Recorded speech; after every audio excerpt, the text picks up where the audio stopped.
All right, everybody. How you doing? It's News Debate. I am Lee.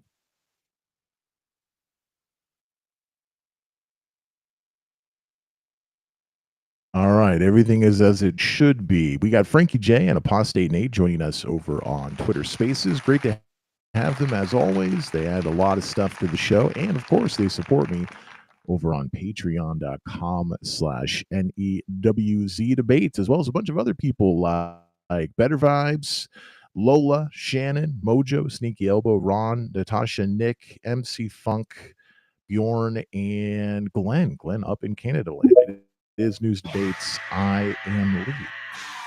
We're going to hear hopefully from Frankie J in a moment, but I want to play a voice message that Frankie J left over on 323-250-0867. We have a fantastic matchup today in the NFL. The Buffalo Bills taking on the Detroit Lions in Detroit. And here is an update from Frankie J. Just so you know, this is Frankie J. and Jim Nance, a legendary play-by-play analysis guy from the NFL, just predicted that Buffalo and Detroit will be in the Super Bowl. He said the words, "I think today's game is what we're going to see on February 9th, which is a Super Bowl. Let's go, Buffalo. Let's go, Buffalo. Josh Allen, MVP, MVP, MVP. See you next time." So, yes, Frankie J is very, very excited about today's game. And yeah, people are saying this is a possible Super Bowl matchup. Although I would caution against that just because if you go back to this point in the season, last season, you know how many of those predictions turned out to be true. Just like this year, last year, the Kansas City Chiefs were underwhelming. They were not the team that we were used to. People were not predicting that they would get to the Super Bowl and win. And then what did they do? So this year, they're almost perfect thus far. They're also very underwhelming. That seems to be the last 2 years for the Kansas City Chiefs. But I wouldn't be surprised if they ended up in the Super Bowl again. It's hard to bet against the Chiefs. So, Frankie J, you're joining us over on Twitter Spaces. What do you think about those predictions? Bills, Lions, today's game, whatever happens, this might also be what happens in February of next year. I do see it as a potential Super Bowl. I also see a Bills-Eagles potential Super Bowl. And Kansas City, yeah, could they make it again? Sure. They are a playoff team. We all know that. And they have been finding scrappy ways to win all year. Ugly or not, they are who they are. The record is what they are. So for me, I'm hoping it's Buffalo. I don't know how much more pain I can take. 36 years, and it's a beating. So for me, I would like to see a Rust Belt Super Bowl. The Lions, the Bills. I think Vegas would love it. I think the whole country would love it. Two forever underdog teams finally in the big game, playing against each other, being two of the best teams in the league. So I like it, but anything can happen on any given Sunday. That's what Al Pacino said. I really would love a Bills Lions Super Bowl. I believe the Bills and the Lions, I have this written down somewhere. They're two of, or maybe they're the only, whatever it is, they're two teams that have not won a Super Bowl. I'm going to try to find that. I have a bunch of articles up here. Maybe we'll get to that here a bit later. But since neither of them have won, the Bills had that stretch in the 90s where they kept going to the Super Bowl and then did not win. I would much more prefer a Bills Detroit Lions Super Bowl. And also, I think that would be a better game because the Lions are so good right now. They're so fun to watch. The Bills, I would say less good, but also very, very fun to watch. They're two really good stories. The Eagles are a team that are no stranger to the Super Bowl. They're no stranger to success. Clearly, they've had some ups and downs the last couple of years, but nonetheless, they're not the Lions. They're not the Bills. I would love to see those two teams in the Super Bowl. And let's continue talking about that. It's News Debate. I am Lee. It's a hot take show, but we're talking about the NFL because there's a big game today. And we haven't done a straight NFL show yet this year. So I don't know if that'll be today, but certainly we can focus on this a little bit. We'll also hear from Apostate Nate on today's show in a bit, and Bjorn has joined us over on stereo. So let me turn down the volume so that I can call him up as a co-host. Yeah, that looks good.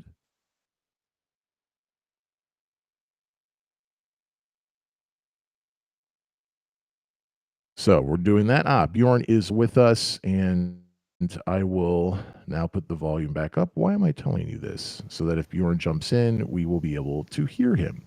Okay, Frankie, let's go back to a little NFL today. I have a couple of predictions from ChatGPT and also Grok. Just in the last couple of days, something like that. They have made Grok available to everyone on Twitter for free. I'm sure it's not as good as the one that Apostate Nate has access to with his blue check, or Glenn, or Ron. But I got to say, I am kind of impressed by it. It's image generation can be a bit off. You really do have to guide it.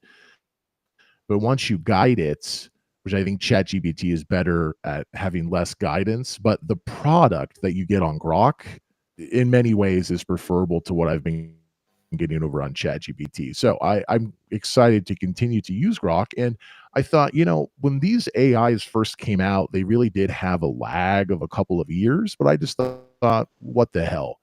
I'm going to ask, what are the predictions for today's Bills versus Lions NFL game? And both ChatGPT and Grok gave me pretty good answers.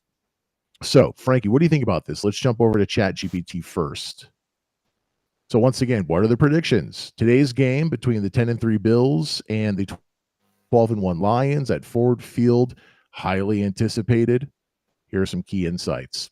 The Lions have been impressive this season with the league's top-ranked scoring offense and the second-ranked defense in points allowed. Jared Goff has been a standout, 25 passing touchdowns, and a strong supporting cast. The Lions are slight favorites with the 57% win probability, according to some predictive models. Now, for the Bills, despite their recent loss to the Rams that I think looks worse and worse as we move forward in time, the Bills remain a dangerous team, averaging 30.5 points per game. That's second in the league. Josh Allen has been a dual threat force with 23 passing touchdowns and 9 rushing scores. He also just had that really good game in the loss, oddly enough, to the Rams. Buffalo has been an underdog in just a few games this season, winning one of 3 when they were an underdog. Otherwise, they were favored. So the Lions are favored by 2 to 2.5 points, with the total points line around 50.5. So that's the points from both teams added together. That's the guess. Detroit's strong home performance and rest advantage give them an edge, but Buffalo's ability to score in bunches, like we just saw with Josh Allen, could make this a close, high-scoring affair. It's predicted to be competitive. Once again, the slight edge leaning toward Detroit's home field advantage, and also I think they have better stats, as we just heard. A predicted score of 25-23 in favor of the Lions has been cited by some models. So that's some really detailed stuff. What do you think about that, Frankie J? I'm not disagreeing with any of it. I just know that if the Lions and the Bills, first of all, got to the Super Bowl, can you imagine the fan bases taking over Bourbon Street in New Orleans? That would be crazy. It's in New Orleans this February. I didn't realize that. Yeah. Can you imagine Bills Mafia and the Detroit Lions fans taking over Bourbon Street? Oh my God. But no, I don't disagree with any of the analysis and pregame chatter. I just know, what I think I know, I should put it that way, of the matchup. And if we get pressure on Jared Goff, he's known for making mistakes if he doesn't have time to throw the ball. So yeah, if we don't get a rush on him, and he'll have all day, he'll slice us up in defense all day long. However, if we get to him and force him to run around a little bit and throw the ball faster and sooner than he would like, that's where he has bad games. He threw 5 interceptions in one game this season. Now, they did win that game, but he threw 5 interceptions in one game. And at least one, pressured. If not 2 of those interceptions, I wouldn't say were were true interceptions, but you're right. He did have a very bad game, Right. interceptions So, wise. and that wasn't a Buffalo Bills team that they were playing. A Buffalo Bills team, if they're on fire, they're on fire. If they're not, they're not. And today, I think they're going to be bouncing back from a miserable loss that, obviously came down to a 2-point decision, highest point scored between two teams all year. So for me, I believe, and I try to be biased. I'm a Bills fan. I do believe they go into Detroit and win 5 out of 6 contests with them. We already have won out of 5. We've won 4. So I see us winning our 5th one. We have a good record against Detroit when they're at home, even with Jared Goff and them being a good team. Not as good as they are now. Yeah, I don't think Not as those good. other games you can compare to They weren't as now. good as they are So now. I would No, they say don't. that some teams just understand others, and I think that's what you're Sure. talking about here is that whatever Yes. how good they are from year to year, some teams just really do a good job versus others overall, at home, away, whatever it might be. And it looks like Bills have that advantage. But I would say if you go back 5 years, the Bills generally have been the superior team versus the Lions. And so that's why that statistic might not be as strong as it sounds. I can't disagree. I just, with what you're saying, that just some teams just know other teams better. You can go to, I love picking on Aaron Rodgers, but this one's actually going to give him a compliment. When he was in Green Bay, every time he played Chicago, he won. He owned Chicago, no matter what.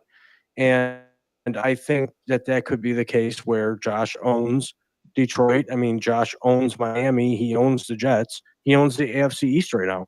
So today's a really big game, Lee. I'm excited to watch it. I'm already in my Bills gear. I got pregame on my one TV and on the computer in front of me. I'm looking at live scores as they happen. So I'm ready for a good game today.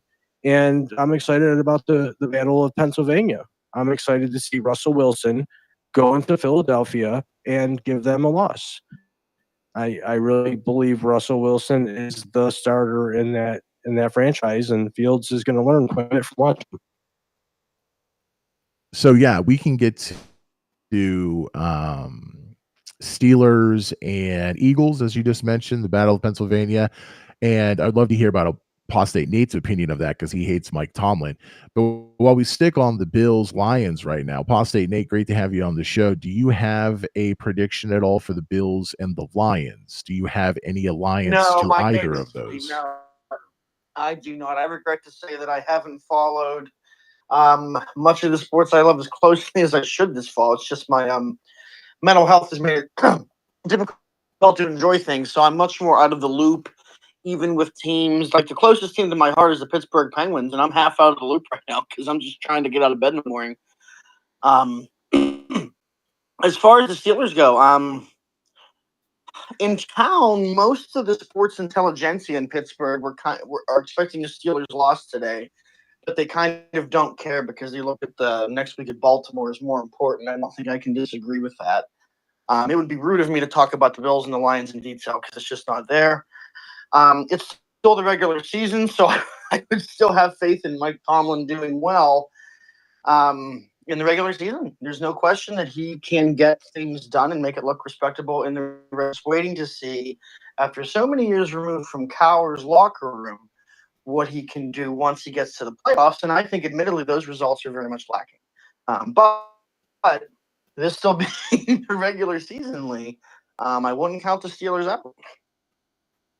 Yeah, it's really funny that you once again bring up Mike Tomlin regular season versus playoffs because the Bills usually do much better, at least the last several years during the regular season versus they do in the playoffs, and especially against a team like Kansas City.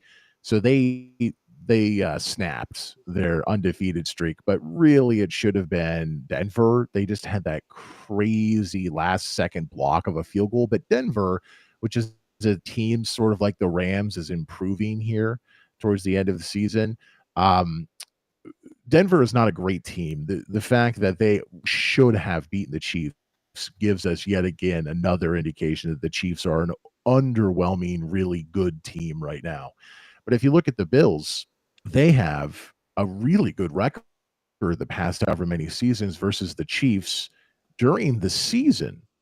And that's why, if you look at it, maybe it's not so surprising that they're the team that eventually dethroned the undefeated Chiefs. But then, of course, if you look at the postseason, it's the complete opposite. So teams can be one thing and then they can be another. Coaches can be one thing and then they can be another. What's interesting about the Lions is they were so bad for so long. They had a really good run in the playoffs last year. And you can argue maybe the coach lost it for them with some of those bite off their kneecaps values. But this year, they've been so dominant during the normal season. If they keep that up, they don't have a specific handicap the way the Steelers do, the way the Bills do when it comes to the postseason. So I think, oddly enough, the team that has been really bad as of late and then had this really nice rise might have arguably the best chance in the postseason because they don't have that history like the Ravens, like Lamar Jackson, who just can't win in the postseason, apparently, despite being so good as a running and throwing quarterback, and the Ravens being so good as a team generally. So it's a very dynamic league. It's very, very exciting stuff. Let's check in over here with Grok. We just heard from ChatGPT with a prediction of a game today that has yet to happen. So ChatGPT is rather different than it was when I first started using it. You can now ask it about things going on today. And Grok, I'm just using it now for the first time in the past several days. This is what Grok has to say.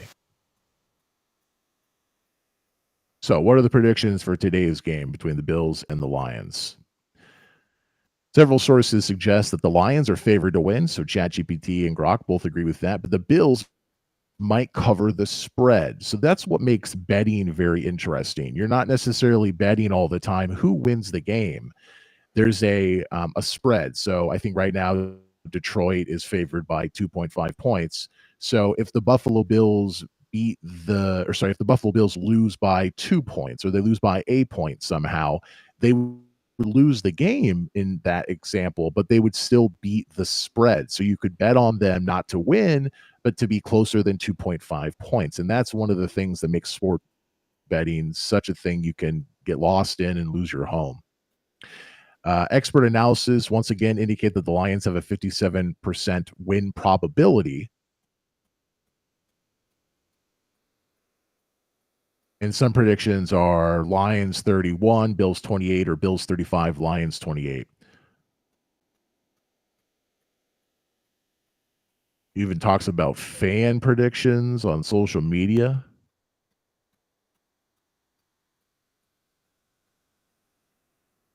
But all the fans are predicting these high-scoring games because of the offensive capabilities of both teams.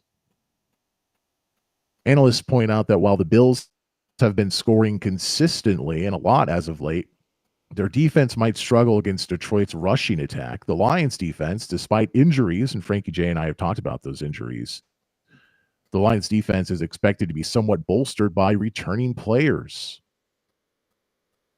The over-under for the game is 54.5 points, according to Grok, so expectations for a high-scoring affair may be met. So overall, while there is a slight consensus that the Lions are favored and are more likely to win, the game is anticipated to be very competitive. And that is what I think gives Bills fans like Frankie J and other people, and even people who maybe are not fans of the Bills, reason to think there could be an upset, even though they lost to the Rams recently in a high-scoring affair. But it'll be really interesting to see what the Bills can accomplish today because the Rams just beat 49ers in a really, really low-scoring, horrible-to-watch game. So if the Bills come out and only score 12, like that's a real big letdown.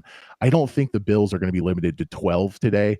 So it's really interesting that the Rams, who beat the Bills by 2 in like a 44-42 game or something like that, they only got like around 12 points the next game. I predict the Bills will get more than that. So maybe that is something in favor of the Bills, that even though they lost that game, and that's a bad loss for them, in my opinion, they're not having some of the limits that the Rams just had in the same week. Let's reset. It's News Debate. I am Lee. I got a lot more stuff about Bills and Lions, but maybe we've already kind of delivered what we need to. Maybe we should check out one of these. Yeah, this is only around 2.5 minutes. This is from ESPN. It's the NFL on NBC.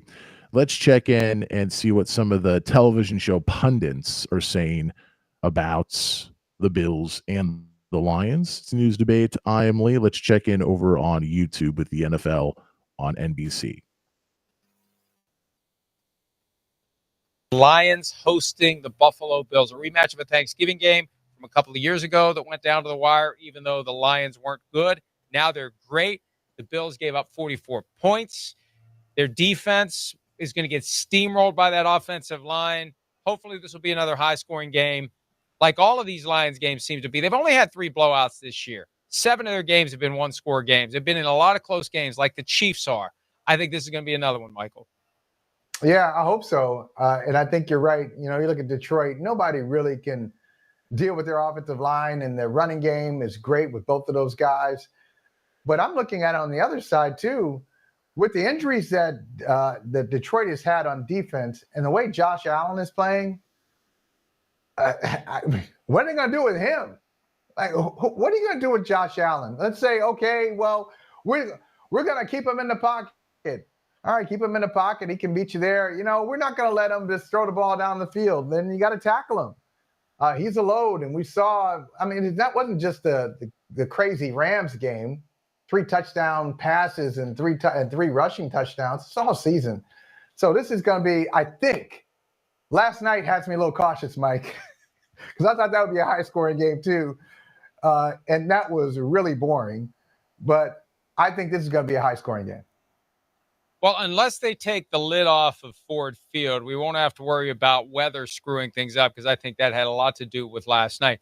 But just that outcome for the Bills, to lose that game when Josh Allen is the first player since Otto Graham in the 1954 NFL Championship to have 3 rushing touchdowns and 3 passing touchdowns in the same game. And the Bills are the first team in the Super Bowl era, Michael Hawley, to have 6 touchdowns, no giveaways, and lose. 245-0 were teams with 6 touchdowns and no giveaways before last Sunday. It's amazing they lost that game. It's amazing what Josh Allen did. And they're going to go as far as he can take them as long as the defense doesn't collapse just a little bit more than what Josh Allen can do. Let's take a break. Hi, it's Mike Florio. Thanks for watching. Thanks, Mike. All right, it's News Debate. I'm Lee. And that is the reason why I am still solidly behind the Lions on all this, is because Josh Allen has been consistently asked over and over again to be Superman for the Bills. He does not have the team around him that I think he needs to get to a Super Bowl and win a Super Bowl. I don't think he has the coach either, but specifically maybe the team is a larger concern, as we just heard from that YouTube video. He can do all the things you ask him to do with throwing and with running and not turning the ball over. But when the defense doesn't stop the other team from scoring 40 or more points, it does not matter. I don't think the Lions have that problem. Specifically, even this year when the Chiefs are once again underwhelming, I don't think the Chiefs have that problem. I mean, Andy Reid, for most people, is clearly the best coach in the NFL. I don't think Patrick Mahomes, even if you take him out of the equation and all the great success and experience he has in the postseason, he doesn't have the limitations with his team the way that Josh Allen does and always has. So are they looking good yet now? Absolutely. The Bills are looking good. They're setting records. As Frankie J and I were discussing previously on a recent show, even though he did not throw the ball to himself, he is credited with throwing his own touchdown run. So, he is Superman, but gosh, I guess even Superman in the NFL needs a little bit more sometimes, and I don't think he has it. So, Frankie, maybe this will be the final point on this Bills Lions prediction because the game will start here not too long. What do you think about some of that criticism that Josh Allen is doing Superman things, but he needs something else from those around him in addition to his fantastic performances as of late? Yeah, I mean, Mike Florio is a great source. I watch Pro Football Talk each week with him and Chris Sims. He brings up a good point. We do need more of a supporting cast.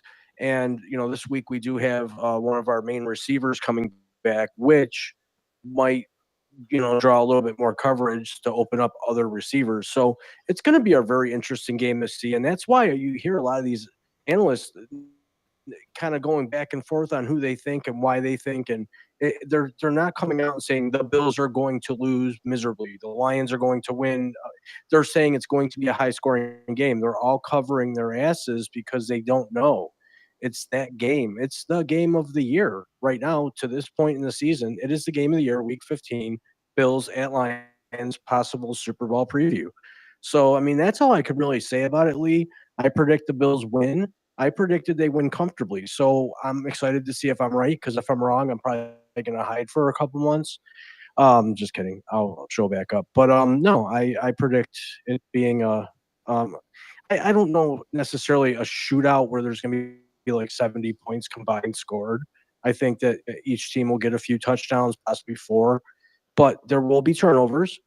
And I think the Bills will get a couple of those turnovers, and it's going to depend on discipline too. I mean, these teams are both hungry to win, and it's just a great atmosphere. It's a great game, and the Bills fans, Bills Mafia, travel well.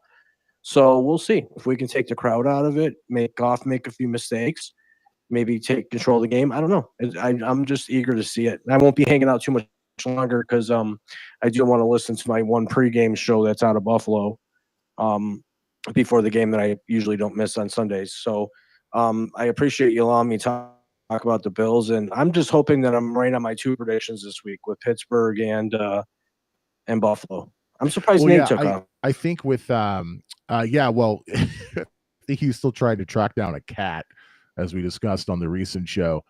Yeah, it's funny with the Steelers and Eagles. I'm not gonna be upset if you're wrong, because I feel like either of those possibilities are reasonable. The Steelers are not perfect, and the Eagles have been shown to also have range of what Eagles team do you get. They have a lot of weapons, but just they've not been perfect this season either. So I think that could be a coin toss. I do favor the Steelers, but I'm not surprised by either one. I would be surprised if the Bills could win here, but what I would predict is it's not going to be low scoring. I'm think that the 50 overall score from both teams is about right. I think one could hit 30 and the other one wouldn't be at 14. I think a possible final score could be somewhere in the 20s versus the 30s. Maybe they'll both hit 30. I could imagine that.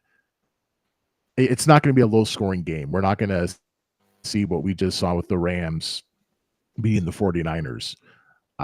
Whatever happens, because I think that you have enough dynamic players on both sides. Like Josh Allen is not going to, I can't imagine the Bills get only 14 points with him, even if he doesn't have enough people around him. And with Detroit, with their defense and everything else, I feel like their defense might even be able to score. And certainly they're going to score as well. Say whatever you want about Goff and interceptions and stuff. At home, I feel like they're going to be able to score. And I'm really excited about the game because I know their coach, Motor City Dan Campbell, there's going to be some weird plays where it's going to be like 4th and 7, and they're still going to like go for it. And there's going to be some weird 2-point conversions or like a fake punt or something. That's what I love about Detroit, is that they are different. And even if it costs them a trip to the Super Bowl, like arguably you could say last postseason, it's just so fun to watch them. And when it works out, everybody's like, man, this guy's a genius, but it is playing with fire. It's like, it's like gambling in Las Vegas. You can be smart about it. You can have some victories, but eventually the house will win. And that's the problem with some of the things that Dan Campbell does is just look at last postseason and you can see that it doesn't always work. But it's going to be a really fun game. I agree with you. Just thinking right now, I can't think of a game that I looked this much forward to thus far in the season. There have been some good games that just came out of nowhere, and also games that people were looking forward to and they turned out to be great games. But this is a really good one. I just hope that neither team is blown out. Once again, I'm not predicting that. But even though I like the Lions more and predicting that they win, I don't want to see them blow out the Bills. That's not fun. And once again, I do feel bad for Josh Allen. He's not getting enough from his team. He's not getting enough from his coach. I've shared this with you. I'm not sure if I've said it on the show, but I truly believe he's never going to win a Super Bowl as long as he's with the Buffalo Bills and or that coach. And to see them get blown out in this game, hypothetically, I just think that that doesn't help anybody. I would rather see a really fun, competitive game. And I think that's going to be what happens. So I'm not worried about that at all. I'm not worried that the Bills are going to get blown out. I certainly don't think they're going to blow out the Lions at home. So this is going to be a very good game. I completely agree with you. Any final thoughts, Frankie J, before we move on to a different topic? I understand you have your pregame show and you probably have your whole ritual of lighting candles around a Josh Allen photo somewhere in your home. I mean, I'll share that on another show. That'll be a late night one. But no, you couldn't have said it better. And with the Bills through 15 weeks of this, 14 weeks of this season, the Bills are averaging 30 points a game. So the over-under, I think you said, was like 54. I would go with the over on that, just because Josh Allen might score more than 30 points this week. And if the Lions, if it's a shootout, then it'll definitely go over that 54. So I would definitely take the over on that. But I don't gamble because I don't win. I like to predict games because that's free. So I just want to see a good game. I don't want to see a blowout either. I mean, if we blow out the Lions, I would love every second of it, but I don't want to get blown out. I think it'll be a good game. It'll be a competitive game. I would be perfectly fine. That's a good point. If the Lions blow out, if the Bills blow out the Lions, I'm fine with that because I think the Lions are still a very, very good team. It would be embarrassing for them, but they literally have not lost a game since week 1. So if they get blown out, I think it's more the ship can right itself. Or if the Bills get blown out, once again, I always feel bad for Josh Allen, and I feel like that's not going to look good for them. So hey, if the Bills win, I would rather have them win convincingly than a field goal. I'm fine with that. Yeah, that's why I said I feel they win comfortably today. That doesn't include the word blowout. It means comfortably by 10 points, maybe 2 scores. A blowout is a blowout. We all know what a blowout is. But I just want to see a good game. I want to see a well-refereed game. A well-officiated game is a proper word.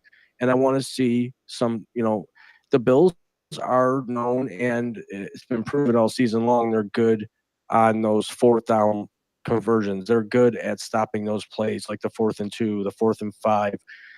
So Campbell's got to take that into consideration too, that our defense, as Swiss cheese as it may be with the run game, we are very good at stopping those 4th and 2s, those big plays the other teams try to make on us. So it's going to be a really good game. I'm excited about it. I can't sit here and tell you there's been a game in this whole year that I've been more excited about. So I'm excited to see a possible Super Bowl preview.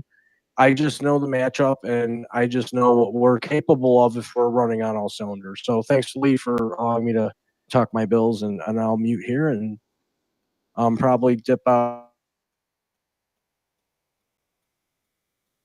Yeah, I think we lost a little bit at the end. Yeah, no, but you're muting. You'll probably dip out here in a bit. One thing I wanted to share, I found it through all the articles that I have lined up here that we don't need to go into, but this is from ESPN. The Detroit Lions and Buffalo Bills are 2 of the 12 NFL teams. So it's certainly I was off, and I was like, are they the only ones? Detroit Lions and the Buffalo Bills are 2 of the 12 NFL teams that have never won a Super Bowl. A third of those franchises have never appeared in the Super Bowl. That includes the Lions. The Bills, of course, in the 90s, was it 4 Super Bowls in a row? Certainly 3, if not 4. They went and it did not win. Oh, this is it. I need to read more before I talk. None has lost 4 straight appearances like the Bills. So the Bills clearly need to forget about that part of history. So you can argue, well, they won it more. Well, the Detroit Lions have never been to the Super Bowl, and they're so good right now. I mean, arguably the past however many seasons, the Buffalo Bills have been within reach of the Super Bowl. They've had the talent. They clearly have not been able to put it together, and they always fall apart in the playoffs. The Detroit Lions, maybe they really have a good thing going right now. Whatever you say about the Lions, you can't take that away from them. And never having been to the Super Bowl. I mean, it would mean so much in Detroit if they just got to the Super Bowl. Clearly as well for the Buffalo Bills, but on pure we want this more. I would give it to the Lions, from what I understand. But then again, Buffalo Bills freaking Jay, he has spoken much on this show about the pain that it has been to be a Buffalo Bills fan. So it'll be a great game. It's coming up here in not too long. Feel free to dip out of the show and check it out. I'm not going to blame you. I will watch it at some point. It depends on how long today's show goes. And there's always, as I've mentioned, free NFL highlights on YouTube. People put them up on different accounts, but this is from the NFL. They always do 10, 14 minutes. Sometimes if it's a great game, they'll post the entire game a day or two later. If it goes to a crazy photo finish or into overtime, sometimes they'll post 10, 15, 20 minutes of the end of the game. So if you're able to, or if you're unable to watch it, or if you're able to avoid it, check out YouTube in the coming days. Depending on how the game plays out, there could be 10 to 15 minutes or a whole lot more.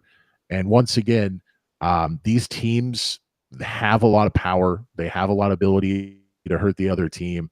I'm not predicting a blowout. I think closer rather than blowout is clearly where this is going to end, but that could be 2 scores. That could be 10 points, or it could be like what we just saw with the Buffalo Bills and the Rams, where it was in the 40s. It was decided by just 2 points. It is News Debate. I am Lee. Go ahead and leave a voice message or request to speak over on stereo, request to speak over on Twitter Spaces. I'm going to bring Bjorn back up over on stereo. Turn down the mic.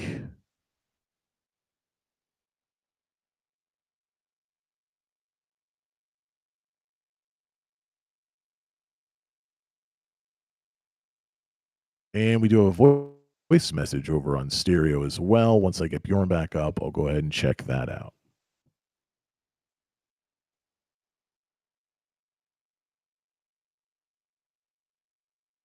No, I won't. I was about to play this, and I'm really glad I didn't, because I have a transcript, and stereo is so bad about giving me transcripts. But for some reason, on this voice message that I'm not going to play, thank you, stereo. You done me well.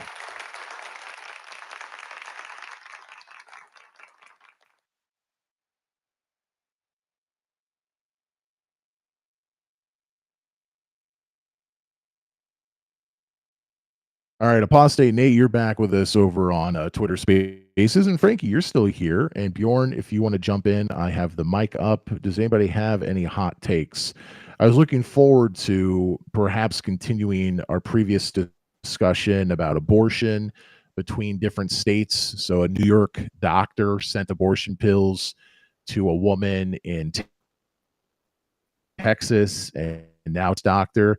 Fascinating story. It's a new flavor. It's a new, horse of a different color when it comes to just our normal abortion debates. I would be very interested in continuing that if anybody has any thoughts along that path.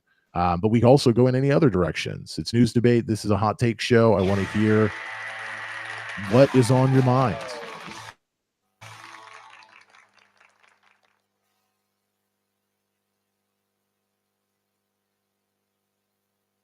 I guess I'm just like thinking about like Syria's kind of been on my mind in terms of like what's going to happen in the region.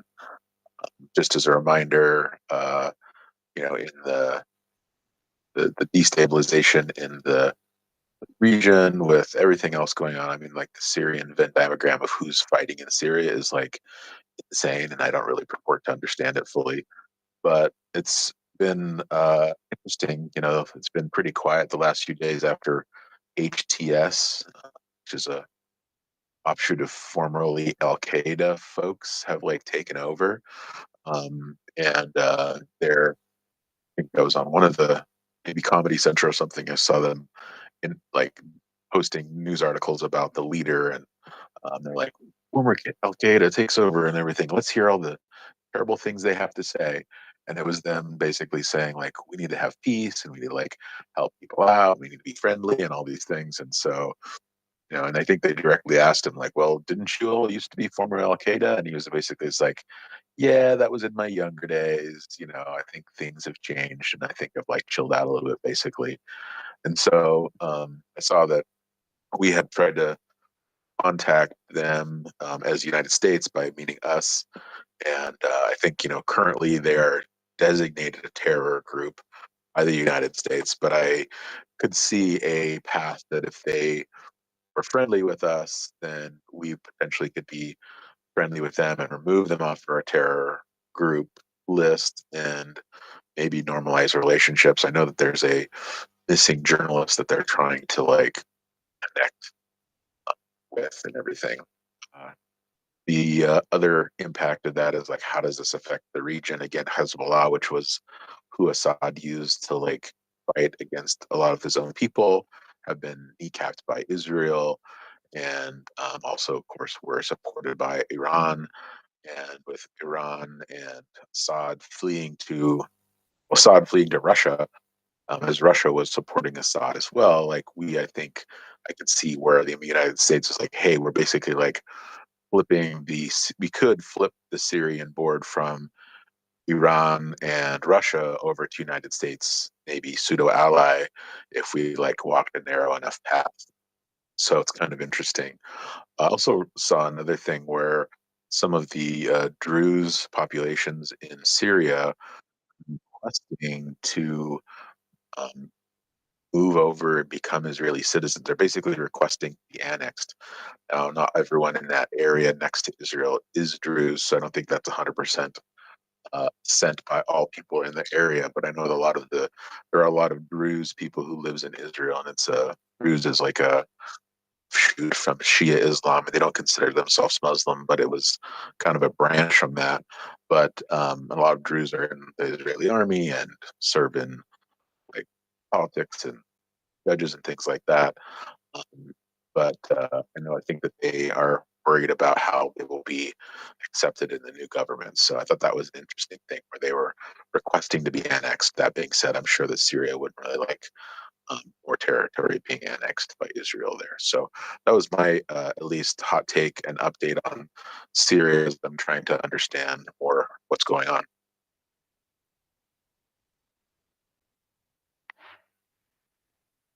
Yeah, that's a really funny update with everything that's happening in Gaza and just the area with Israel. Someone's like, please, please come here, Israel. We would like to be a part of Israel.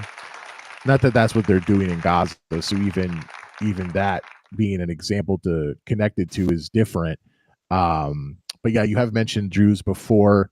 They seem to be rather accepted in Israel, and they serve in the military. So if there's a group that was going to get annexed, and Israel would be like, yeah, well, let's think about that, I assume it would be them. So that's super interesting. But yeah, so you mentioned there's an American journalist in Syria that they're still looking for. I'm hesitant to call him that. We talked about it on yesterday's show, was it? He was like a law student who went to Syria and tried to do some reporting there. It's a really weird situation, and I haven't really been able to figure out what was going on. But he is being referred to as a journalist, and apparently he was doing some reporting, even though he was a law student who went there over the summer in between classes or something like that. But I did see the Daily Show report you were talking about. It was really funny. And it was like, oh, well, we just assume these people are going to act this way, and they seem to be different. In fact, they handed over another American that they found in one of those prisons that they were looking in after Assad fled to Russia. And not the one that they're still looking for, a different American who was being held in Syria. And I saw a photo. They apparently went somewhere where American troops were, and they were like, here's your guy. And then they took a photo. So they are really surprisingly reasonable and seem to be good actors. But once again, based on our previous assumptions and even some of the people involved, what they've done previously, it is a skeptical optimism at this point. I'm going to be completely honest. I wouldn't be surprised if all of this sort of went the way of the dodo and they started acting the way that we thought they would, but it hasn't happened yet. I'm trying to find maybe a video we can play on this. What are your thoughts generally? I asked Bjorn because his wife's Israeli, and we've talked about this before. What are your thoughts on what Israel is doing currently with Gaza and arrest warrants issued for its leaders and things like that? Do you have a general update that you can throw our way? Well, I try to find maybe a video.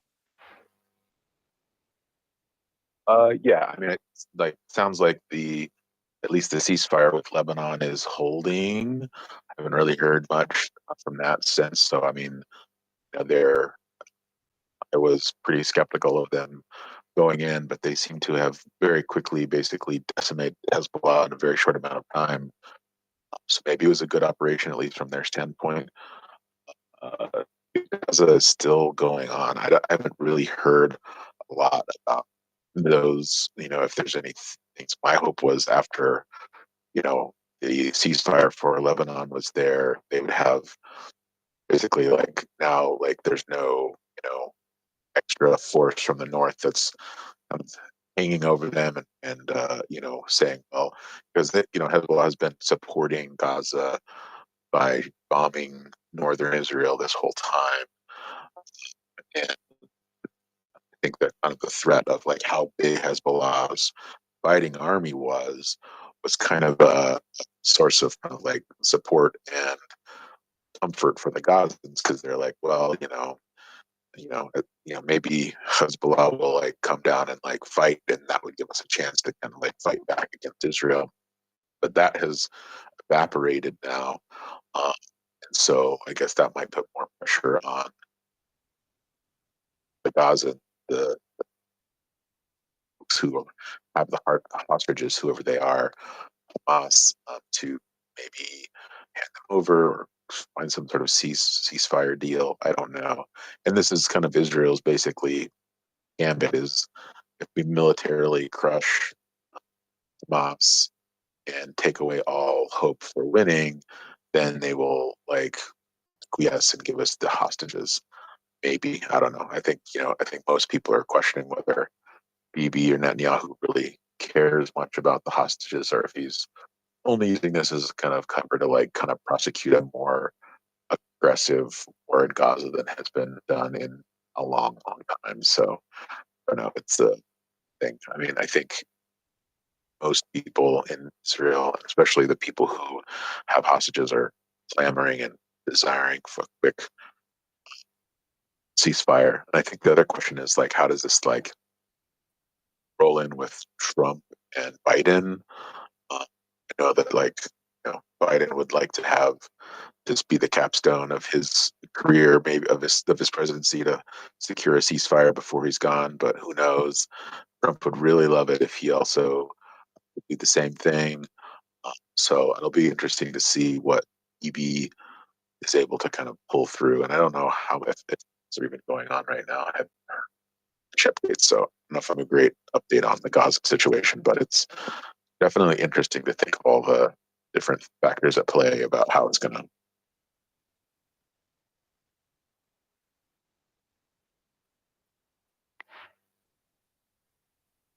So thank you for Bjorn for that. It's always interesting to hear from a guy in America, born and raised, and married to someone who's from Israel, and you live here, and you've talked about how that's gone. But then, of course, with everything going on in that part of the world, always great to get that perspective. I did find something from ABC News talking about Syria, and also something from Deutsche Welle.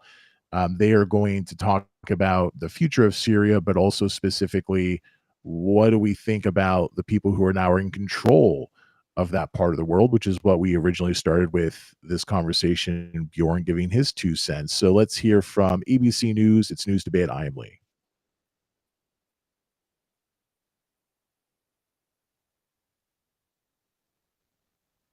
It has been just 1 week since rebel reformed Syria overthrew the regime of Bashar al-Assad, creating a moment of crisis fueling both hope and anxiety. Chief International Correspondent James Longman is on the scene near Damascus. Good morning, James. Good morning, George, from Sednaya, a 1,500-year-old Christian mountain village. As a new Syria emerges, communities up and down this diverse country are wondering what the future will mean for them.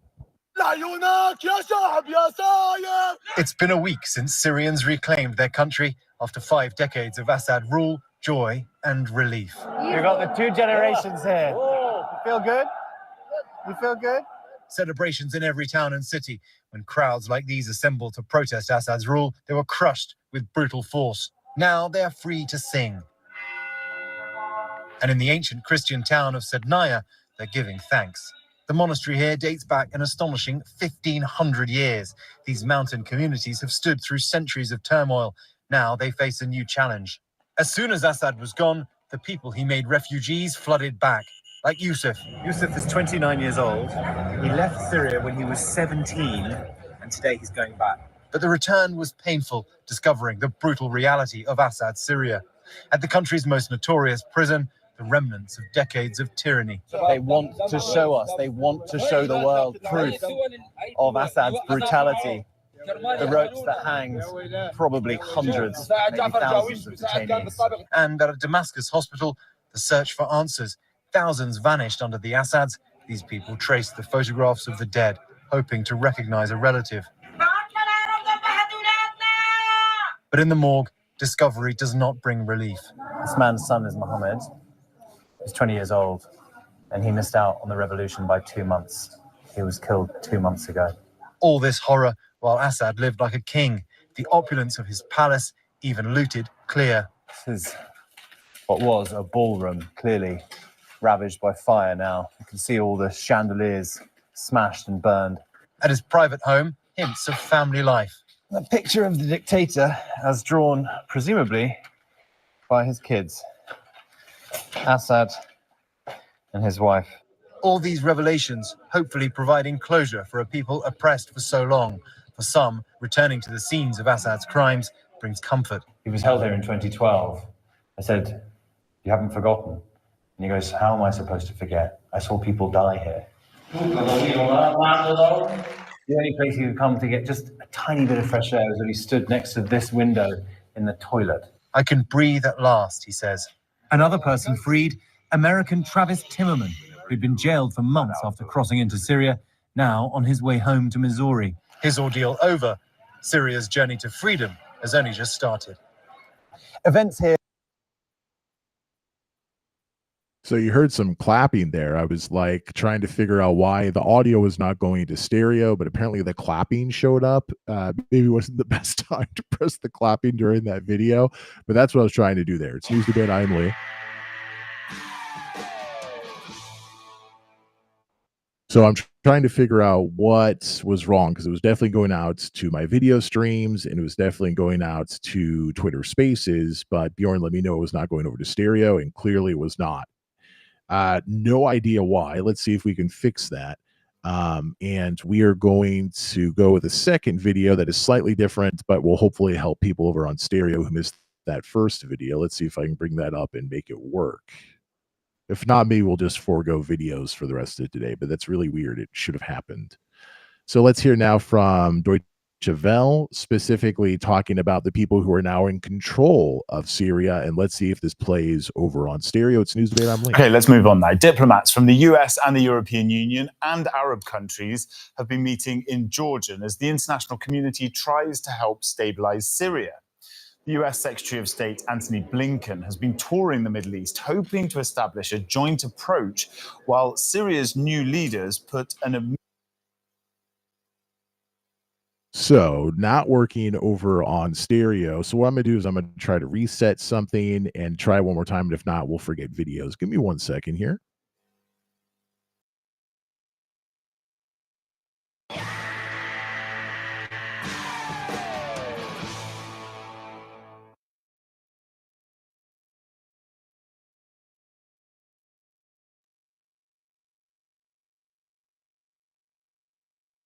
All right, we will try this a second time. And once again, if it doesn't work, we'll just go ahead and forget videos. But videos are so fun. Would love to have it work. Let's try Deutsche Welle again. Okay, let's move on now. Diplomats from the US and the European Union and Arab countries have been meeting in Jordan as the international community tries to help stabilize Syria.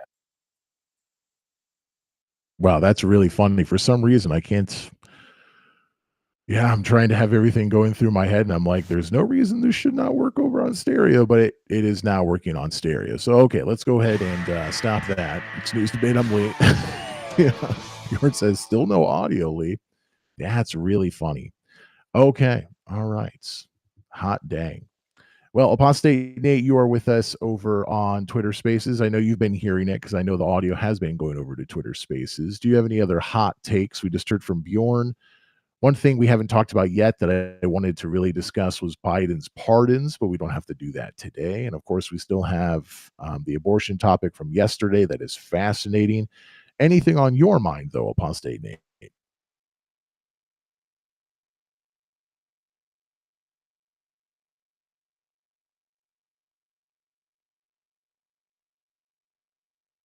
Oh, and I see Nate is just listening right now, so he's not able to throw in with his voice. No worries. Okay, so let's do this. Let me jump back into Biden pardons because Biden pardons. Oh, hey, no, Nate is back with us. Hey, yeah, sorry. I keep bugging out on the audio here. I keep coming up and I can't hear, and then I go down and I can hear, and I come up and can't hear again. But I can hear now. Pardons. I can sort of give you my generic opinion on pardons that in a very lazy way I think covers the Biden pardons. And here's my opinion on pardons. Every president does it at the end of every term, and everybody bitches about it. That's about how I feel about pardons. It's the same shit every time, just different people complaining.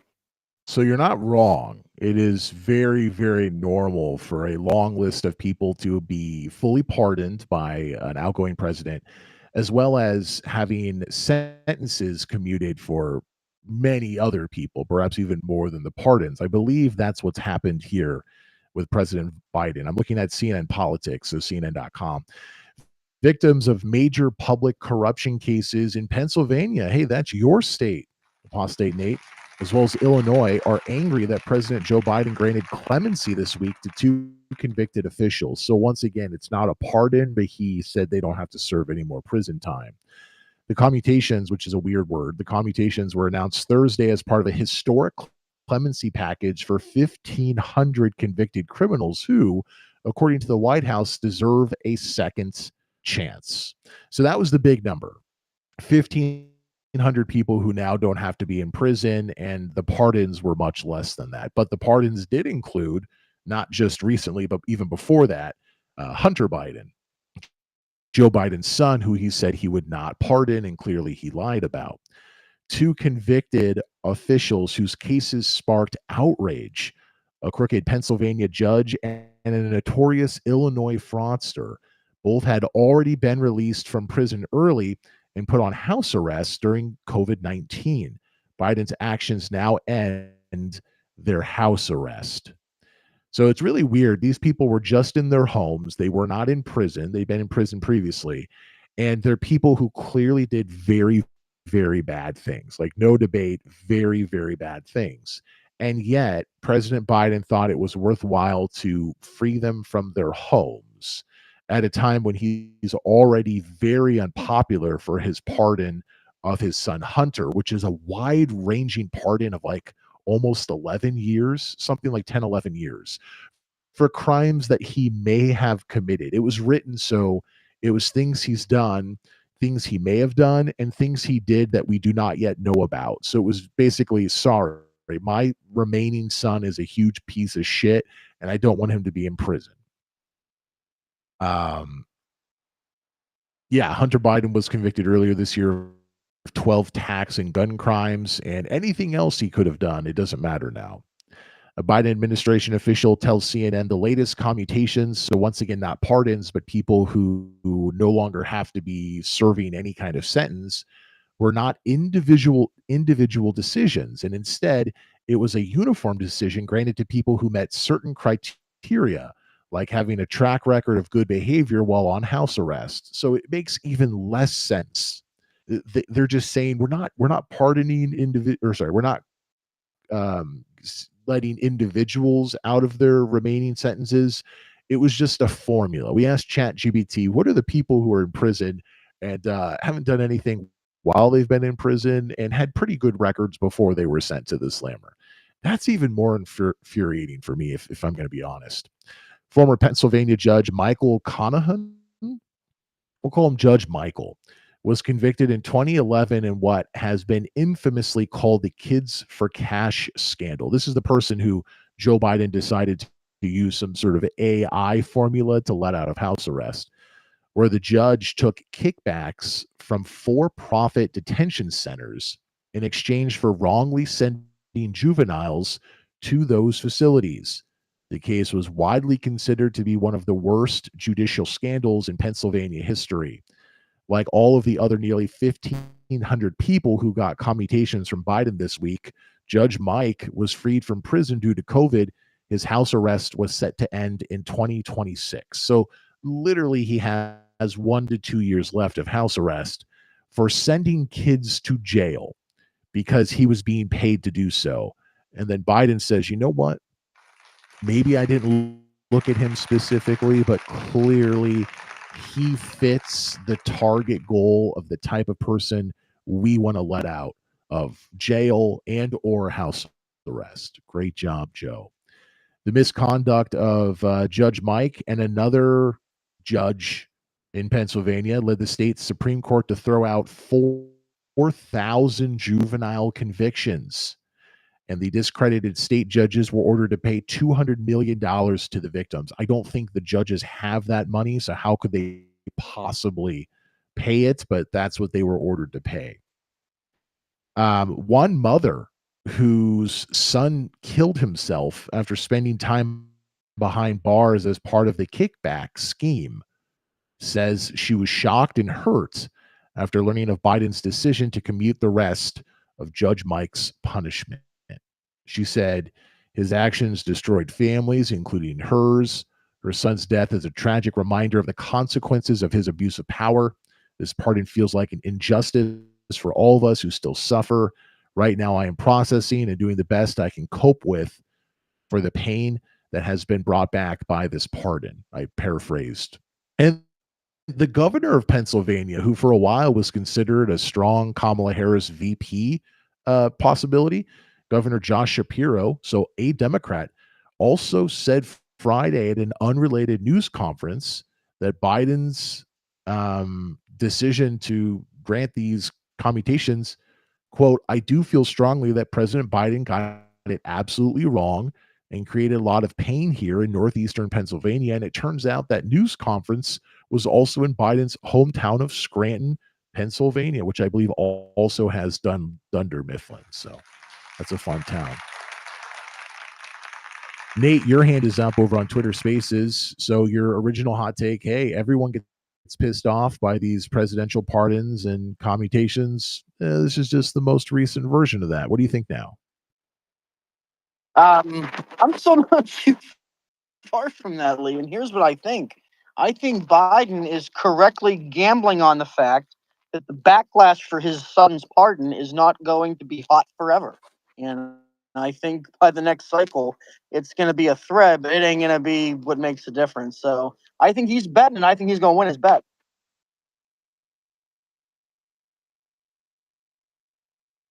So I maybe I missed something here and you just need to repeat it because I'm a big dummy. So I can understand that Biden thinks that the outrage over him saying he will not pardon his son and then deciding that, well, yet again, I'm going to prove I'm a liar and then pardon his son, and not only pardon his son, but have a crazy, very large nets that he cast in order to make sure his son never goes to jail again unless he continues to be an idiot, which is a decent possibility. The idea that Biden would think, well, this outrage is not going to last so long, I think that's pretty reasonable. What else am I missing from that? Were you thinking that he's trying to distract us by pardoning other pieces of shit? No. I didn't mean to mention anything about distractions if it came across that way. I'm just saying that I think he's betting on the fact that the outrage does have an expiration date that will not cost his party, if that makes sense. Yeah, okay. I don't know about that, but it's a pretty reasonable bet to make. Everything, we don't talk about um what's his name? The guy who owned an island and partied with all the rich people, but was also a crazy pedophile, Epstein. I only talk about him when I worry about the CEO killer assassin guy being just found dead in his cell. So I say, well, maybe he'll get Epstein. That's the only time I bring up him. So if we can forget about the guy who owned an island and had like a child sex ring and then mysteriously killed himself in prison, then yeah, we certainly can forget about Hunter Biden. But how do you explain these recent actions where he pardons a judge that literally sent kids? Sorry, he commutes the sentence of a judge who just had a 1 to 2 years left of house arrest. And the reason he was sent to prison in the first place was because he literally sent kids to jail because he was getting money for that. How does that make sense? Even if we're supposed to believe that the Biden White House did not specifically choose this judge, but just had some criteria of people who had a good record before they were convicted, did not commit any crimes in jail, and are on house arrest. Couldn't the Biden White House team have been like, okay, this person, oh, Judge Mike, maybe this is one we don't commute the sentence of?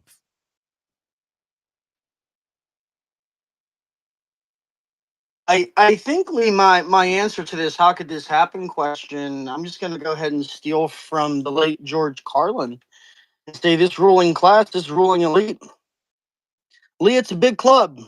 We're not in it. Clearly, we're not. I mean, you have to be, I think, a real piece of shit to run for president as a Democrat or a Republican. For a third party, I think it's a different game. But you have to really, really love yourself to the point of absurdity, and you have to have secret agreements with people, and that plays out. You see that in what happens while they're in the White House, what happens with pardons. I don't disagree with that at all. But the Democrats are the party of less millionaires. The Democrats are the party of, okay, well, we don't want to take your guns, but maybe we don't want you to have every gun. The Democrats are the party of, we don't want to really fund education, but we want to fund it more, or maybe we want to defund it less than the Republicans. They're the adults in the room in so many ways. Don't they have to at least continue that image? And I don't know if that happens. Like, what? I guess a better question, Apostate Nate, and Bjorn, you can jump in here if you'd like. What is the benefit to Joe Biden, to the White House, to Democrats for him pardoning this judge? I guess you could say, Lee, it's paying back a favor that he has to pay back. So I guess that's one example that we can't really fact check. But if we push that aside for one moment, what the hell were they thinking? How does this in any way look reasonable? How does this in any way? I mean, the Democratic governor of Pennsylvania, who was on the short list of VP picks for Kamala Harris, like even he in a nice way is kind of like, what the fuck were you thinking, Mr. President? I just don't. How do you think this happens, Apostate Nate? Is it literally just he had to pay back a favor? Not necessarily Probably. to his judge, but someone who wanted the judge to be freed that he owed a favor to. I think so, and I think it's easier to deliver on those favors when you have been handed an unambiguous defeat. It's my opinion that right now Biden's just kind of taking what he can get. He's taking his ball and he's going home.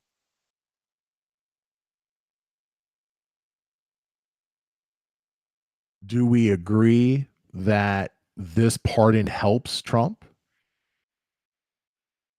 I think in the short term, absolutely. Absolutely.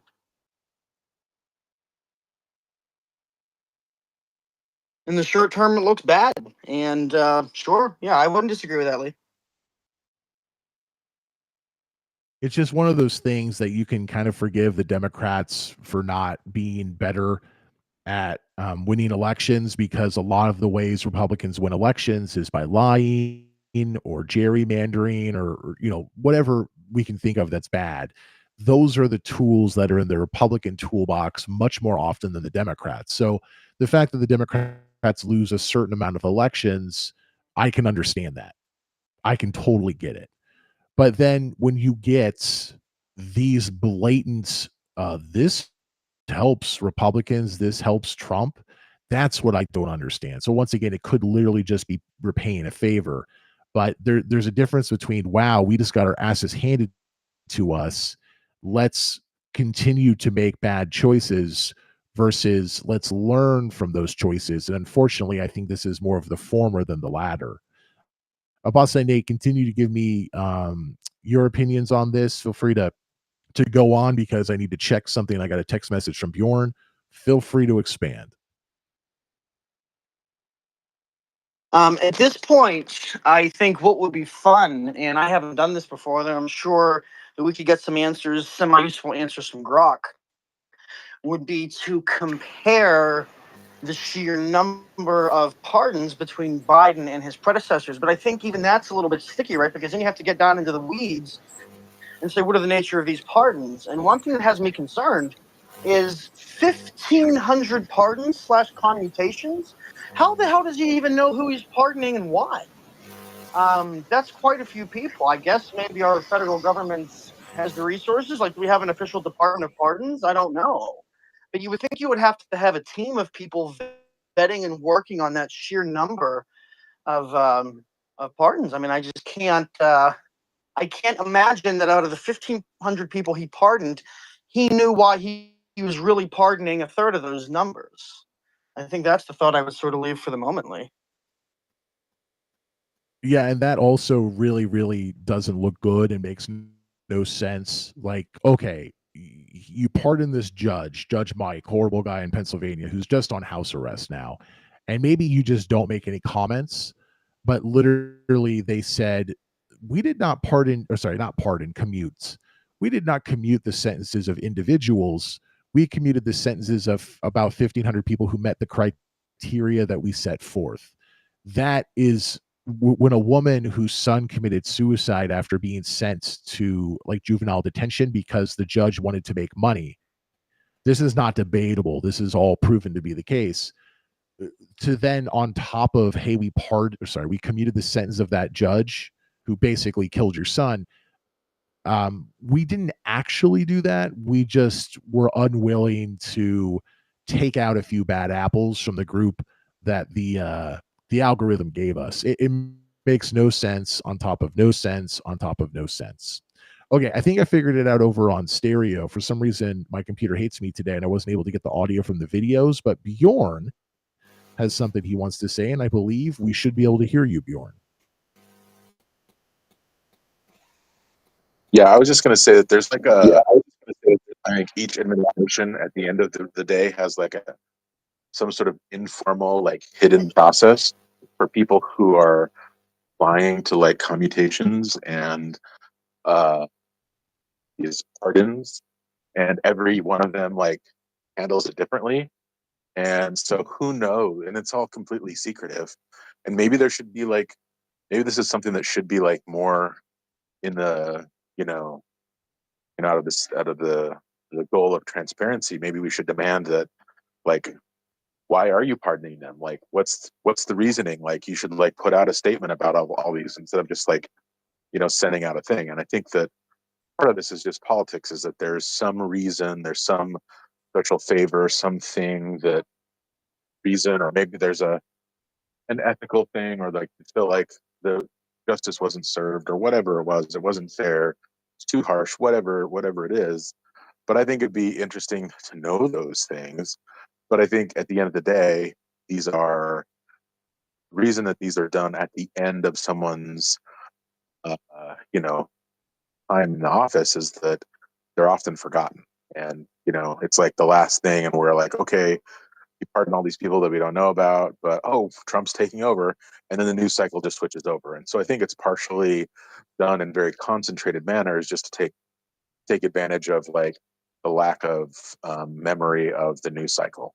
And so I'm sure that there's a process, and he was probably pretty liberal with accepting all of the applications, however it works, call-ins, favors, back scratchings, whatever it is, whatever the motivation is.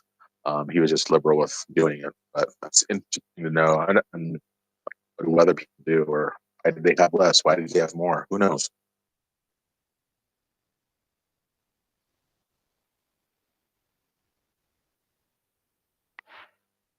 Yeah, that's all reasonable, Bjorn. Thanks for that. I expected Biden to have a huge amount when they announced it because there had been all this discussion. The Biden White House, whether or not they said this or not, the discussion was that the Biden White House is actively thinking of pardoning people so that they cannot be prosecuted under Trump. And maybe that's still going to happen because I believe you can pardon people up until you're not the president anymore. They do it in kind of waves, or maybe one big chunk is maybe more of a better way to describe it, like we just got from the Biden White House with this 1,500 commutations and however many pardons. But I don't think I've ever seen any coverage of this, and maybe it's my own fault, but I don't think I've ever seen any coverage of this where they said included in all of this, these are the ones we were hypothesizing about previously. This is someone that Trump specifically mentioned he was going to prosecute. This is someone that Democrats feared that Trump, without specific mention, would prosecute. And that's why this number is so large. I haven't seen any of that. I have seen that here are some interesting pardons, or here are some interesting commutations, people who no longer have to serve their sentences, but they're still guilty of their crimes. Or I guess you would say they're still recognized as guilty. If you're pardoned, it's not like you're innocent, you're just no longer recognized as guilty. And this number is very large. I've never seen anything about, oh, well, this is why this and this is why that. It's just that Biden did more than ever before, and there's not a very specific reason why. So I thought that he would send a bunch of people into a better situation for them personally. If you're pardoned, I'm sure it's a great feeling. If you no longer have to be in prison or be in house arrest, that's a great feeling. But I haven't really seen any coverage from Fox News or any of the left-leaning everything else as to why this was done. So that makes me think that this was just a big number, no matter who was coming in next. Whether or not that's the case, that's what I think. And I'm thinking that before he leaves the White House, there will be some pardons, specifically pardons, because that's what you're worried about with Trump. People who Trump might try to put in jail, because I don't think this was included in this list. Maybe I missed it, and if I did, please someone let me know that I did. But I'm still waiting for that big dump of, I've read that people are thinking maybe he'll pardon Hillary Clinton. Lock her up, her emails, or he'll pardon this, that, or the other. Like, I don't know, maybe can you pardon yourself? That was the thing with Trump. Like, does he pardon himself? Does he pardon Kamala Harris? I mean, just like he did for his son. For anything we know you've done and anything we don't know that you've done. I'm still waiting for that, and I think that's coming. So I don't know what the benefit is of not doing that all at once. Maybe even MSNBC would have to criticize it if it all came at once. And if you do this big one now, that's kind of, wow, this really makes us look bad, but it's not what people thought was going to come. Then when you do give everything else and you pardon yourself and you pardon Kamala Harris and you pardon Hillary Clinton, then it's a little bit more digestible in two chunks rather than one giant one. I don't know. I'm just coming up with random ideas because I expected there to be, not only is this the largest day of pardoning and clemency in, I think, American history, or maybe they're phrasing it as modern American history, it's because of this, this, and this. And I have not seen that. I have not seen this is why, this is why, this is why. It's just going through the list and telling us who was pardoned and who got their sentences commuted without any real discussion of why that took place. And of course, the White House is not telling us because they're saying we didn't even choose individuals specifically for the sentence commutations. We just had like an algorithm that did it. Yeah, Apostate Nate, your hands up. One thing that occurred to me, and I guess this is something that we're probably never going to know, because, I mean, who would admit this? But I think Trump's posturing, MAGA's posturing, and his, threats to come in and get shit done on day one, I think perhaps this excessive amount of pardons is Biden's way of saying,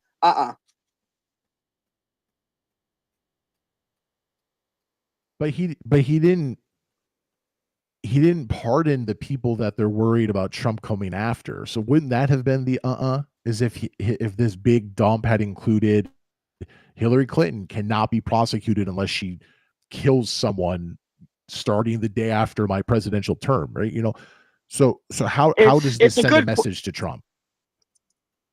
To me, I mean, it's a good question, Lee, for sure, because you would think that he would just go after everybody. I suspect it's because when you make a maneuver like this, you really think about the amount of political capital that you can really spend. Like, how outrageous can we be? And there are people already complaining right now without some of the bigger targets, as you note, under the microscope. I truly believe that if I'm the sitting president and I'm terrified of what the incoming administration is going to do to some of my buddies, I might be more likely to issue more pardons and commutations.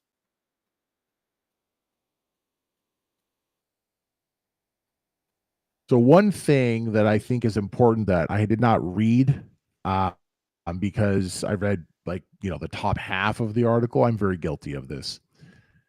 Margaret Love, who served in the Justice Department as the U.S. pardon attorney. I didn't know we had a U.S. pardon attorney, but I guess that makes sense. From 1990 to 97, is that Clinton?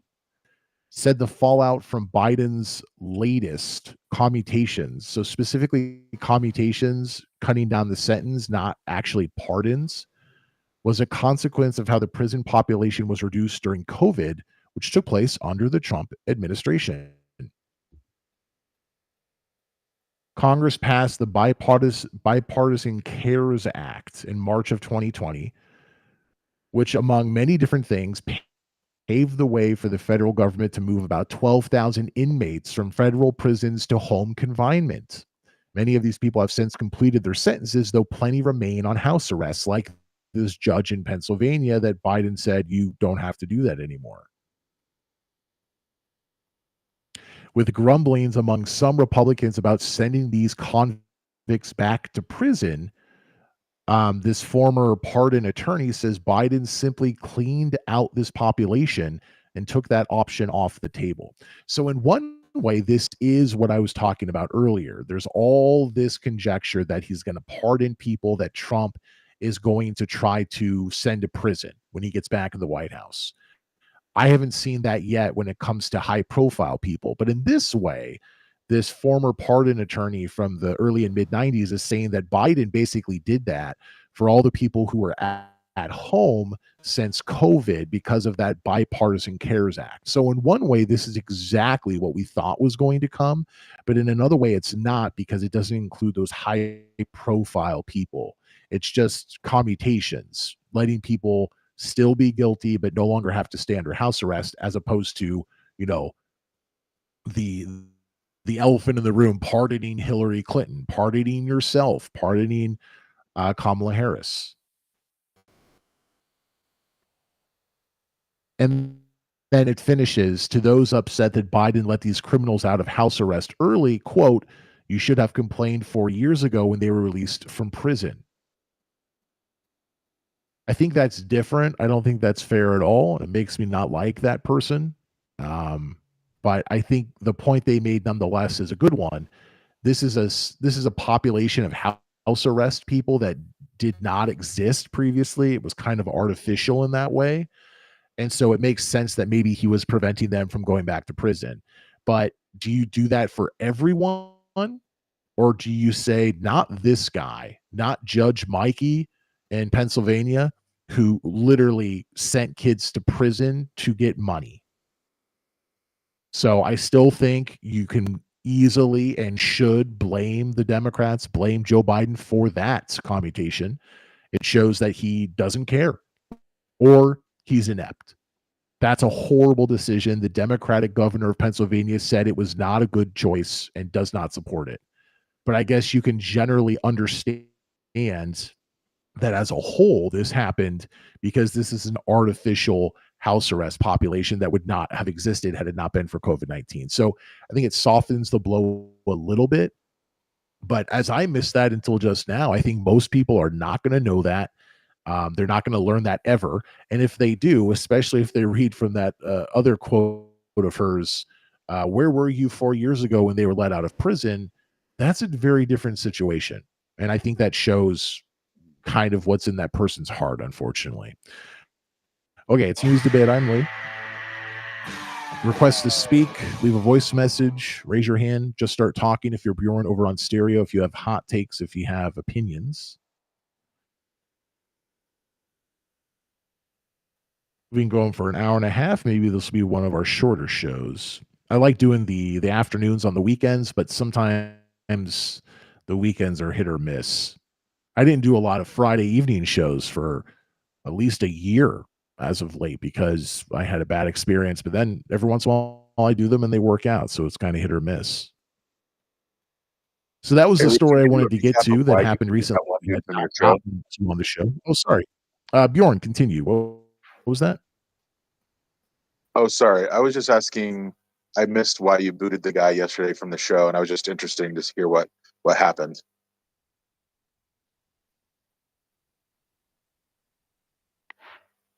Hey, well, that's an interesting segue. Yeah, so we were talking about abortion, and this was because this person I posted their Twitter handle on my Discord server. If you want to check them out, they are super MAGA. They also seem to be kind of baby faced, so not an old person. And I don't know where they came from. Sometimes we get some MAGA people because people like Shannon, who's one of my supporters at patreon.com/NEWZ debate, regularly goes into those sorts of rooms on Twitter Spaces and, creates fights. So sometimes they follow her in to my room, and usually it's just funny and they don't say anything and they don't cause any problems if they do speak, but sometimes they do. So let me share this from the BBC. So this person who, once again, I posted their account on my Discord server. If you want to check them out, their name's Duke.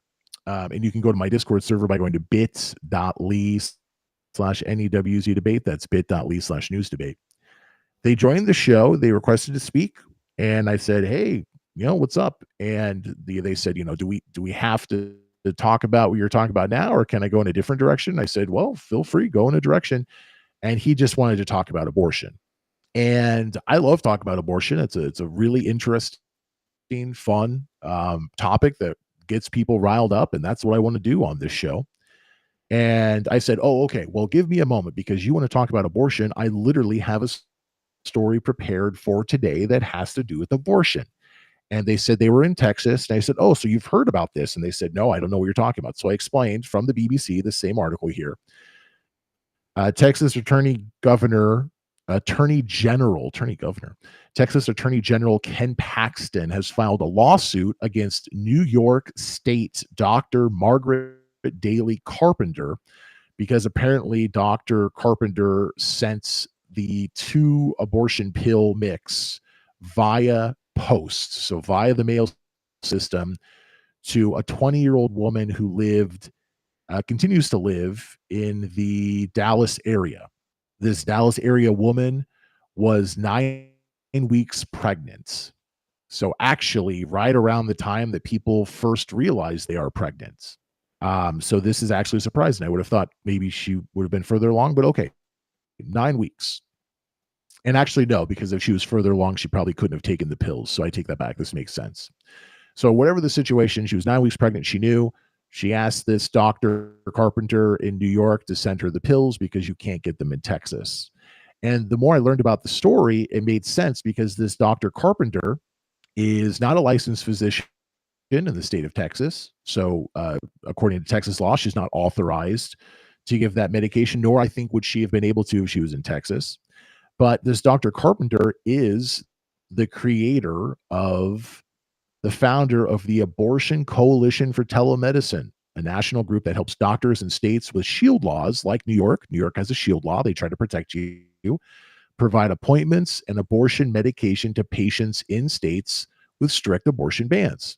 So this makes sense that this doctor did this, and it makes sense that the state of Texas, specifically the Attorney General, is going after her because she is a high-profile target. So I explained most of this, not every specific fact, but the general idea to this caller. And the caller kept, being very, very anti-abortion, which is fine. That's not a problem at all. But I'm just kind of painting the picture for you. And he kept saying things that I have never heard before, and just logically I knew were not true. So he first started off talking about abortion before we even got to this Texas, New York story from the BBC. He said, as you know, science has proven that life starts at contraception. I'm sorry, yes, conception, not contraception. I'm drunk. Life starts at conception. There we are. And I said, whoa. This isn't my first rodeo, which is funny because he has a cowboy hat in his Twitter profile.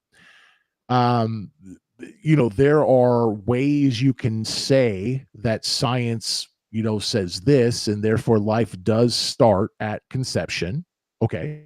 That's not what you said, but you could say that. Or you could say that there is a scientist and they say that life starts at conception. But to emphatically say science proves without a doubt that life starts at conception is not a fact that I'm just going to let fly.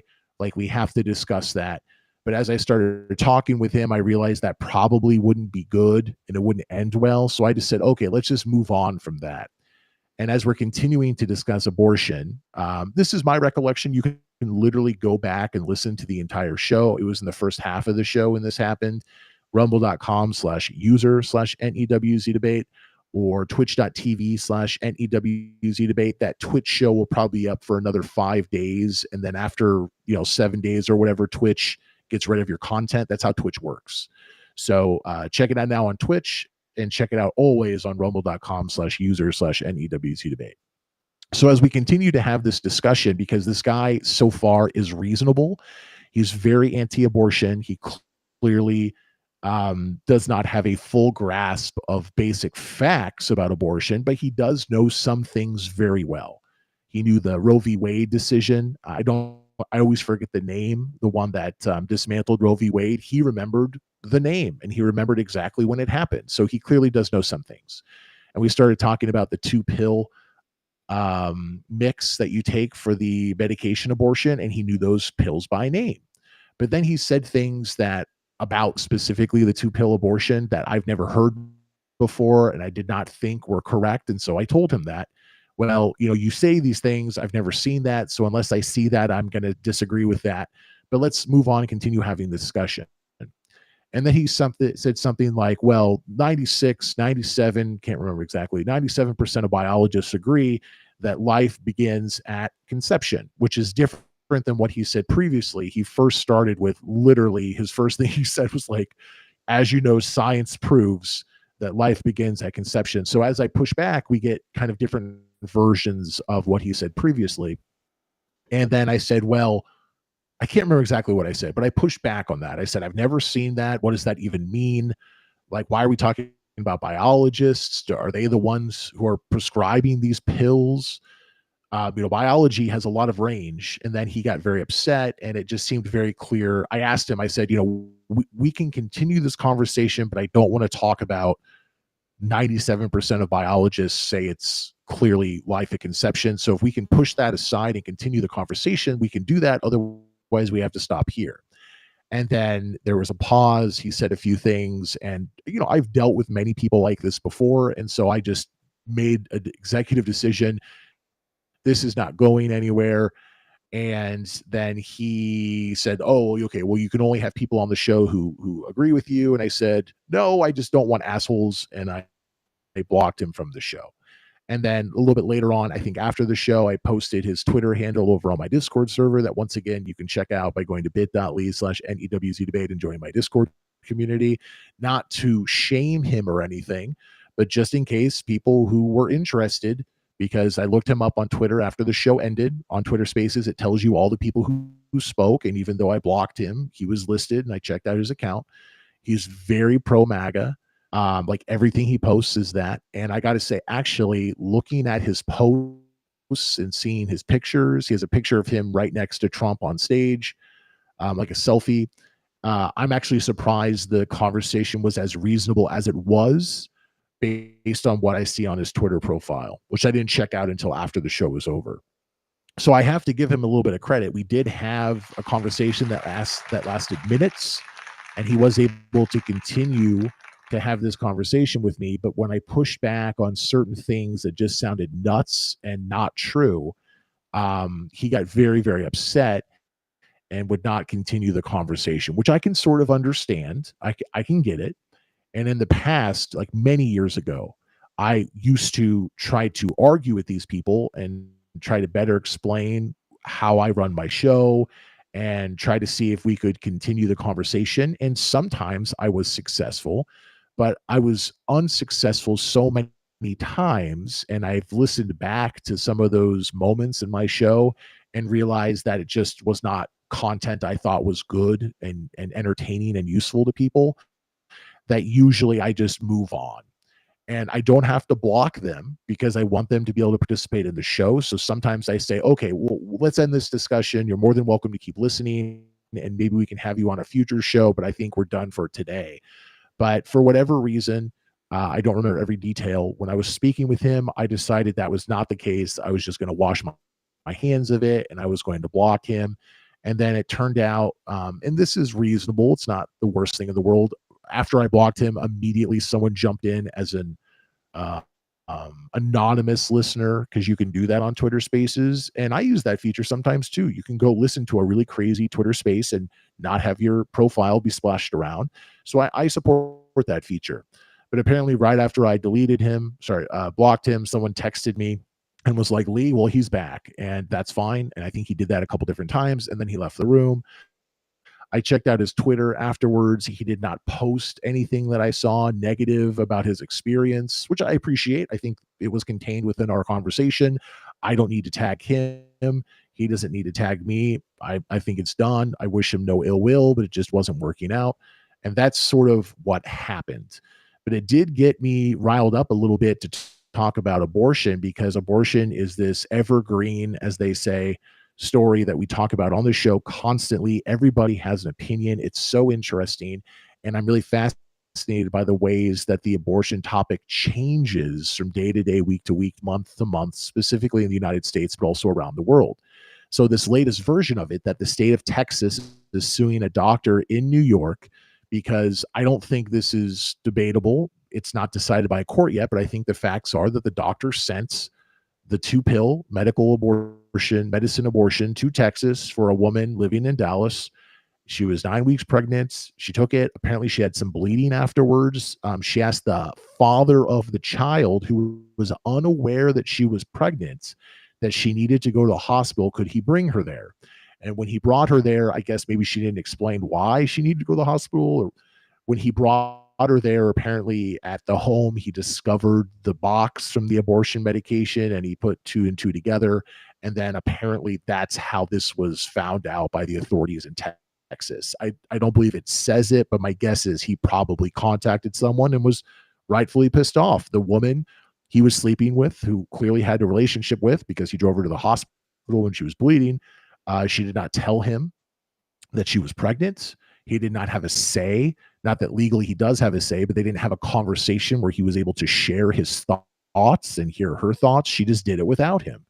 And this is an argument that gets used in the abortion debate all the time. And even though I favor a woman's right to choose and want them to have more access to abortion rather than less, I can't come up with a reply to what about the father. I think that's a very legitimate question. I think that if I was in that situation, I would want to have a conversation, at least with the woman. I would love to have a say in the decision. But if I remove myself from it and just think at a macro level, women in the United States, I think that they mostly should have complete control over abortion. But of course, I can understand, if you're in that situation, how that stance could really piss you off. And it would probably piss me off if I was in that situation as well.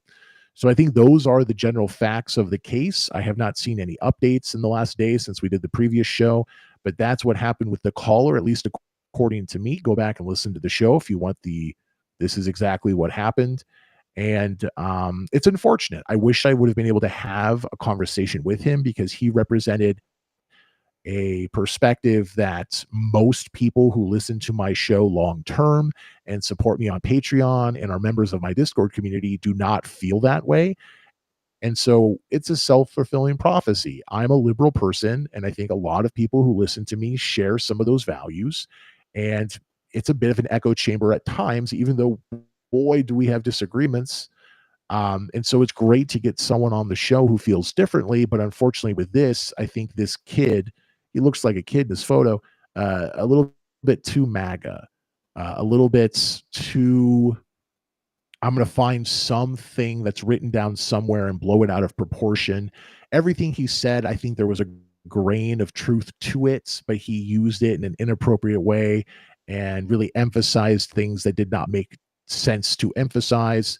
And at some point, I just said, this isn't working. And then I ended up blocking him.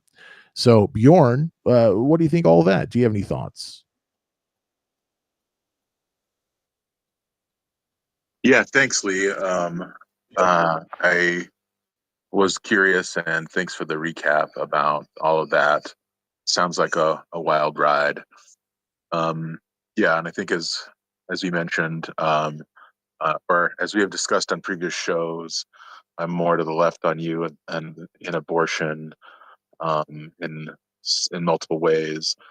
But I think on this issue with the New York thing, I think while I ethically agree with the doctor, I legally would not advise her to do what she did, just because I think it's, obviously fraught with peril and is going to detract from your greater mission. And, I think in general, I discourage illegal activities. Maybe that's the rule follower in me. I like some of the things that Antifa says and believes, but I'm not going to go burn down trash cans or break cars because I think that's stupid. I think it, again, when you are, I'll just say as a general principle, maybe this is more like in lines with, I guess I'd be okay with like, protests that are technically illegal but are not violent, a la like MLK sort of protests. I could get behind that and maybe even consider participating in those sort of things. But in general, like, if you're part of a respectable organization or like even like looking out for your family, engaging in like illegal things is probably not good for you, yourself, your family, etc. That being said, I, sometimes, in societies, there are times where you have to like, be, do things that are technically illegal. But again, I advocate for like nonviolent protests that might be technically illegal. But in general, I, as an individual, am not going to engage in those things because I have responsibilities to my family, to my company, all those sort of things that like we need to like respect. So interesting sort of like phenomenon.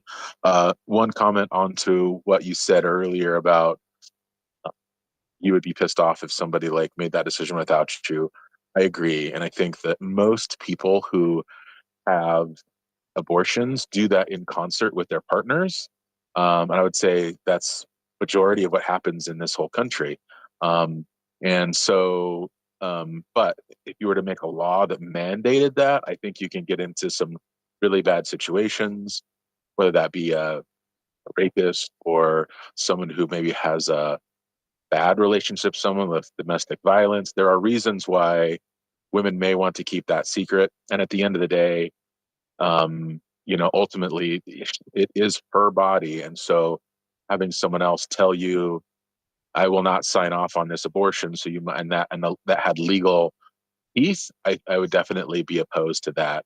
Even just like a legal mandate to like inform someone of that, I would oppose. That being said, I agree with you that in a healthy, normal relationship, that you should be open with your partner and talk to them about them and include them into that decision. But we also don't know the facts in this case or why someone would make that decision, etc. So that was just kind of my points on those things.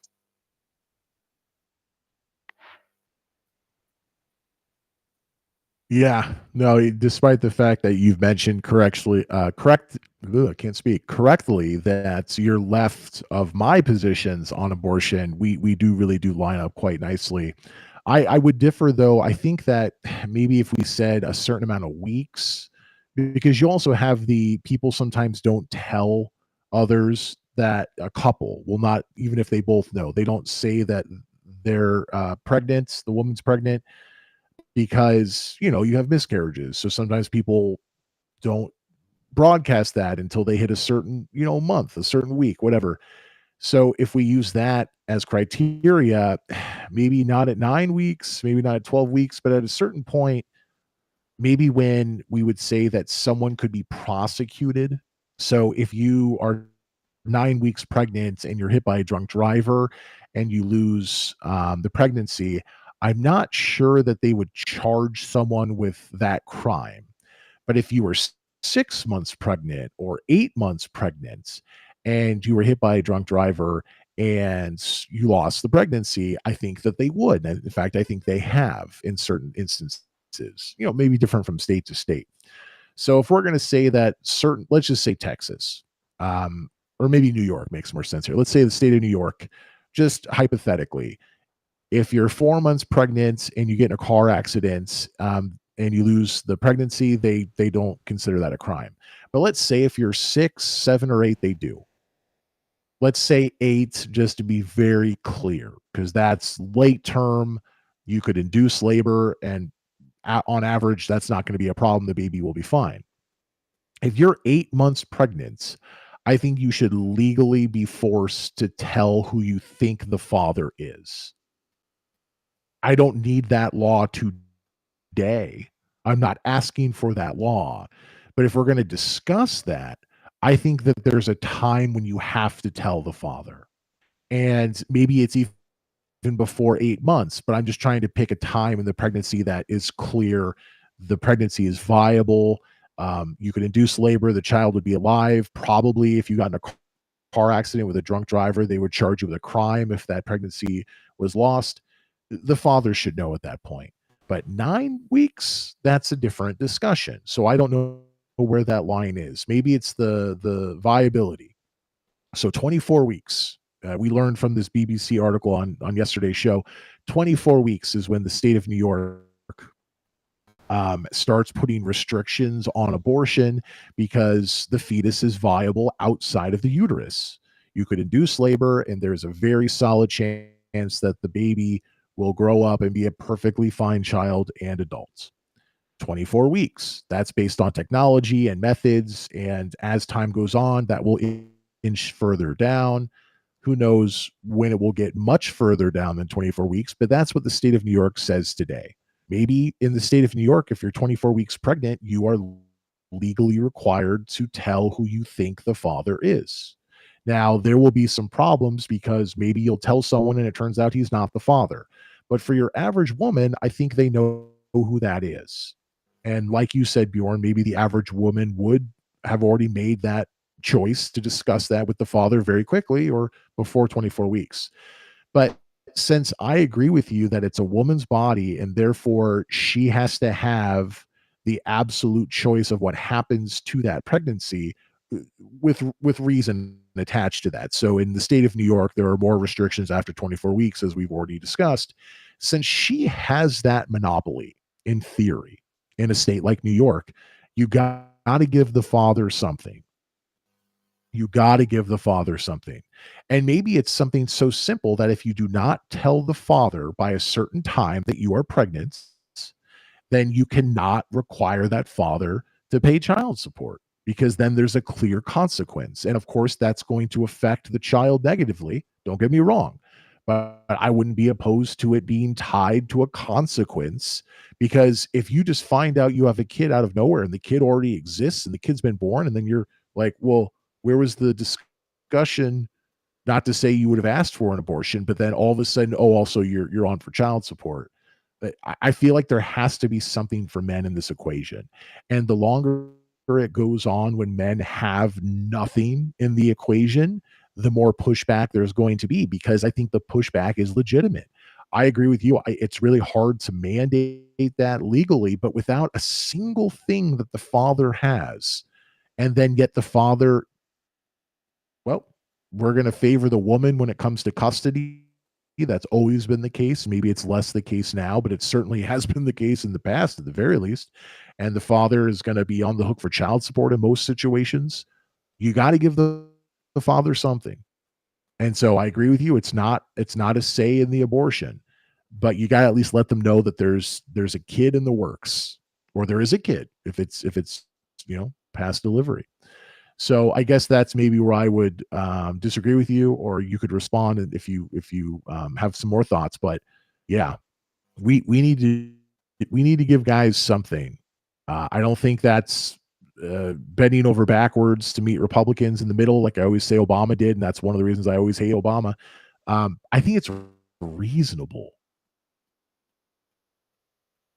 So I appreciate the food for thought that you've just given me, because I haven't considered that in a long time. It's something I have thought about previously, but that was not something that came up in yesterday's show when we talked about abortion. Reggie, I'm not sure how to pronounce this, Reigie. We'll say Reggie until I hear differently, has tweeted really nice statement here. To say life starts at conception is willful ignorance. If life starts at conception, that's something like life starts with sperm because they have to find the egg. So technically life starts in the scrotum. I added a few words there. No, that's a really good point. So basically, if life starts at conception, it's really hard for me to consider sperm not life or consider an egg not life, because literally it's just mixing them together and then there's fertilization. Also, the problem was at Alabama with life starts at conception was that the Alabama Supreme Court for a short amount of time ruled that embryos were life. And then even Republicans across the country were like, no, that's not good. Don't do that. We're going to undo that. And I believe they did undo that in, if it was Alabama, we talked about that on the show. Maybe I don't remember all the details. So if we're going to say, like we heard from Duke on yesterday's show, oh, biologists agree. There was one study I found after I blocked him that out of 55 biologists that were interviewed around the world, like 95% of them said life starts at conception, but it wasn't specifically about humans. It was just about conception. So anytime that takes place in the world, that means life starts. So once again, not what the person represented it as, but there was a grain of truth to that. If we want to say life starts at conception, I don't disagree with that. But if we want to say human life starts at conception, or we want to say human life that must be protected, or we want to say the soul, we want to say the human brain, we want to say a life that is needing to be defended, needing to be respected. We say a lot of different things about it. That's not what biologists are saying if they say that life begins at conception. Cell division begins at conception, right? The possibility of a full life begins at conception. But if we're going to say life begins at conception, is a life lost if a pregnancy is lost at 9 weeks? Not because of abortion pills, but just it happens, which does happen, right? Is that a life lost, or have, as I've been saying for the past 20 minutes, is that the pregnancy is lost? So I guess I solved my own question here. I would say a pregnancy, this is great. Go me. A pregnancy starts at conception. That I can get behind. A pregnancy starts at conception. Now, I know most people don't realize they're pregnant for many weeks after that, but I guess we would call it a pregnancy or something similar, maybe a different word, but basically that's what I mean.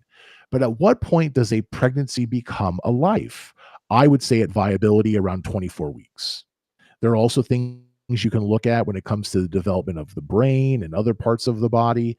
I don't know that that's better than 24 weeks, but that's not there when you have conception.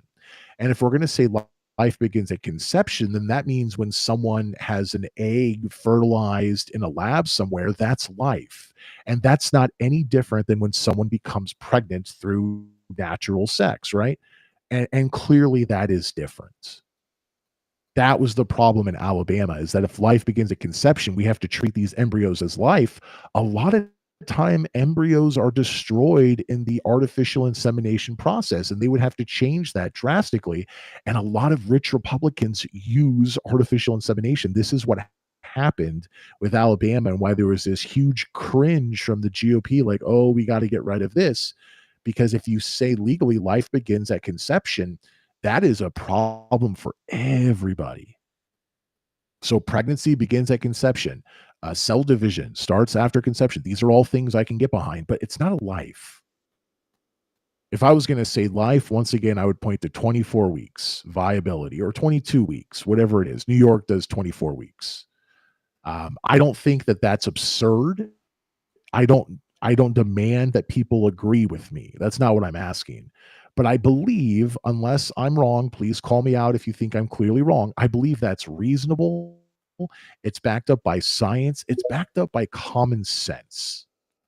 So that's what I'm talking about when I talk about abortion. I want to know what you think. And if you think life begins at conception, then tell me that. But don't tell me science says that. And don't tell me there's not a difference between pregnancy and cell division versus a life.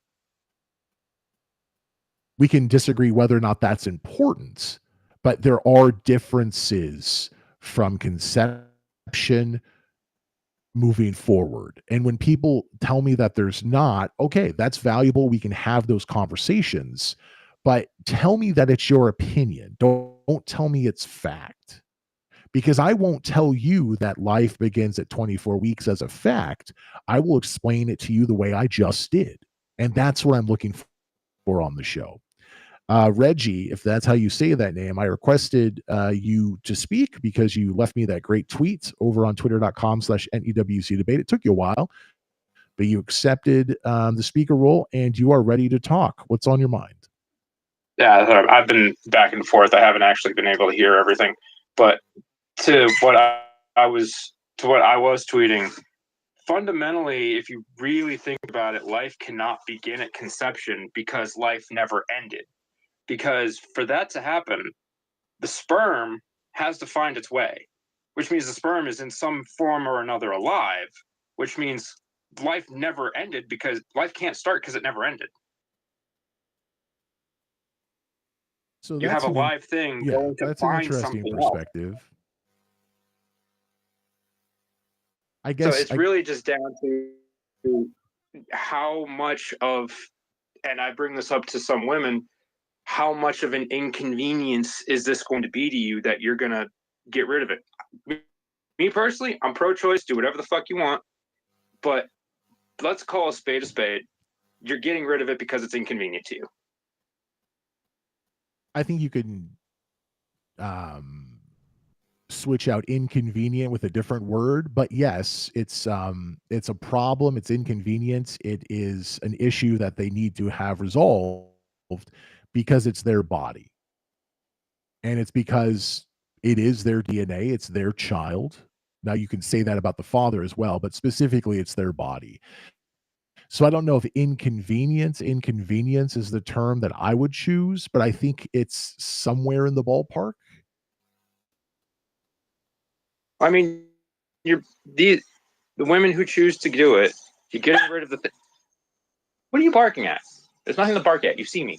The women who are choosing to get rid of it they're choosing not to be responsible for the thing they helped create. In a situation where it's, not rape and incest, which is usually not the situation, but I just want to throw that out there, and it's not about the woman's health. Yes, I have pushed back on pro-choice people, so my own team, about where's the responsibility. So if you are old enough to have sex in your state, because it's very different from state to state, and it's not about being 18. So if you're old enough to have sex in your state, so we're not talking about some kind of rape where there's consent, but you're not old enough to give consent, and therefore there is no consent. But okay, you're old enough to have sex in your state, and the person who's having sex with you is old enough to have sex in your state. Yes, there is responsibility. Absolutely. And I feel like the left, my fellow Democrats, are unwilling to even discuss that, and somehow that's misogynistic and it's anti-woman and all that stuff. I don't believe that for a moment. But at the same time, having sex versus then going full term and delivering a child, those are very different things. So I'm not surprised that there is a gap in every time I have sex, I make sure that I'm willing to carry a child for full term versus I had a lot of sex or I had sex once and now I'm pregnant and wasn't prepared for that. That's not surprising to me, right? That's humanity. Yeah, that's humanity. It's like you're making a conscious choice to do something that may result in something else at any time of the day, no matter what you're doing. If I'm getting in my car and I choose to go 70 in a 30 and there's ice on the road and I crash, that's on me because But I we should, wouldn't deny you I health knew. care. The police wouldn't show up and, if you're drunk, just to use a different example that's a little bit more nail on the head. If you're drunk and you plow into a building, hopefully you don't kill anybody and hopefully you're still alive. It's not like the EMTs show up and they say, well, good luck to you. Well, no, they're not going. They're obviously they're going to do their job and help me and whatnot. I still, at the end of all that, I have to pay for all that. But you're allowed to have your wounds be healed. They're not telling you, well, you should have thought about the consequences. So that's why I bring it up, because a woman who has sex and maybe does not use protection, is not family planning level stuff when she's getting ready to have sex. And once again, we're not talking about rape, we're not talking about incest, because that's the majority of the stuff is just people choose to have sex. And especially if there's no contraception involved or not very good preparation on contraception, whatever it is, you're still allowed the choice in my book. Just like if you're a drunk and you plow into a building, you're still given medical attention. Yeah, but when pregnancy is something that happens because of nature. Unless there is going to be significant damage to the mother, it's not healthcare. Well, that's where we get to perspectives, because I don't know that there's a way to prove that.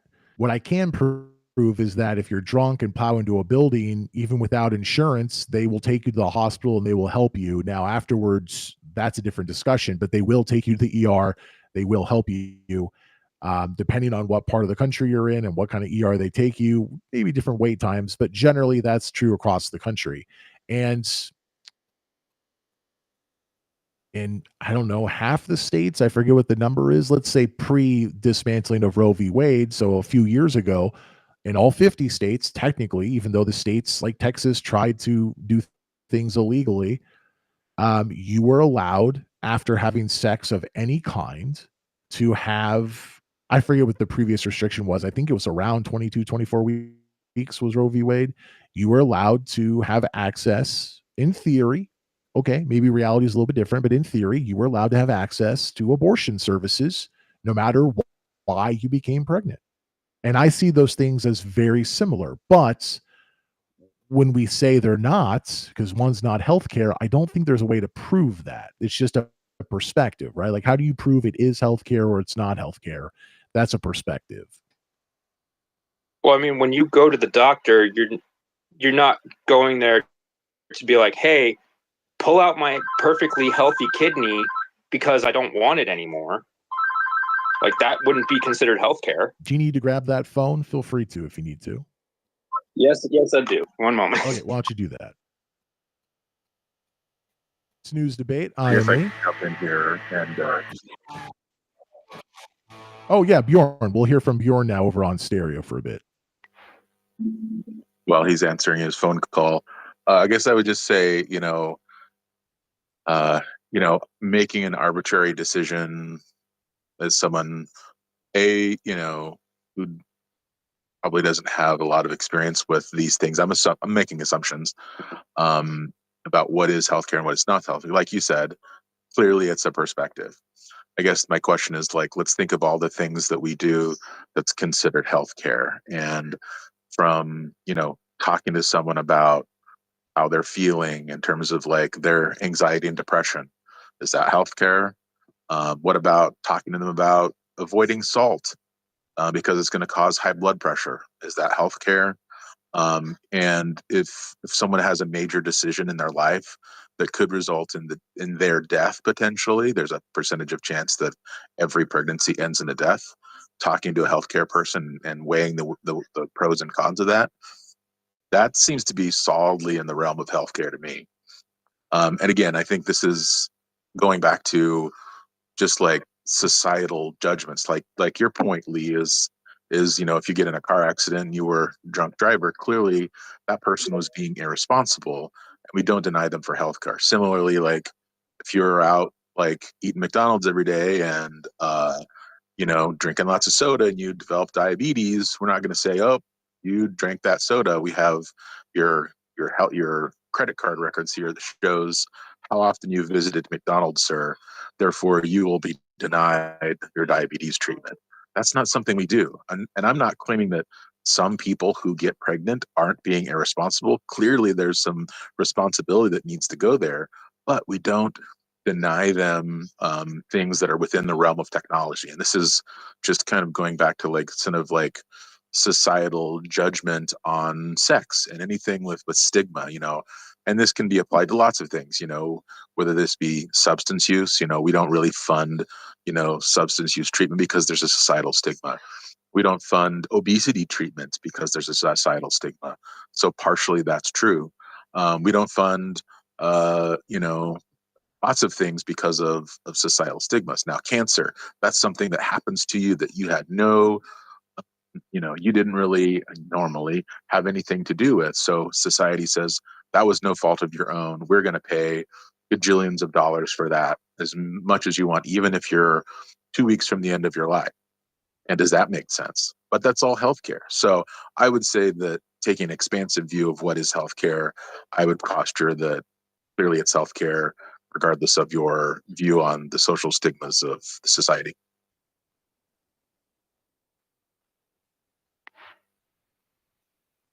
Yeah, I can get behind all of that as well. Thanks for that explanation, Bjorn. Feel free to jump in at any time. But Reggie is back with us after the phone call. Yes, back to you. So, all right, the list of things that could be considered healthcare is very expansive, and yes, societal judgment on what is or is not healthcare would play a major role in what people think is healthcare. As far as an actual, not so much a definition of it, but healthcare is meant to help people. It's meant to help the people that go for it. Yes, but in turn, it's not there to hurt or injure other people or beings on purpose. Not unless they're saying, hey, okay, take out my kidney and give it to this guy because both of his are failing.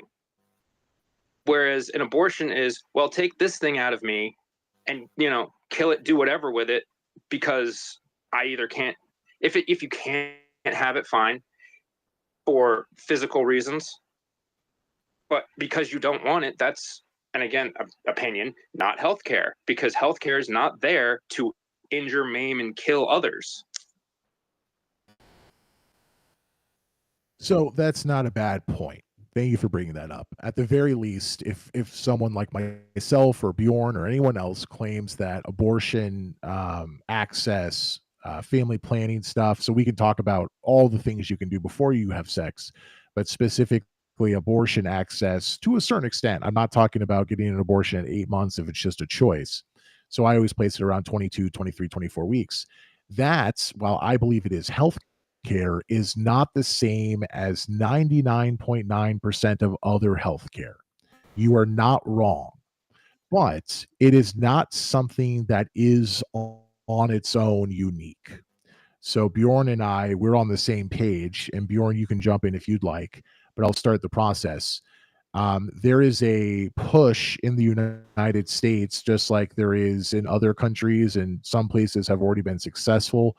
I believe, is it Oregon or Washington State, somewhere in the Northwest, that liberal region, where there has been some progress, not only on marijuana, and I think Oregon has mushrooms now or whatever, but death with dignity. So this is something that I think, because of our general Christian history in the United States, we have been vehemently opposed to, against, letting someone choose when their life ends.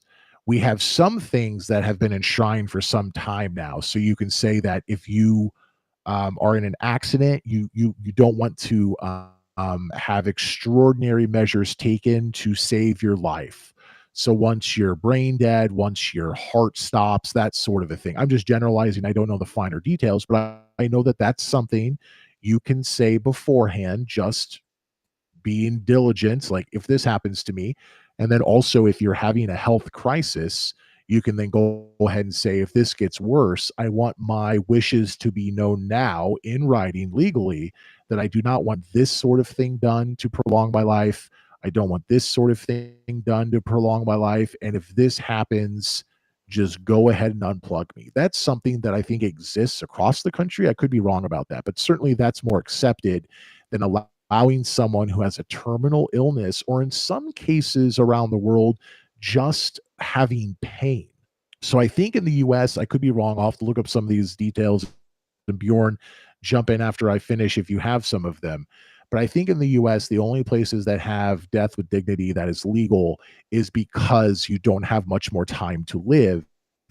You could also be very much in pain, but it's because you're kind of done. But you're not done today. You're not done next Wednesday. And maybe you're not even done a month from now, but you're done, right? Of course, they make those proclamations that this person's dying and then they have a miraculous recovery, but usually that's not the case. And especially, I think, with this, that's not going to be the case. So while abortion is very different than all the other types of healthcare that we've been discussing, you're not wrong about that. I would say it's not alone and unique in the fact that we do provide healthcare, at least in one place in the United States, and in the future, likely more than others. This is the way it's going to work. Just like with marijuana, this is the way it's going to work. Just give it enough time. That you can have healthcare that ends your life. So, not the same thing, because abortion is not your life. But I would say very close enough that it creates a pattern that gives this some more legitimacy that, well, not only do we do this, we're also starting to do that. So, Reggie, I see your hand is up. We'll go back to you in a moment. But Bjorn, is there anything that you want to throw in?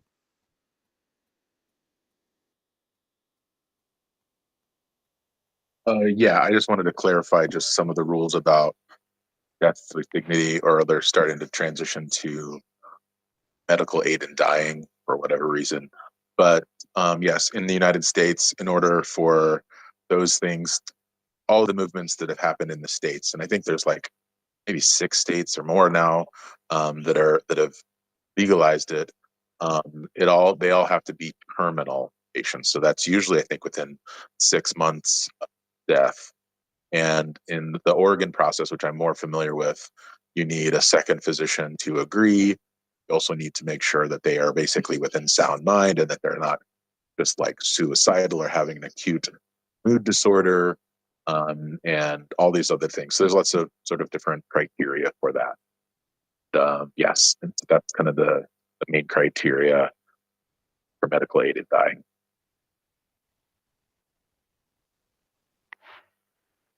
I was going to mention as well. And then before we go back to, I'm sorry, yeah, for suffering. So in Europe, they go beyond terminal illness and they add in suffering, and so that can be for pain. I've even heard of like mental illness and other things as well. So, and that's kind of considered more euthanasia versus like medical aid in dying. It's like this person is already dying. We're just assisting them outside of hospice. And what you described earlier, Lee, where you have like withholding treatment, is legal everywhere. And technically, medical aid in dying is not federally legal. It's again just kind of been given to the states, but there is supposed legal protection for docs and people who do that. But it's different from euthanasia, where euthanasia, the docs actively administer a medication to the patient, versus medical aid in dying, they provide them with the medication and the patient self-administers them. But apparently that's a legal enough edge of a knife that that's how they make it work in states that allow that. Sorry to interrupt whoever's speaking. No, this is a great conversation. This is what I wish we had yesterday with the abortion. So everybody is welcome. Before we go back to Reggie, something that I wanted to do, I'm over on Chat GPT, which says, as of now, death with dignity laws, also referred to as physician-assisted dying, are allowed in the following U.S. states and jurisdictions. So Oregon, as we just heard, Washington, it does not say Washington, D.C., so I believe that's Washington State, California, Colorado, Hawaii, Maine, New Jersey, New Mexico, Vermont. Additionally, Washington, D.C., and the legal conditions for all of these generally: diagnosed with a terminal illness, with the prognosis of 6 months or less to live, as Bjorn mentioned, as he also mentioned, mentally competent, make the request voluntarily, often multiple times, both in writing and orally, and be able to self-administer the medication. So Vermont was 2013. New Mexico was, it became effective in 2021. New Jersey, 2019. Maine, 2019. Hawaii, 2019. Colorado, 2016. California, 2015. Washington, 2008. And Oregon back in 1997. I had no idea it was that late. I'm sorry, that early, that it's been that long. That is, wow. Soon it will be almost 20. Wow, that is, that's really far back. I had no idea. That, wow, okay, Oregon, everybody. So not necessarily the same thing as abortion. That's not what we're saying, but it is something that is considered healthcare, and it's something that ends a life. So back to you, Reggie. Okay, so this is where I'm definitely going to sound like I'm flip-flopping, and I know the description that I've already given of healthcare, but I actually am behind death with dignity. And I can rationalize this, whereas is it more detrimental to the person's health to attempt to keep them alive than it is to let them go? And that's where I would say that, yes, that's healthcare, because you may be improving, even though they're not going to be alive, their condition of, rather than being in, 5th degree level pain all the time and not able to control any of their bodily functions, at least now, they don't have to deal with that for however long they might have left. Nobody else that cares for them has to see them in that condition and have to, and I'm going to use this word, even though I know this is not really the word I want to use, be burdened with that or saddled with that. So it's that in itself seems, it's more healthcare, I would think, than what we were previously talking about. And that's not unfair to describe it that way. Once again, it's not saying apples to apples here, but the point of bringing this up is that previously our discussion of healthcare was mostly along things of prolonging life and helping people with quality of life. So even if you smash into a building when you're drunk and you break your leg, we try to make sure that you can recover from that. We're all on the same page. But then the question was sort of asked, well, abortion, if that's healthcare, that's the outlier. Nothing is like that. Well, we didn't find something that's exactly like abortion, but we found something that I think is showing that healthcare can include ending life. I don't think that an abortion at 9 weeks or 10 weeks is ending life. That's my personal opinion based on, as I've discussed earlier, science, but also my interpretation of science, because science cannot tell us what an abortion at 9 weeks does to a life. That's not what science can do right now. You have to have some interpretation. It doesn't mean disregarding science. It doesn't mean blowing it out of proportion, but there has to be a little bit of interpretation there. But what I don't think is interpretation is that death with dignity shows healthcare does deal with ending life. So even if I call an abortion at 9 weeks not ending life, let's just say for a moment it is ending life. Well, it's not the only thing out there. And clearly one is at the end of life and one is a potential life, or life, if that's what you believe, that has yet had a chance to really take life by the horns and live it, right? So once again, apples to oranges, not apples to apples, but I think it's close enough.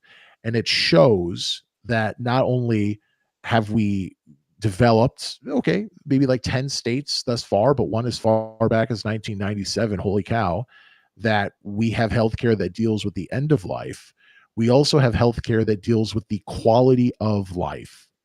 So someone is terminal, they're going to die. But if you told me today I had 6 months to live, I would want to live those 6 months. If I have pain, if I'm at the end of my life, if I'm 85 and you tell me I have 6 months to live, that's different than if I'm 24.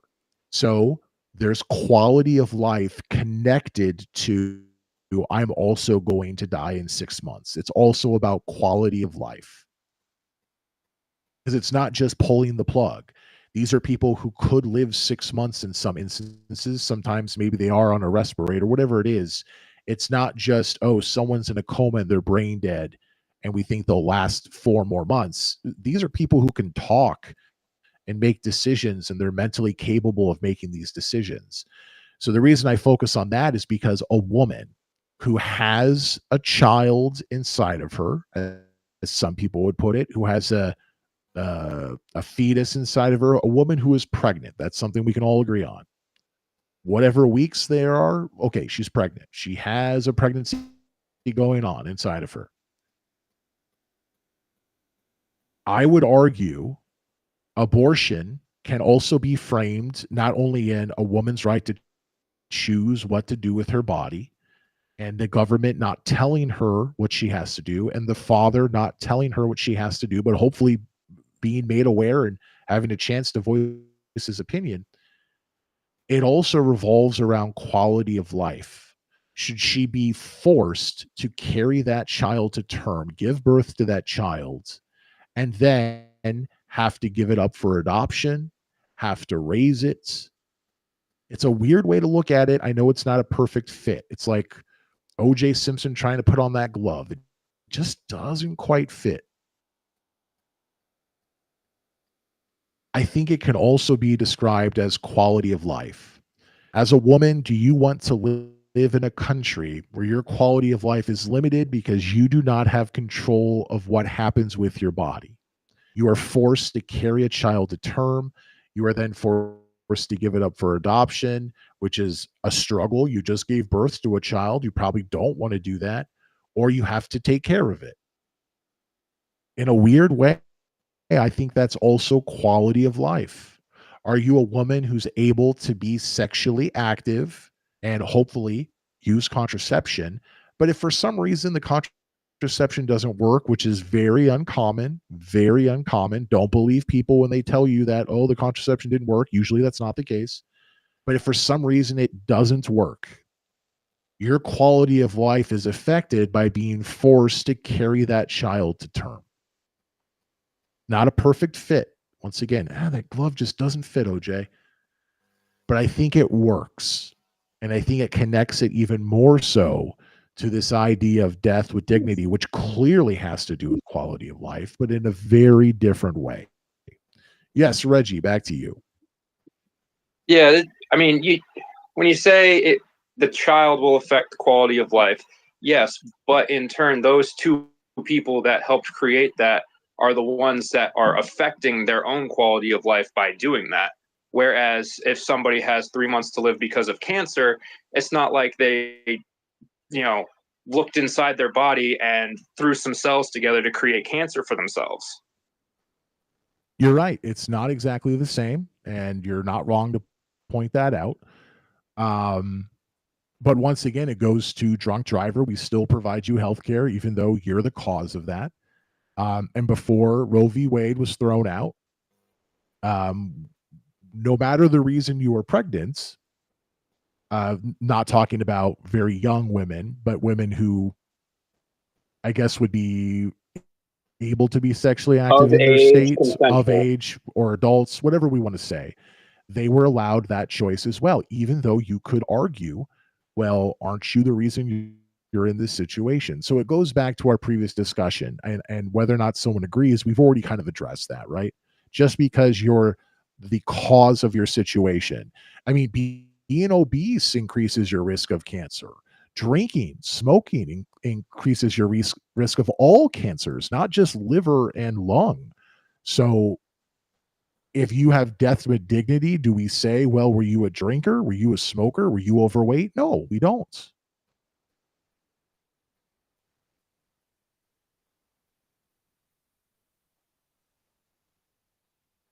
Let's reset a final time. It's News Today. I'm Lee.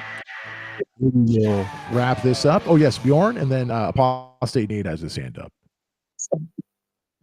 Yeah, I was just going to say, and that kind of goes back to like what I was saying, is that we have compassion for people who have cancer, for people who have genetic disorders. We have less compassion when people's choices impact them. You know, like we do treat people with diabetes, but we kind of like give them a side eye. And like when they see the meeting, we're like, you know, this or that. You know, that again goes into obesity. For things like pregnancy, we have a very harsh, judgmental view of this often in terms of society, of like our compassion goes out the window because of the societal implications that go along with sex. And like you said, like the Christian nation or the prudish nation or whatever you want to like talk about, like why do we have these kind of like things that other societies don't? It's all similar and related. So I think that's one of the things that like complicate this whole thing. And I guess what I think it's like we sometimes struggle to like kind of define about biological life and other things like this. I The way I view it is that, like you said, like technically these are living cells that are dividing, so there is a biological life here. What we argue is, what is the legal definition of life? When does life legally begin? And barring technology, back in the day, life was considered alive when babies were born. Because before then, if babies were born before then, they often were born stillborn, or they didn't live very long. And so, but as technologies advance, we have things like ultrasound, and we can peek inside there and say, oh, look, the baby's wiggling, or we have a thing that we can listen to, whether it be a stethoscope or whatever. And you can see this, this heart is beating, therefore, this is alive. And so, where does this, where does the line happen? And as viability has changed, what the weeks of what is viable has changed with technological advancements. Viability changes depending on which country you're in, what state, what's available in your state or city. In some places, 22 weeks is considered viable, and people are going to attempt. In other places, they would not even attempt resuscitation at 22 weeks. In places that don't have things like lung surfactant, which is needed which is produced by everyone starting at around 34 weeks of gestational age, your lungs can't expand without that. And so in places that don't have access to surfactant, 34 weeks is the edge of viability in many, many parts of the world. And so, viability is going to be an ever changing number. And so it's hard to legally depend on that as a strict definition. The law and science is going to always be at odds if that's the definition we want to use. I guess to me, the base question is, what is the relative value of the life? And I think this is what gets like uncomfortable for people who are strict. Life begins at conception, like legal life with this 100% rights, as everyone begins at conception, are uncomfortable when we talk about these sort of things. I think that, are you sad when you have a miscarriage? Absolutely. But that's also different than when you have a life that ends, that's a 1-month-old child. And I think that some people may argue that and adamantly argument that no, there's absolutely no difference between a life of an embryo and the life of a baby. It's 100% the same. And I think I've given this thing on this example on your show before to another person, Lee. And the example I use is, well, let's say that in this hypothetical, that in the corner of the room there was a jar with 500 living fetuses, or maybe a cooler, and you're ready to go. And in the other is a crying baby. And there's a fire or an explosion that's going to happen, and you only have time to save one. And if you want to really stick to your definition that those 500 lives are just as equally as alive as anyone else, then you grab the cooler. But I think that all of us can, realize, or at least most people that I know and talk to, realize that baby has a greater value or more importance than those embryos do. And everyone would save the baby in that situation. And so I don't think that there is like a true black and white line of where is it like legally okay to like ban abortion or other things. This is why I don't have a number that I say that you should ban abortion at. I think that it should be legal up to 9 months. And that's not saying that I'm hoping people go and they have abortions at 2 weeks before they deliver. Not at all. And that doesn't happen. But if you put legal restrictions on abortions at any age, then when there are genetic abnormalities or other things that are discovered later on, or if things develop that are, the baby can't be delivered, after 24 weeks, you can just deliver the baby. So an abortion really isn't necessary. And so what you're talking about, third trimester abortions, usually are a fatal anomaly has been noted with the baby. And we know that within hours or days or weeks or whatever it is, the baby's not going to be viable. It's not going to live. And so to tell a mother, no, you must continue with this pregnancy for another month or 2 months or 3 months, and then you must watch your baby die, is incredibly cruel. Now, some choose to engage in neonatal hospice, which is where they deliver that baby shortly after being born and then put the baby immediately into hospice, where they comfort the baby, they hug the baby, do all the things that they normally would. But again, that's a choice that because of our societal thoughts, we are imposing, you must engage in neonatal hospice when there is another option available that is also humane for ending the baby's life beforehand and also stopping mother's discomfort and all those other things. And so what I'm trying to communicate is that I think that there is a line, it's kind of a slider that as the pregnancy progresses, it becomes more weighty, more important, more relatively important to the mothers. And I think that line doesn't fully 100% cross over to equally important until the baby is born. Because even if it was 2 days beforehand, I would still choose my wife over an unborn fetus, unborn baby at that point if I had to make that decision. Really, that's like a hypothetical that doesn't actually happen very often, but I would still choose my wife 100% of the time. So I don't know. I think that because there is no real black and white line where you can choose, again, you can arbitrarily decide, well, when you can see the heartbeat or when you can hear the heartbeat or when viability, and all of these things are okay. But to me, the most important thing is, and because these things are so fraught, they're so complex, there's so many factors that are going into this, whether it be social factors, medical factors, all these things, it is impossible for us as society to make a law that's not going to be bad for some folks. And that's why all of these things need to be examined at the family level, by the parents, by the physician that's going on at that level to decide what is safe, what is right, what is not. And that process is not ever going to be perfect, but I think it's way more imperfect for us to arbitrarily decide when abortion should or should not occur.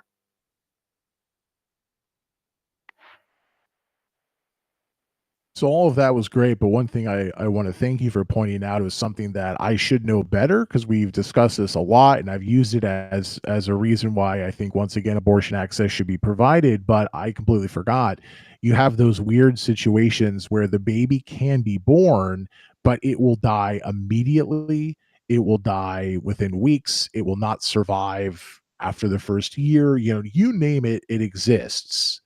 And so to tell a woman that she has to deliver a child when she knows that it will die immediately, it will die thereafter, however long, that's another thing. Now we can make exceptions for that. I don't think conservative states do, but in theory, rather than reality, we also could make exceptions for that. But because human beings don't work theory a lot of the time, it's reality.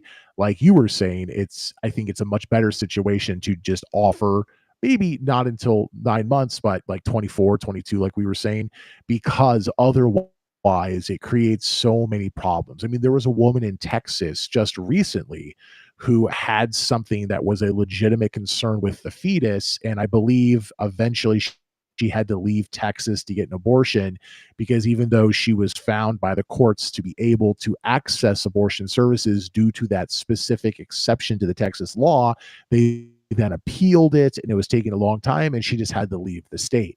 So once again, theory versus reality, it doesn't work out. So I think that the reality has to be, don't have general limits on abortion. I would say 22, 24, but I can also understand why having it a little bit further.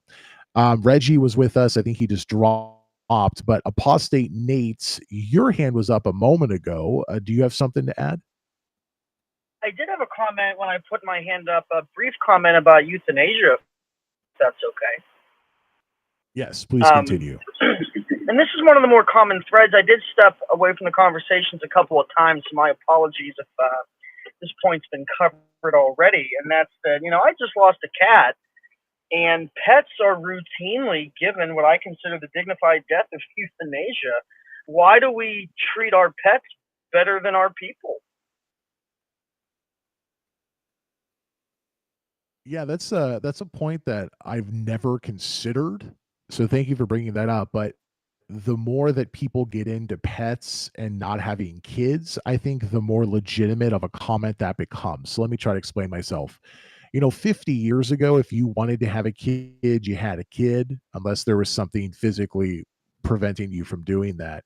But now a lot of people, okay, maybe they don't want to have kids, but just my friends in my friend zone, there are people I know who want to have kids and they've just not made it a priority, maybe because they think they need to do this, this, and this, and then later on, or they just not really thought it out the way that they should.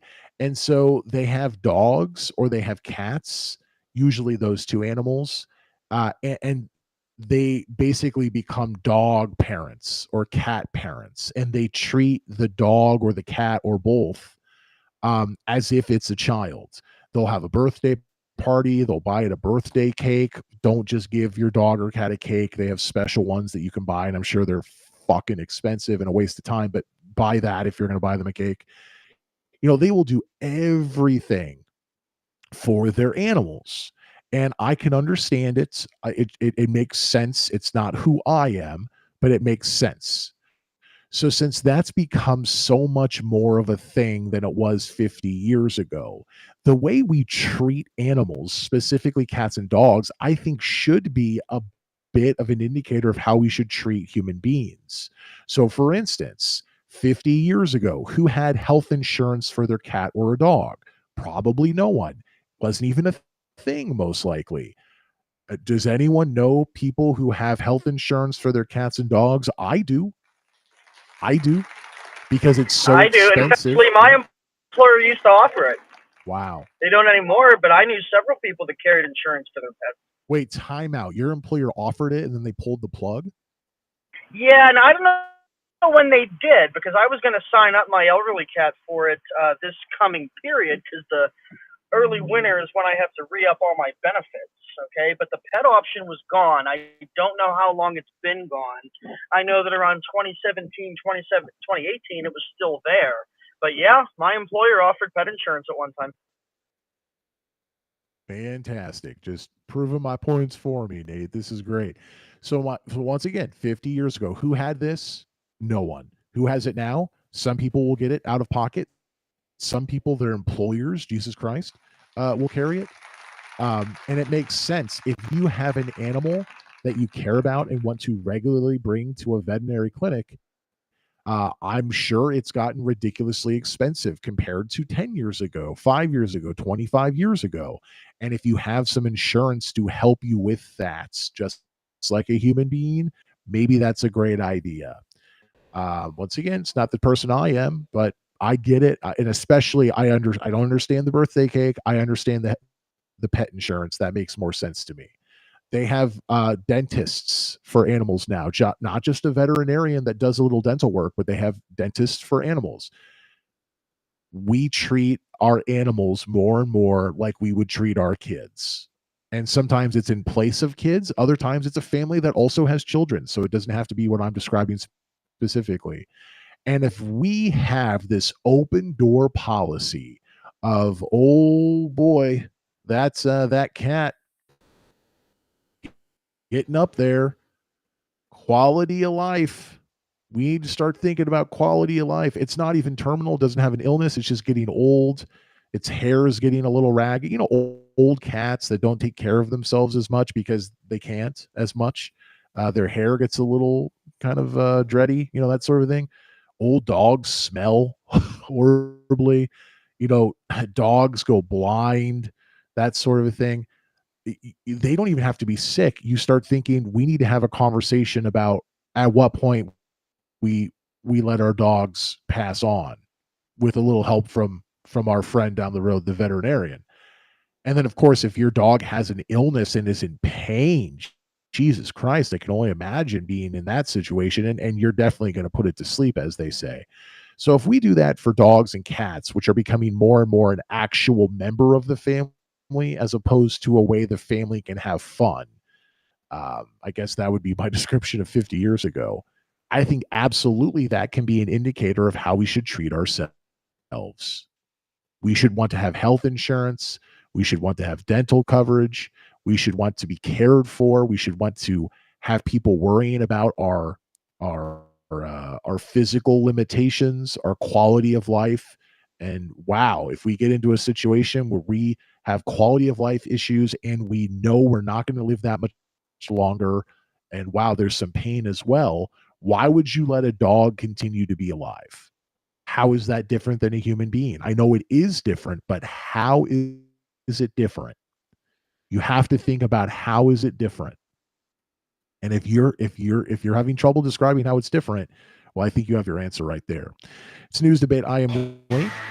I want to get over to this. Reggie said he needs to bounce, but he loved the conversation. I appreciate Reggie being part of the show. I don't believe Reggie's been on the show previously, so it was great to hear that perspective. And I tweeted that please join us again in the future.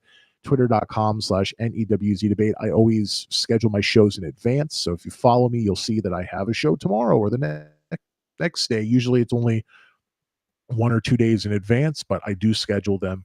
I also post in my Discord server when I have shows coming up. So that's bit.ly/NEWZ debate, bit.ly/news debate. You can click on the link to join our Discord server, and I post in there 1 or 2 days in advance as well. I'm over here on ChatGPT, and I'm going to share my screen on rumble.com/user/NEWZ debate, where I have a video live stream, and also twitch.tv/NEWZ debate. I have forgotten why 22 to 24 weeks is considered the viability level. I know it is, and I know there's a good reason why, but I have forgotten those details. So I wanted to look that up, and this is why. According to ChatGPT, from 22 to 24 weeks, the fetus reaches a developmental stage where it may survive outside the womb with medical intervention. So, as we heard Bjorn say a moment ago, yes, medical intervention. And if you don't have certain types of medical intervention, viability might jump up to 30 or more weeks. It just depends on what you have available to you. And as technology continues to develop, just imagine where it could go in the future. 18 weeks. I think that'll take some time, but I think it's on the horizon at some point. So once again, this concept of viability is tied to the likelihood of survival based on the available medical technology. So around 22 to 24 weeks, you have lung development, you have brain development, you have body fat and skin. And if you look at the survival weeks, at 22 weeks, You have a 0 to 10% survival rate with a high risk of severe disabilities. Now, this can depend on varying medical care and other factors, but this is just generally. 22 weeks is not good. 23 weeks, 10 to 35. And get this, 24 weeks, which is what I hear the most. I hear the most 24 weeks. You have a 50 to 70% survival rates. And let's say we kick the can down the road, 26 weeks, 85 to 90% survival rate. So that's why I say 24 weeks. I got to say, I actually might switch to 26 weeks. That we should have abortion maybe no earlier than 24 weeks cutoff, and maybe even into 26 weeks. Because 50 to 85, that's a huge jump. 70 to 90, that's a huge jump. And that's the jump from 24 to 26 weeks. And once again, these percentages represent survival in well-equipped neonatal intensive care units. So not everywhere, but well-equipped places. And there's a bunch more here. Many laws and guidelines use 24 weeks as a cutoff point for restrictions on elective abortion. Elective abortion. So you just want to have it as opposed to there's a reason because of the what's going on with the baby, how long it's going to survive, if it's going to even survive to delivery, what's going on with the mother's health. So anything not concerning that elective abortion, many laws and guidelines, they cut that off at 24 weeks because then you're at 50 to 70% survivability rate. And 26 weeks, you're up to 90%. Lee, So I just that's wanna, all like, we need from point out ChatGPT. that- I'm sorry, Dylan. Yeah.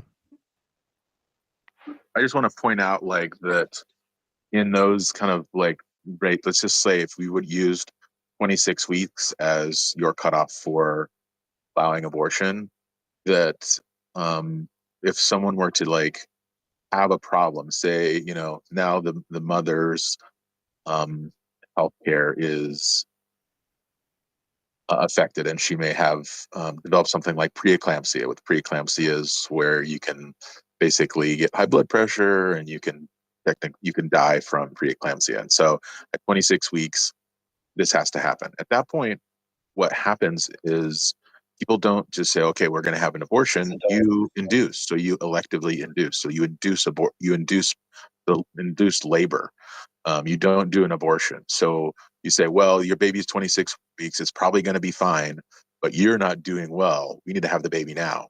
So you do the things to make the woman go into labor at 26 weeks. They go to the NICU and then you save the mom. In those cases, no one is doing abortions. I mean, I can't imagine anyone who would do abortions when you're above the level of viability. The only time that abortions are happening past that point is if there is some other genetic thing with the child.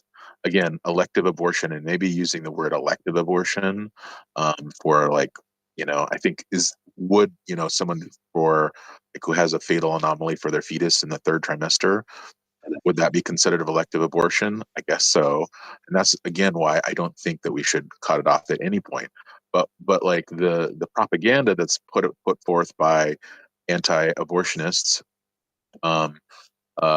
would be like at 26 weeks they're just aborting babies, and that's not true. What people are doing is the only reason that again would happen in without like clearly, I'm sure there's like some strange like 1% news stories here or there, but in general, if there's a problem post viability, what's happening at that point is you're inducing labor, saving the mom, and then trying to help the baby as much as possible. The only time that you're going to have an abortion after that point is because of one of these weird genetic anomalies of the fetus, because there's no reason to end the pregnancy, if that makes sense.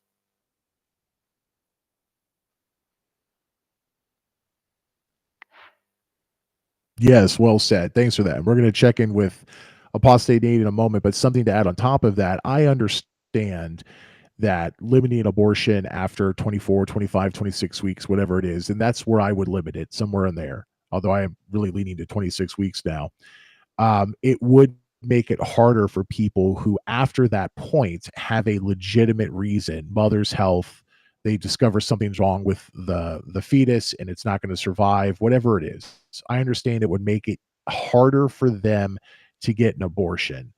But at the same time, I cannot look someone in the face who thinks all abortion is murder and not tell them that I cannot come up with a reasonable point at which I say abortion stops here. I just wouldn't be able to do it because I think it would be a lie. I think there is a reasonable point that we can say 99% of abortions stop here, even if it makes it hard for the 1% of people who legitimately need an abortion after that for the reasons we've just discussed. I think it makes sense. I think it's illogical not to have that. So I see it from both sides. If we are chiefly and only concerned about the health of the mother, the well-being of a healthy baby that does not have issues like you've just mentioned, then we would not have an abortion limit. But at the same time, that's theory versus reality. I think the reality is that we have so many people in the US, tens of millions of people who are reasonable on other issues, but they just think that all abortion is murder. I can't look them in the eye and tell them there's no way that we can have any points in the 3 trimesters that we just say almost no abortions past that. And so that's why I would favor that, even though it does make it harder for the people who really do need it after that point. So I own this decision. I understand what this does to a small amount of people in this hypothetical situation that plays out in real life all the time. But I think it's necessary. I think it is a deal that has to be made. It is a concession that has to be made for something that is so important in the United States, for things that people have blown up abortion clinics for people who have murdered abortion doctors. I think you have to make a concession. Otherwise, it's unreasonable. I think it's just unreasonable. Otherwise, it doesn't mean I don't understand your perspective and value your perspective, but those are my reasons. Apostate Nate, your hand is up, and then we have, I think, Better Call Sal. Someone over on Twitter Spaces is requesting to speak. We'll get you in a moment, but Apostate Nate. Yeah, real quickly, and these are just minor points because I gotta go. I'm going out to the movies with my mom. We're gonna go see the new Wicked installment. Looking forward to that. But I just wanted to let you know that I'm glad Reggie showed up. Reggie's a mutual of mine. He always has something to say. If you're still listening, Reggie, and you have absolutely got to throw Mr. Cassandra Mike here because he's one of the best spaces presences on this platform. So don't let him sit in the listener section foreverly. And with that, enjoy the rest of the show. Wow. Apostate Nate doing my work for me, bringing all your friends to the show. Best of luck. I bet you're going to enjoy Wicked. And once again, Apostate Nate is a guy who spends his money on things he wants to do. So rather than me being like, I think I could, if someone threw a free ticket to me, I'd go see Wicked. He's like, I'm going to go see Wicked. I'm going to go with some other people. That discussion makes more sense. We had that at a previous show, so it's building on previous discussions. But once again, Apostate Nate's a guy, spends his money, spends his time doing what he wants. I just kind of figure it out, and those are big differences between us. And boy, do I support someone who does what they want to do and spends money on what they want to do. Let's hear from Better Call Sal, friend of the show, Better Call Sal, based in Ireland. And I'm also going to invite to speak the person that Apostate Nate just mentioned. So we'd love to hear from you as well. But Better Call Sal, you are now a speaker. Go ahead and take it away. What's on your mind? Hi. I know it's a really hot topic. I'd like to weigh in on the Irish perspective of abortion. The Eighth Amendment to our Constitution stated that the baby's life was more valuable than the mother's. And we repealed that because that's how we work our Constitution. We all vote on a referendum, so it's a mutual decision. It was repealed simply because it's control over the Catholic Church.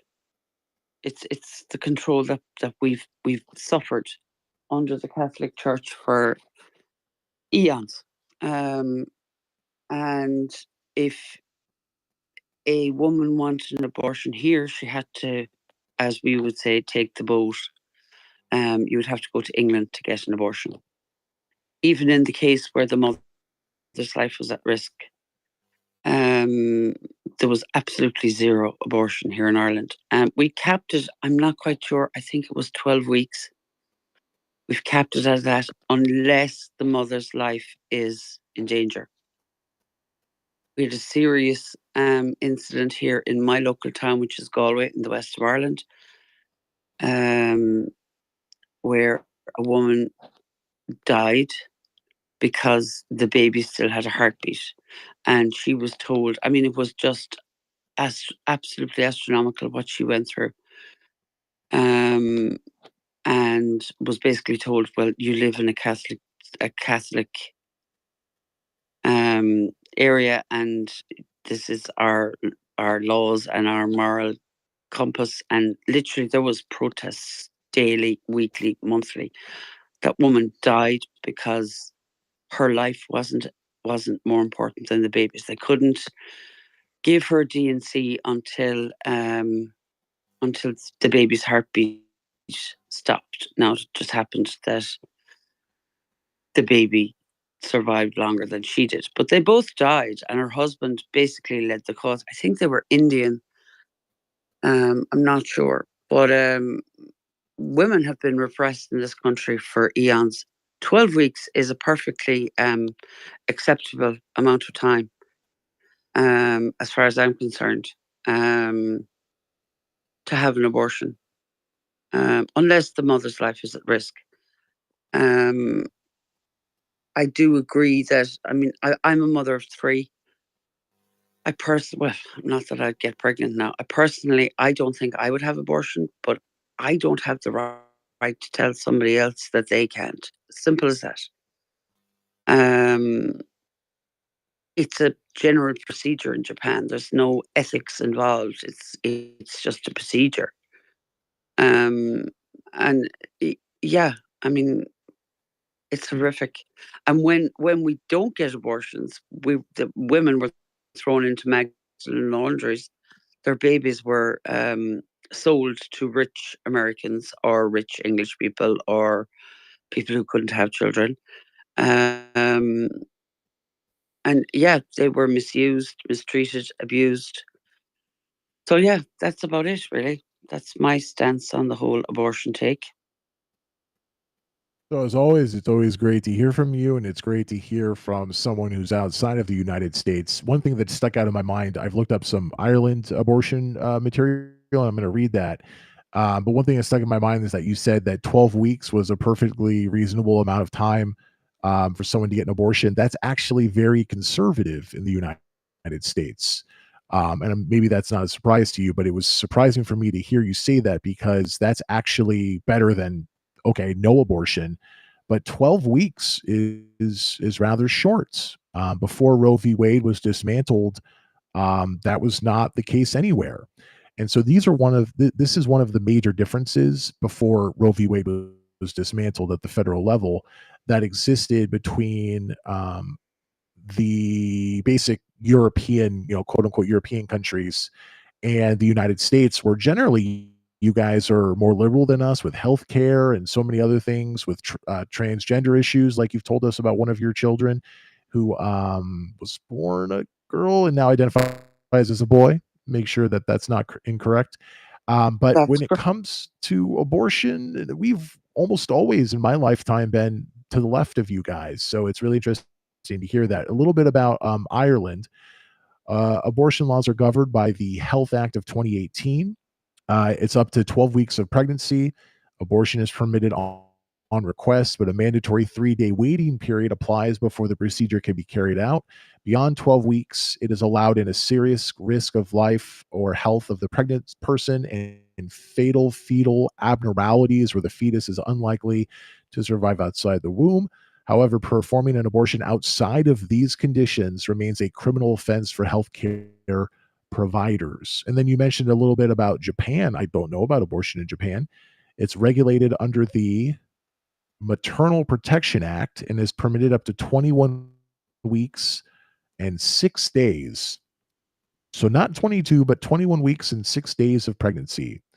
After this point, abortions are only allowed if medically necessary to save the life or health of the pregnant person. They use surgical abortion, also the abortion pill, like we do in the United States. Oh, wow. Oh, my God. This one's huge, though. This is way different. Spousal consent is typically required for abortion unless the partner is unknown, deceased, or in cases involving domestic violence where the relationship is deemed effectively broken. For minors, parental or guardian consent is mandatory, so it is not simple in Japan to get an abortion in certain instances. Wow, that's fascinating. I had no idea. Stay with us, Better Call Sal. Great to hear from you. But we have a couple other people who have requested to speak. Professor D, who we've had on the show previously, has requested to speak. But before that, let's hear from Mr. Cassandra. We had a great intro to you from Apostate Nate. What's on your mind? Hey guys, first time listener, first time follower here. Yeah, you guys actually I Apostate Nate's one of my mutuals and he always ends up in some pretty great spaces.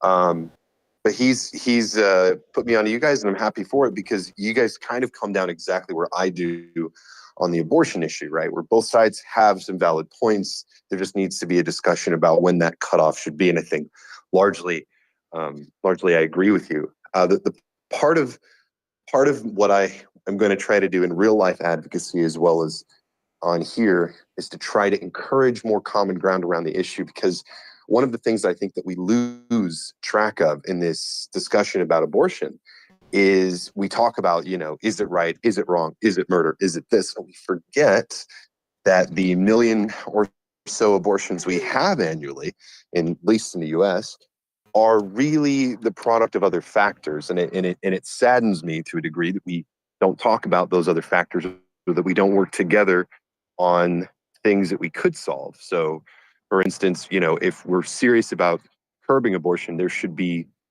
having the conversation around where we go with subsidizing maternal care, or where we should go with providing better pathways for people to avoid unwanted pregnancies and stuff like that. So it's one of those things that, and I was actually love to hear from Better Call Sal to get that kind of global perspective on it, because it's another important thing. We are not the only country in the world, and it would be useful to look to other countries to see how they've handled it.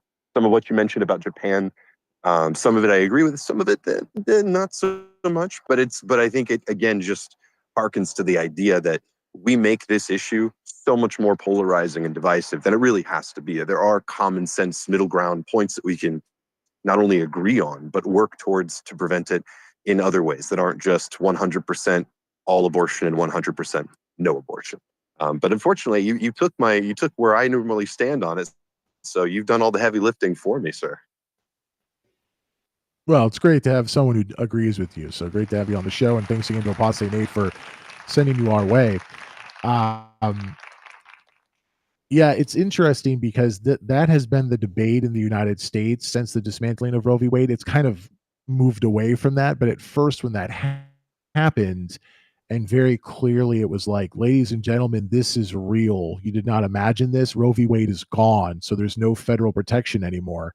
And it was like, wow, states will figure this out for themselves. So some states moved very quickly and they passed legislation. Other states, their legislation reverted back to some law in like 1893 or something, like ridiculous stuff like that. And what you ended up happening was liberals, my fellow liberals, okay, rightfully so, they were freaking out. Conservatives were like, hey, this is great. And then some conservatives who I think actually care about children rather than just shouting that abortion's murder, they started to have discussions, and some liberals kind of shamed them on this because they usually don't have these discussions. they started having discussions about, well, if we're going to prevent women from having abortions, how are we going to help them deliver the child to term? Healthcare is a huge problem in the United States. So how are we going to make sure that they have the visits to doctors that they need, the support that they need? How are we going to make sure that children are not being born into poverty? Which maybe as a Republican, as a conservative person, you're like, yes, more children in poverty rather than dead children, but still that's a bad situation. So how do we help that? I don't think the Republicans have done nearly as much as they could do because they're not really interested in that. But there have been some advancements. I can't remember specifically, but I know in the South, like somewhere like Tennessee or something, that there was some program that we talked about, they put into place that was supposed to help expectant mothers with health care, with child costs once the kids are born, those sort of things. Once again, I think because of the news cycle and just so much crazy shit happens in America constantly, we've forgotten that, but we did talk about that on the show several times.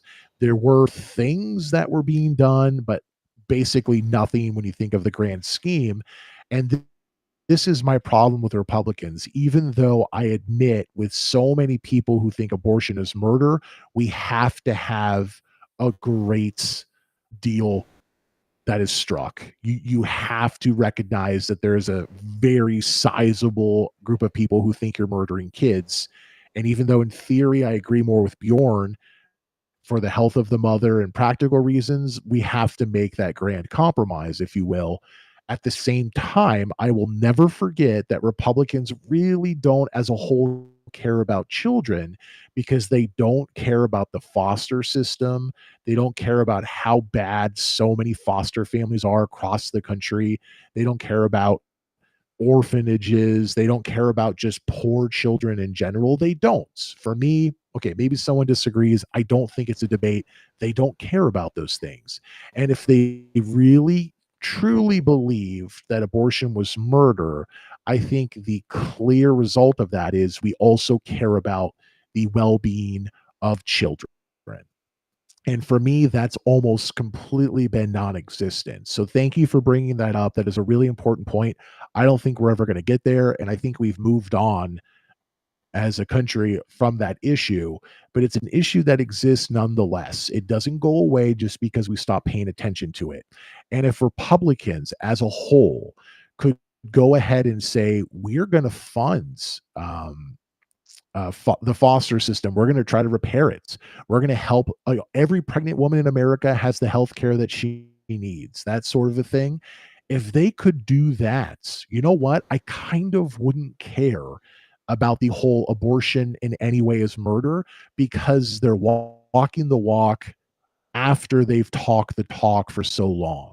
And I would respect that. I would say, look at all the good that you're doing, even though I disagree with why you're doing it. The problem is I don't have to worry about that hypothetical because they're never going to fucking deliver, and that's a damn shame. So yeah, is there anything else you want to add, Mr. Cassandra? Yeah, just as a real quick aside, on a more personal note, you know, I recently, after Roe v. Wade was overturned, me and my partner had an abortion specifically because we just lucked out and found out she was pregnant and we were being safe. It's one of those nth chance, you know, possibilities of getting pregnant. And it was right after we had already had a kid. It already had a troubled pregnancy, and we didn't have any time to figure out any of the logistics that go into a pregnancy. Most importantly, the safety of my partner, and if she was going to be able to actually carry another baby to term. And had we had the time, there is a fairly good chance that we'd have another kid right now. But you know, I think one of the things that gets missed as well in this conversation is the human element of why that choice is so important, because it does play into so many other factors that people often forget about. And not having just the time to make the decision is really, I think, one of the most pernicious parts of the whole Roe v. Wade being overturned and the snapback laws in certain states. Obviously, it's not a countrywide problem, but yeah, and it's I think whenever I do spaces and talk about it. It's one of the things I always try to highlight, especially when talking from people on the other side, because humanizing the problem, I think, is something that I think the left could do or should do a much better job of really doing. I know there's a lot of the stories about mothers dying, but they play that off to the exception. I think it's really important to hit it from the very beginning too, and talk about why that choice is so important to have. But that's all I've got, and I'm really excited to have found out about your show, man. I will tune in as often as possible. Excellent. Great to have you. Great perspectives. And I always appreciate the personal anecdotes, especially difficult ones like that. They make the conversation so much more interesting, so much more substantial. We've had a lot of people talk about their personal lives on the show, and I always so much appreciate that. And this is a show that I do mostly just because I like doing it. And if anybody wants to make it a little bit more worth my while, I do a patreon.com/NEWZ debate campaign. I can't speak. Patreon.com/NEWZ debate.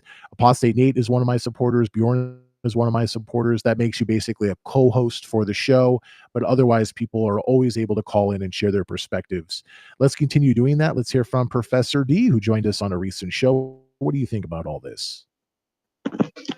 Oh, well, I was going to come in with a different hot take. But no, I'm pro-life. I mean, I'm sorry, pro-choice. Oh, God. I hope someone doesn't snip that. You know, I almost got canceled one time on Twitter because I wasn't thinking and accidentally put pro-life instead of pro-choice. Because I was not in the right state of mind. Let's just put it that way. But no. I am pro-choice. But one of my hot takes, and I'm glad that Sal was here because I would love to hear what she has to say. And it's kind of coming off the topic of women's rights. So you've heard of the girl that slept, the OnlyFans actress who slept with 100 men, right? I mean, it's everywhere. Say that again. You've heard- The girl who slept with 100 men, but she was an actress? She's an OnlyFans model. Oh, okay. And she recently agreed to do this like YouTube documentary in which her goal was to have sex with 100 men. And the internet is okay. There are people who are, I'm sorry, being misogynistic to her, but then you have a lot of feminists who are saying that what she went through is rape and what she went through was assault. And I guess I'm just one of those people that, no, number one, I don't feel it was rape. And number two, I don't really feel that bad for her. I mean, do I think she deserves to be slut shamed for it and dragged? No, but I mean, she made a premeditated choice to sit down and screw 100 men. I mean, she wasn't even drunk. I mean, not that it would be, not that I'm saying drinking is an excuse for anything. I like that. I like that. Let's throw a little entertainment in here. I mean, she wasn't even drunk. That's but golf I'm clap just to you, saying, like, sir. I mean, she sat down at a table in the fashion of like Emily Dickinson has sat down to make a choice, and she decided, you know what, I'm gonna fuck 100 men. That's premeditated. There was nothing. I don't even know why I said Emily Dickinson. I just woke up. I'm just saying that, like, These are great references. Really quickly, so I'm on rollingstone.com. I've never heard of this, but I found it. This is from December. Oh, wow. So just it's this month. Just a very, very recent article from rollingstone.com. What the I slept with 100 men in one day doc gets right about sex work. Earlier this week, YouTuber Josh Peters dropped a 47-minute documentary that followed 23-year-old OnlyFans star Lily Phillips as she planned for and completed. Well, hey, make your goal, and you too can achieve the world.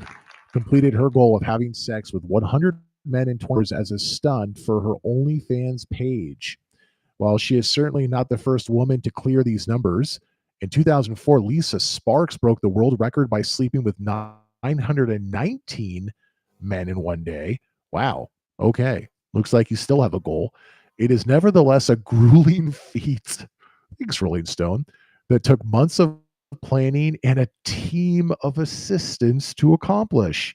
Any sex worker can tell you that simply getting 100 men to upload their identification for screening is a job in itself. Okay, So this is a really, really, really interesting story, and thank you for bringing this up. But we could push this completely aside and just talk about who were the 100 men who signed up for this. So this is the gift that keeps on giving. Since she announced the project earlier this fall, Phillips has received online harassment and blowback from both civilians and other OnlyFans performers alike. Oh, okay. Who have accused her of being everything from morally bankrupt to attention seeking and unsafe. The program itself, the doc, which follows her journey from naive excitement about her fantasy project to the tearful exhaustion at its completion. Wow, wow, wow. Has sparked online discourse about the porn industry and its impact on the lives of young women. It has the link. And then this is written by a longtime sex worker in various sectors of the industry.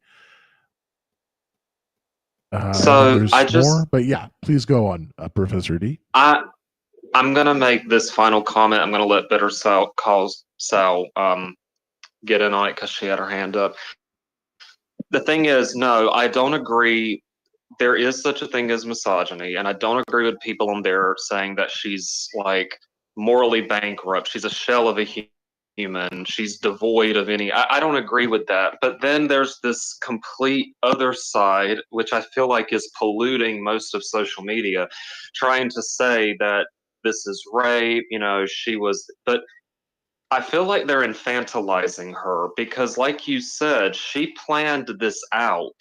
And the way that article is written, because I've looked at it, it says it started with a naivety.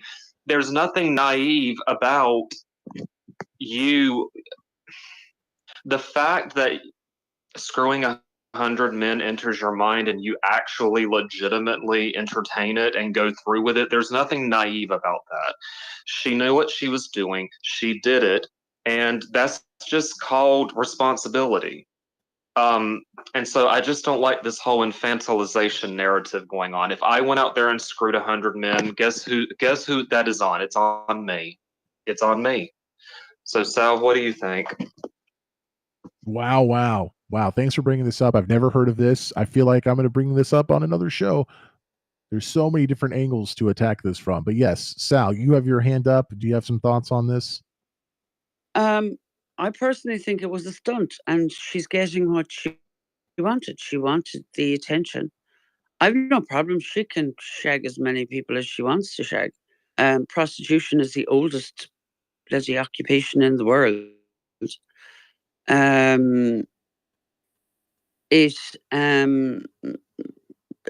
I mean, maybe she didn't expect the blowback that she got. I don't think she's a slut. I don't think she's been raped or assaulted or abused or anything like that. That's the culture that we live in. OnlyFans is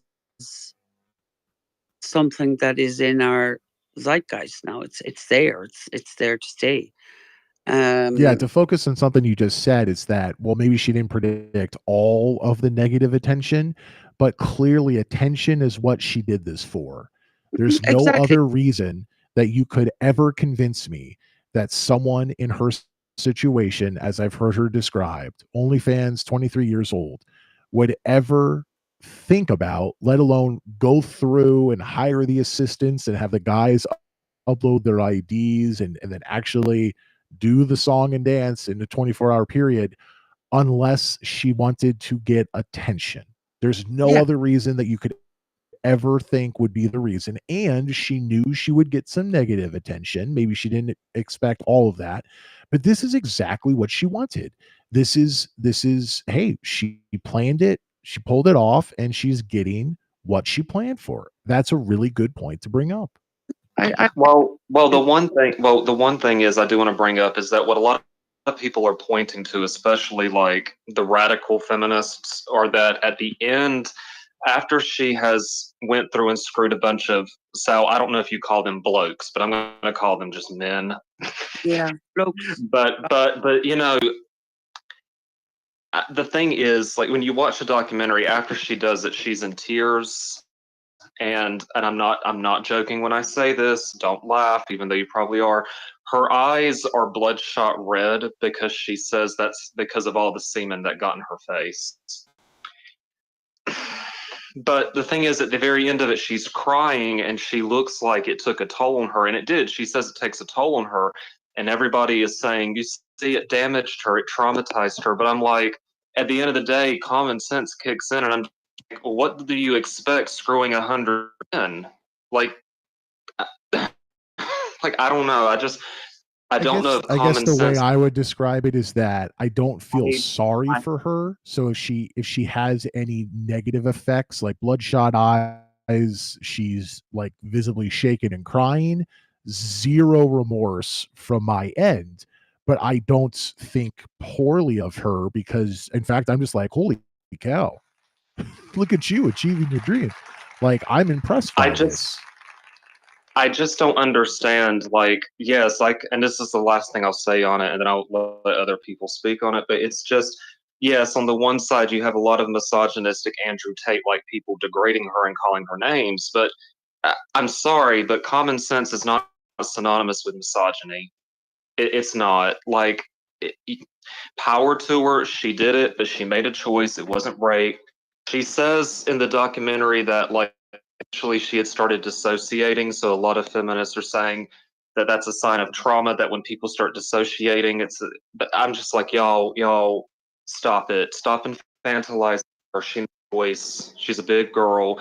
And you know what I think is more dumb than sleeping with 100 men? I think not expecting backlash from this is more dumb. Because did she really think that screwing 100 men and now being part of a documentary would give her?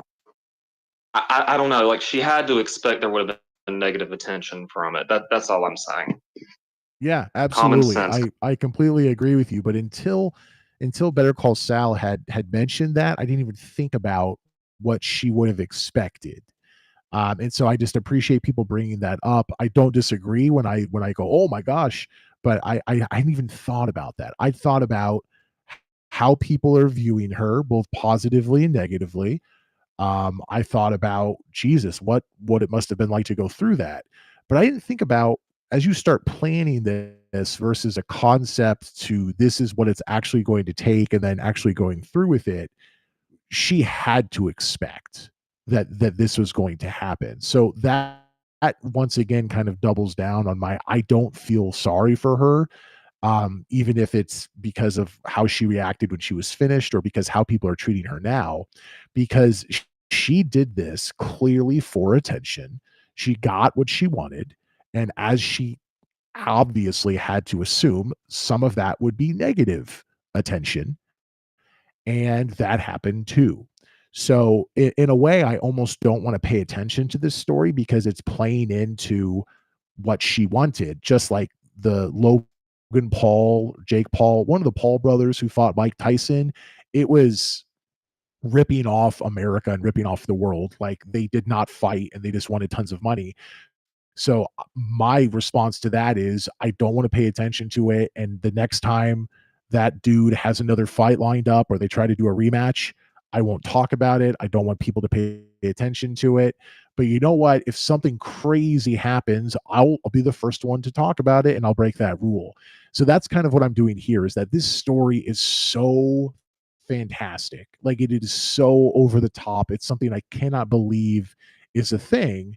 Then I have to talk about it. But at the same time, I don't want to talk about it because I think it is something that all things considered, I wish did not take place. I think that there are going to be lasting physical and mental repercussions for her. I don't feel sorry for her, but I think that's true. And this is not the story, to be honest, I want to see pop up in my feed. But Jesus Christ, when it does, oh man, especially this first time, this is so fascinating to the ninth degree. We're going to get another speaker up here that I made a speaker. We'll get you in a moment, but I just want to read off Twitter right now. Better Call Sal, who we just heard, said she could have stopped at any time. Yes, she could have stopped in the planning. And then once they started the timer, 24 hours ago, she could have stopped at any time. She had 100 chances to give up, and she did not. So once again, power to her for going through. But yet another reason why I don't feel sorry for her. And Yeah, well, thank you for taking my request. And I'm gonna go back down to listener, but you said somebody screwed 900 men in one day? Yeah, that was from Rolling Stone. The Professor D, that was Lisa Sparks in 2004, slept with 919 men in one day. Jesus, I don't even know how that's possible, but all right. It does beg the question of, well, so my question is, we haven't gotten it from Rolling Stone yet. Maybe it's somewhere at the bottom. What is the definition of slept with? So is that the man finishes? Is there a certain amount of time that's given to each man and then they move on, even if they don't finish? Like, those sort of details matter with 100, but they certainly matter with 919. Well, like Bill Clinton said, it depends on what the definition of is. Yeah, exactly. Goodbye. Bye-bye. Yeah. All right. I'm good. All right. Thank you. That's the next thing, is that this Lily Phillips, she'll now sleep with 100 men a second time, but in the Oval Office. That would be the only thing I would want to hear an update on. All right. Nick, you've joined us over on Twitter Spaces. You've been waiting patiently. Go ahead and unmute yourself. What's on your mind? We were talking a moment ago about abortion, but then we got into this 100 guys in one day thing. So what do you want to talk about? Well, I think everything presented to us is a distraction. And, you know, that if you look at my profile and scroll through my profile, I believe that we've gotten away from the foundational principles of government fundamentally. And virtually everything is like a shining mirrors, you know, like a cat, like something, you know, and that's what they're trying to do, is drag our attention away while they basically strip away our rights and violate us as far as a principle of government. You know, I'm a hardcore constitutionalist. I believe entertainment is fine and it's necessary, but there comes a point where, you know, TikTok, even TV series, food, they're made to be addictive to distract. So, but thanks for having me on your space, man. I just saw that said hot takes, and you know, there's one for you. Well, Nick, so then my question is how do you achieve the opposite of what we have now? So I agree, like, you know, nothing against this woman. Once again, I don't feel sorry for her. I think it's a crazy act that she completed, and more power to her for doing that. But all things being equal, I would rather have this story not be a thing, because there's so many other things that we can talk about. I absolutely agree with you. And when the majority of news in the United States is run by for-profit companies, even if it's CBS or ABC or NBC, it's for profit. And of course, CNN is for profit, Fox News is for profit, newspapers are for profit. There's so little actual nonprofit journalism in the United States. And clearly that has influenced how journalism works, where even when they're reporting on really important news, it's always designed to get a viewer, to get a click, to get a download, as opposed to letting people know what they need to know in a reasonable and understandable way. That maybe is part of it, but it's not a top concern, because that's how news works in the United States. I think generally that's how news works, but certainly in the United States. So I don't disagree with you about distractions. I'll probably disagree with you about politics, reading your Twitter profile, which is fine. But in your mind, Yeah, that's fine. how do we get away from these distractions? I don't know that we can. Okay, so everybody has heard in their life at some point you can lead a horse to water, but you can't make it drink, right? So it's considered drinking. That means knowledge. So all of those age-old adages, as far as this world goes that we live in, that is still true. You can lead a horse to water, you can't make it drink. So what you need to do is teach the horse that it needs water to survive, which is knowledge. So if you supplement water with knowledge, how do you teach somebody on their own free will to seek knowledge and transparency and honesty in all regards, even if against you and you fucked up? You know, like how do you teach the pursuit of knowledge? Because knowledge is like, it's one of those things that, like, math is math. You can't argue math. 2 plus 2 will always equal 4. How do you teach people to desire the things that are unknown, that can't be proven like math, right? And I guess that's like my whole So yeah, I think existence in I life right follow now. you thus far. So my answer would be in school. And in the United States, that would mean public school. Like many other countries, most people in the United States go to public school. So I think that in public school, not only should we be teaching more of, we're teaching you how to be a human and how to decipher information as opposed to teaching you what happened in 1893 or this specific math equation. Those are all valuable. But if just imagine if our public schools in the United States focused on having people understand new information and how to weigh it, so that when they get out in the real world, sure, maybe they still understand math and they still understand history, but because we have AI and because we have the internet, any facts they don't know when they graduate high school, they can find those online. That was not the case for the vast majority of our country, right? So rather than teaching people how to do specific things that they can learn on their own, wouldn't it make more sense to teach them how to decipher the information that they will encounter, what legitimate sources are, what logical arguments are, how people take advantage of you, and how you can miss really important details when they're not fed to you directly by CNN? That's what I would say is the main thing we could do. It won't happen. But if we want to kind of reverse the entertainment that is news now, the infotainment, as they say, it's about teaching people differently. It's about letting people know that people will take advantage of them on purpose, sometimes inadvertently. You know, a journalist on CNN is not evil necessarily, but they're trying to get you to click. So they're not really giving you the information in a way that you need it. And they're, not giving you all the details that you need. And for you to be aware of that, however we call that, if we call that media literacy or just life literacy, that's what I think we should teach in schools. And I think that we could arrive maybe at a situation that you're describing. Do you agree with that, or do you have a better idea? No, absolutely, man. So, it's not what to think, it's how to think. And I think the fundamental building block of well, how do you get from a 1-story house to a 2-story house? You need a firm foundation. As soon as you teach people that literally every single aspect of their life, somebody is trying to get something from them, right? Like you go to a job and you have that interview, they're trying to get an employee to fill a position. So people naturally feel like, well, I'm subservient to them because I need a job, because I need to pay my bills, rather than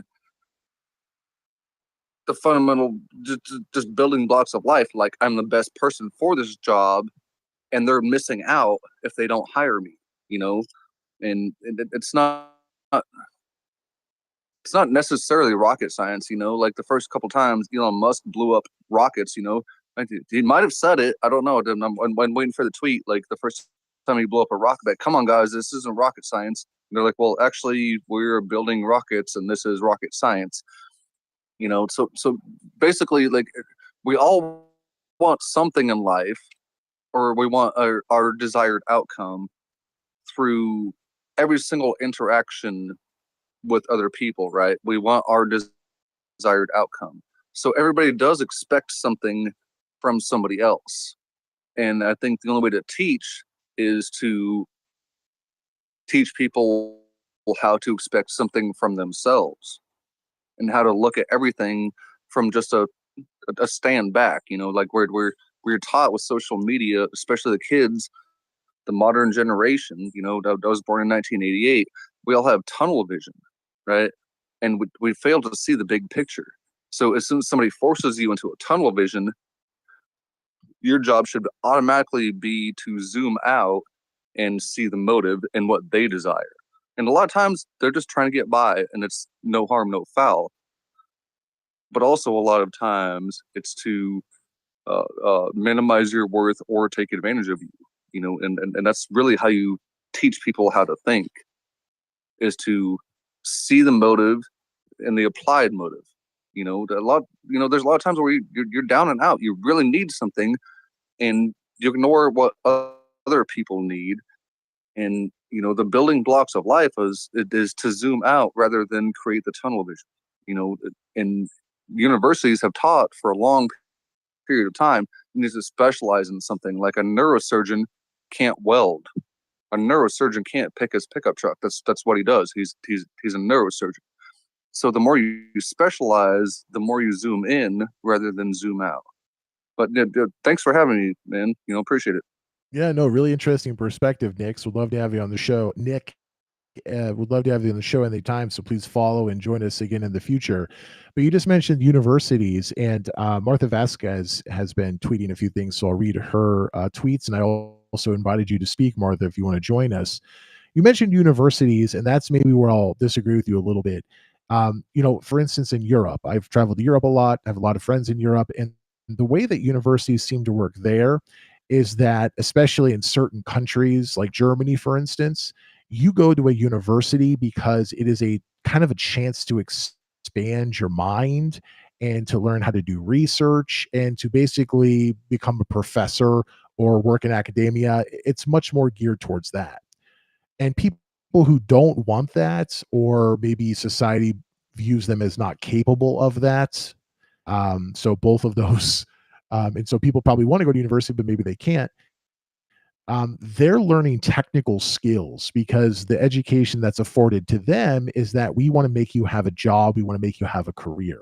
And university could do that because you could become a professor or a researcher or something like that. But I would say university in Europe has much more of the expanding your horizons and learning about learning, where all of these other people who don't go to unis, they're learning skills to get a job. So in the United States, where we don't necessarily have that system, in the US, for better and for worse, because I think certainly both are possible, you're viewed as a high school student that if you're successful, you go on to university or college, as we would say, right? You could study many different things in college, but that's sort of viewed as a successful student. Where in Europe, a lot of people, sometimes if you look country to country, the majority of students after their version of high school will not go to university, and that's the norm. And so in the US, you have everything is kind of trying to take place at a university. We, of course, have community college, we have other options, technical schools, but because I would argue, and maybe you disagree with me, but I would argue that university is seen as the next successful step after high school. You have some people going to university just because they want to go to college and they don't know what they want to study, and they just want to go to a school and graduate and then figure it out. You have people who absolutely know what they want to study, but they're not learning a practical skill that's going to give them a job afterwards. Sometimes they know that, sometimes they're being lied to, and it's a very harsh reality to find themselves in after graduation. And then, of course, you have people who go to university and they want to do the thing that I was mentioning in Europe. They want to do research, they want to be a college professor, and so they're looking for that. But I think that that sort of atmosphere exists less often in the United States at our colleges because we have everyone else there trying to do things. College is way more, university is way more academic in other parts of the world than it is in America, because universities in America are kind of becoming this catch-all where just everyone goes there and they try to have something for everybody. The reason I bring all this up, Nick, is because I would argue a university should not be teaching hard skills. Like you were talking about a neurosurgeon who can't weld and can't fix his car. So in America, a neurosurgeon certainly goes to college. Someone who welds could also go to college, and someone who can fix a car could also go to college. But I think in other countries, that's usually not the case. And so I would say that our universities should be a place that are designed for a certain type of students, and other places are designed for other types of students. And we need to break away from not that you said this, Nick, but we need to break away from a successful student goes from high school to college. Because if we teach them in elementary, middle, and high school, not facts, because once again, you can get facts anywhere now. It's called the internet. It's called AI. It's so easy to get facts. But how to interpret interpret the world, how to interpret the facts, how to know what you don't know, how to read a news story from MSNBC and know how it's written to make you feel a certain way. If we teach that to people before they get to college, I think that's the major life skill that benefits everybody the most. And then if they want to go to university to have an academic experience, that's an option to them because that's a choice that they're making as opposed to feeling like they need to go there and having this mixture of neurosurgeons, people who work on cars, and people who weld. And the people who, okay, do more manual labor stuff, they don't go to university. Not as if people are going to university to weld, but I think you get kind of the gist of what I'm saying is you could go to a major university and have some sort of 4-year degree. That's basically something you could learn in much less time at a community college, and you're not taking, your basic English courses, you're not taking your math courses that you don't need, you're not taking, your humanities courses that you don't need. There might be someone who wants all of that and they want that experience, but if they don't need it, we shouldn't pretend like they do. And I think that's the big problem with universities in the United States. And once again, just you mentioning university was what got me going on this. I'm not trying to pin this on you specifically. Nick, you want to reply, and then we will jump to Martha. Did I see that you were a speaker at one point? I don't know if you're a speaker anymore, but I'll invite you again. But back to you, Nick. Yeah. So there's a lot of things that can be self-learned through the creation of the desire to pursue knowledge or even a physical action, not necessarily knowledge, right? You can take like Stephen Hawking's brilliant. He's in a wheelchair. He can't weld, he can't fix a car, but he's brilliant. So there are certain things, that we should understand in our physical world to where we can apply them, right? So I have a 4-year-old son and a 10-year-old daughter, and obviously you raise them different, and their desire to seek the truth through their own understanding of life is really the fundamental aspect of education. Like, do you need to go to a 4-year school or 2-year school to learn how to weld?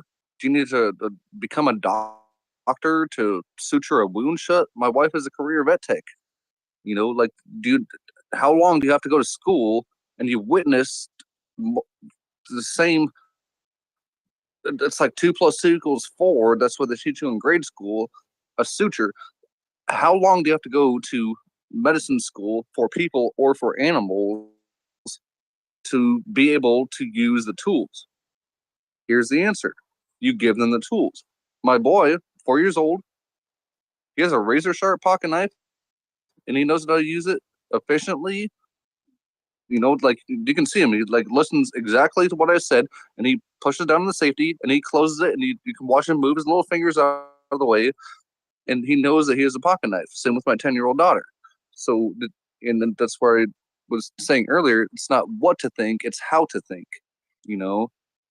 and understanding. So knowledge is really understanding. People fear the unknown, but once you know something and you can teach it, right? And I feel like that's the fundamental error in the higher education system, or even our, grade school system, is they can't teach it. They're given a curriculum and they are restricted from teaching the kids, right? So when my son was 2 years old, I live out here in East Texas on 5 acres in a log cabin house with a wood burning stove. I'd let him touch that stove. He burned himself one time. He was scared of it for, I don't know, maybe 3 or 4 days. After that, he saw me feeding wood into the fireplace to start it or to keep it lit. And now he helps me, So there's a lot of times where a hurting experience actually makes you a better person. I don't know if that makes sense at all. Well, yeah, that's being told something versus seeing something for yourself. So without that specific example, that is something that is always the the debate of teaching. So are you teaching people facts? Or are you showing people facts? So that's like, why some people will like science classes versus like social studies classes, because social studies classes are basically like, this is a picture of France, this is the history of France. But if you're in a chemistry class, your teacher can like burn stuff. Or if you're in a biology class, you could like dissect an animal in high school, probably, right? So that's the difference. Now, you can't always do that. You also could just look at a science textbook and get some of this information. But generally, more hands-on learning is thought to be better for most people. Of course, you have different kinds of learners. But once again, even though you and I don't match up on many different things politically, I see the value of what you're saying. Also, really quickly, someone's asking, I'll let them remain unknown. You are a conservative person, so do your kids have guns around them? What are your thoughts on introducing young children to firearms? It goes back to the same thing, man. So conservative, I am not. You will never see Trump or MAGA in any of my description of So profiles. not I do Trump, agree. but you align more with conservatism in the U.S. than liberalism. I thought. I could be Yes. wrong. Okay, yeah. Yeah. No, definitely. So here in America, there's a very foundational difference between democracy, which America is not a democracy. America is a constitutional republic. So we allow, and it's the same thing, right? We elect representatives to represent us through a democratic process, and the majority wins, right? It's the same thing. But here in America, we have a constitution that has a Bill of Rights, and we have certain ordained principles to where they can make whatever laws they want as long as they don't infringe upon the rights of the people that we set forth. Really quickly, though, you realize know? most countries have a system like that. They have documents that outline basic guidelines that they're not supposed to Yes. they're not supposed to impede, they're not supposed to limit. That's not just the United States. Yeah, but that's the foundation of people as our conscious, basically, desires. We need a central government for minimal protections, but as soon as the government impedes or imposes something that the people don't want, there needs to be some sort of check and balance in there. Like you can take, for example, Marbury versus Madison, 1803. The Supreme Court says that any unconstitutional law must be strucken down as unconstitutional and deleted from the record. Me personally, like, if you're going to teach somebody, don't try to teach them, try to teach yourself. And So a lot of this times, is interesting, but we're getting away from the original question. So as someone Okay. who is more conservative than liberal, and you seem to agree with that, oftentimes in the U.S. that means firearms, and Yes. That being a major part of your life, as opposed to someone who has shot a gun and maybe has a hunting rifle somewhere in the house but doesn't use it. So as someone who's mentioned you have children, how does that affect you as a father with young children? Well, you need to teach them. Even a lot of our founding representatives, they may not be mentioned in blatant history, such as like James Madison, John Adams. Sorry, I'm just you know, gonna redirect you, Nick. Could you just get to the what do you do as a father okay. with guns? I have guns everywhere. I teach my kids guns and teach them how to use them responsibly. Same with knowledge. Look at it. This is exactly how it works. So did you say you and have dissect it. a 4-year-old and a 10-year-old? Did I remember that correctly? Yes, sir. So do they have hands-on time with guns? Have they fired guns? Oh yeah. My 10-year-old daughter, she could actually take probably my 1911 right now and pass with flying colors the police requirement to bear an arm, and she can do it one-handed with a 45.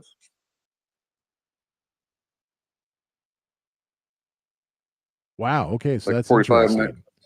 I'm not against you teach them- responsible gun ownership and children being around guns, as long as it's once again done in a responsible way. But your 4-year-old has had hands-on times with guns. The 10-year-old is a little bit more reasonable and So expected, the- but a 4-year-old. So the 4-year-old, we started him with BB guns. Right now, he only has a single shot 22 under our supervision, and everything needs to be controlled until they demonstrate responsibility. Once you demonstrate responsibility, and there comes a point, and this is where everybody fails to realize, you need to take a step back. And the only way to demonstrate responsibility is to where, what will they do when nobody is looking? That's the definition of responsibility. So you need to take a step back to teach responsibility. You know, everybody's overburdening on everybody. Like our government's overburdening on us. We're overburdening on our children. You teach them something, and the only way to apply that knowledge is to teach them something, show them something, let them demonstrate that, and then take a step back. I like the responsibility is what people do when no one's looking. That's a really interesting way to put it. I gotta say, as a 4-year-old having a single shot 22, that must be so fun. Like that must, for a 4-year-old, that must kick so much. Like a 22, low powered cartridge. But wow, he loves it. It's just a single shot 22. There's almost no kick, but he loves it. And he sees how the firearm works. I teach him how to break it down. I teach him how to clean it.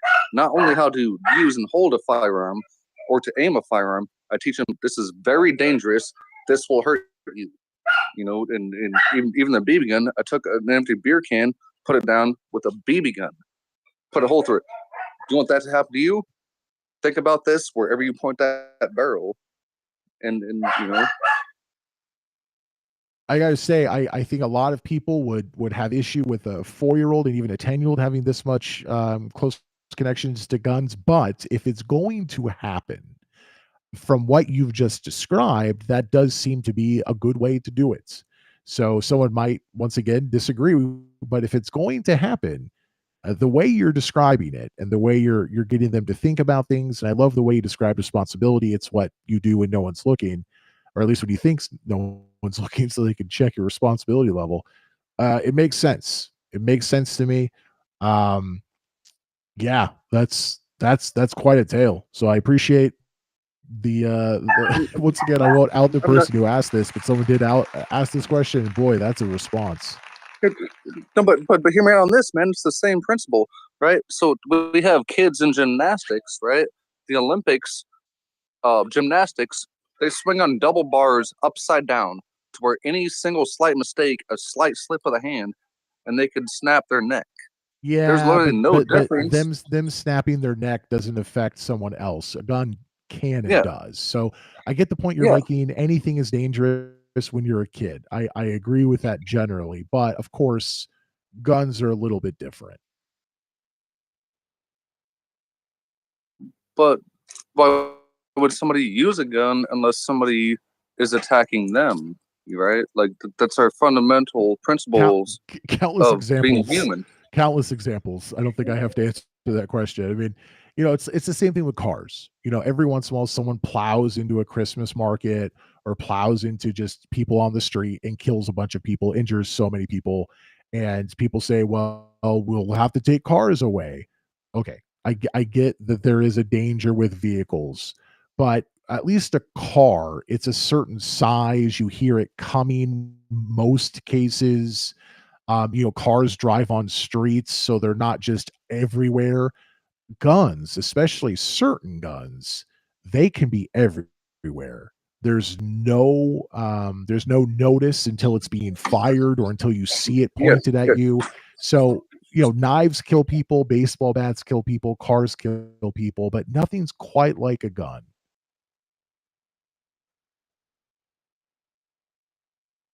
Yeah, but there is a fundamental difference, right?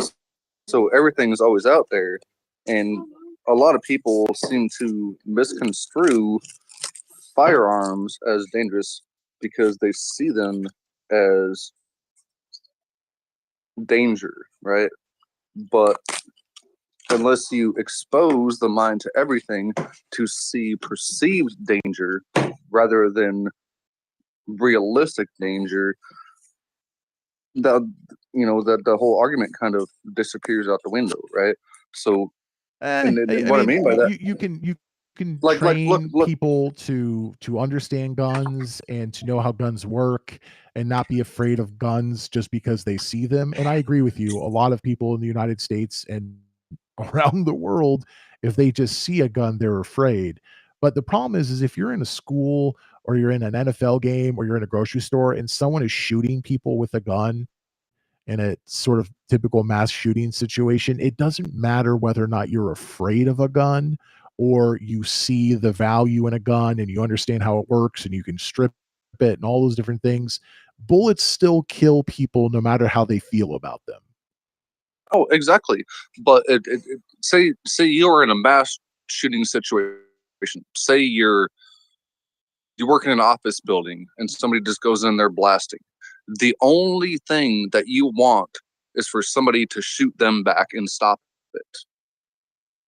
Right?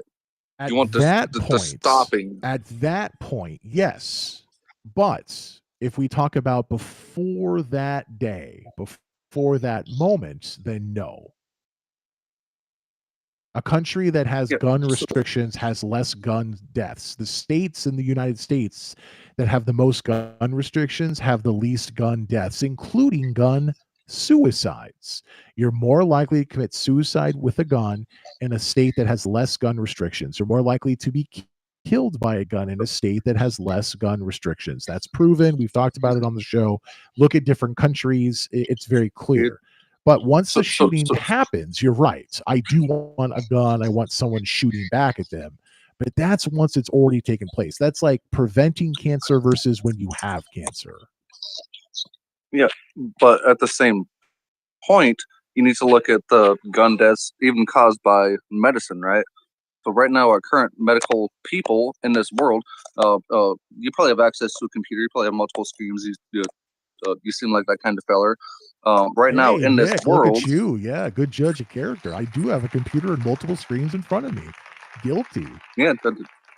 So, but hear me out on this. Look up accidental medical deaths through medical malpractice. Just medical malpractice deaths. 2022 to 2023. There are significantly higher medical professionals killing people than guns. Right. That's a straw man argument. I'm talking about guns. There are lots of things that kill people. It doesn't mean that there's nothing we can do about gun deaths. So I'm not interested in medical malpractice. So just right now we're talking about guns. So why don't we continue talking about guns? Okay. So the only way to deal with guns is say, as declared in our Declaration of Independence, we have at all times the right and duty to overthrow our government, right? And there's enshrined in the Second Amendment. You know, nobody at any point in time can to even logically argue that you can't defend yourself. So an arm is an arm. Even the 1798 definition of arms was anything wieldable by a man for offense or defense, right? It's the cause of action that pollutes people's mind. You know, somebody's like, well, this person's evil. So it's basically an implanted idea. And if we're all free, I mean, I think some people might believe one thing or another thing, but it doesn't matter what people believe. Someone who wants to murder someone with a gun can do a lot more damage than someone with a baseball bat or a knife. Does it mean that they can't do anything at all? No, that's not the case. I mean, England, London has knife crime issues.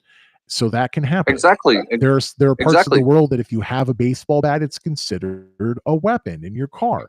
But if you're trying to kill a bunch of people, or if you're trying to kill a bunch of people from a window in Las Vegas in a hotel room when there's an outdoor concert, there's nothing quite like a gun.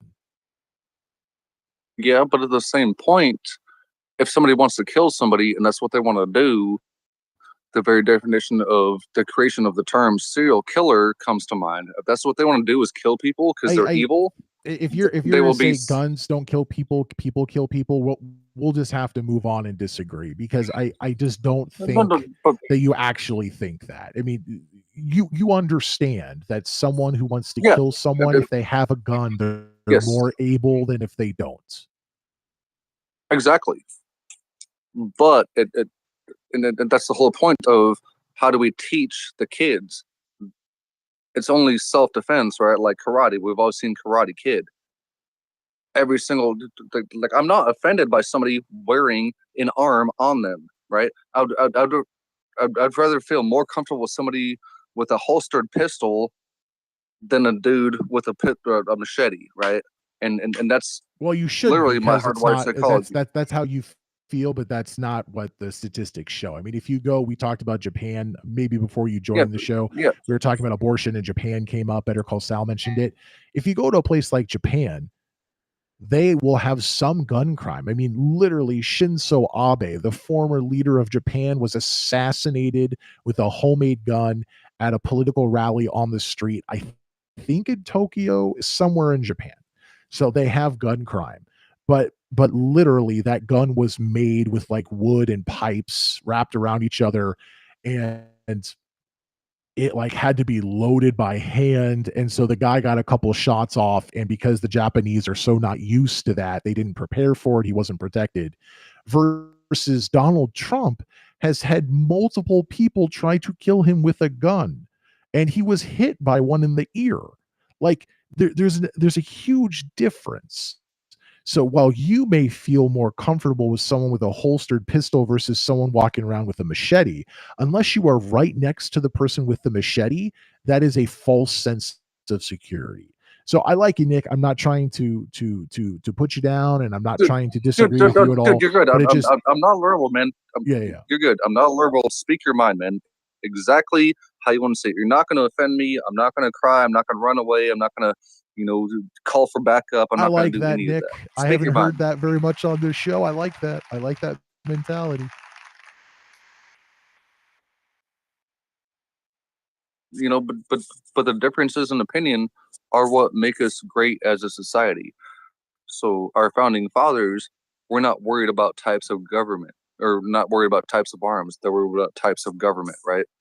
And in your house, as soon as the government gets involved and says you can't defend yourself with this, right?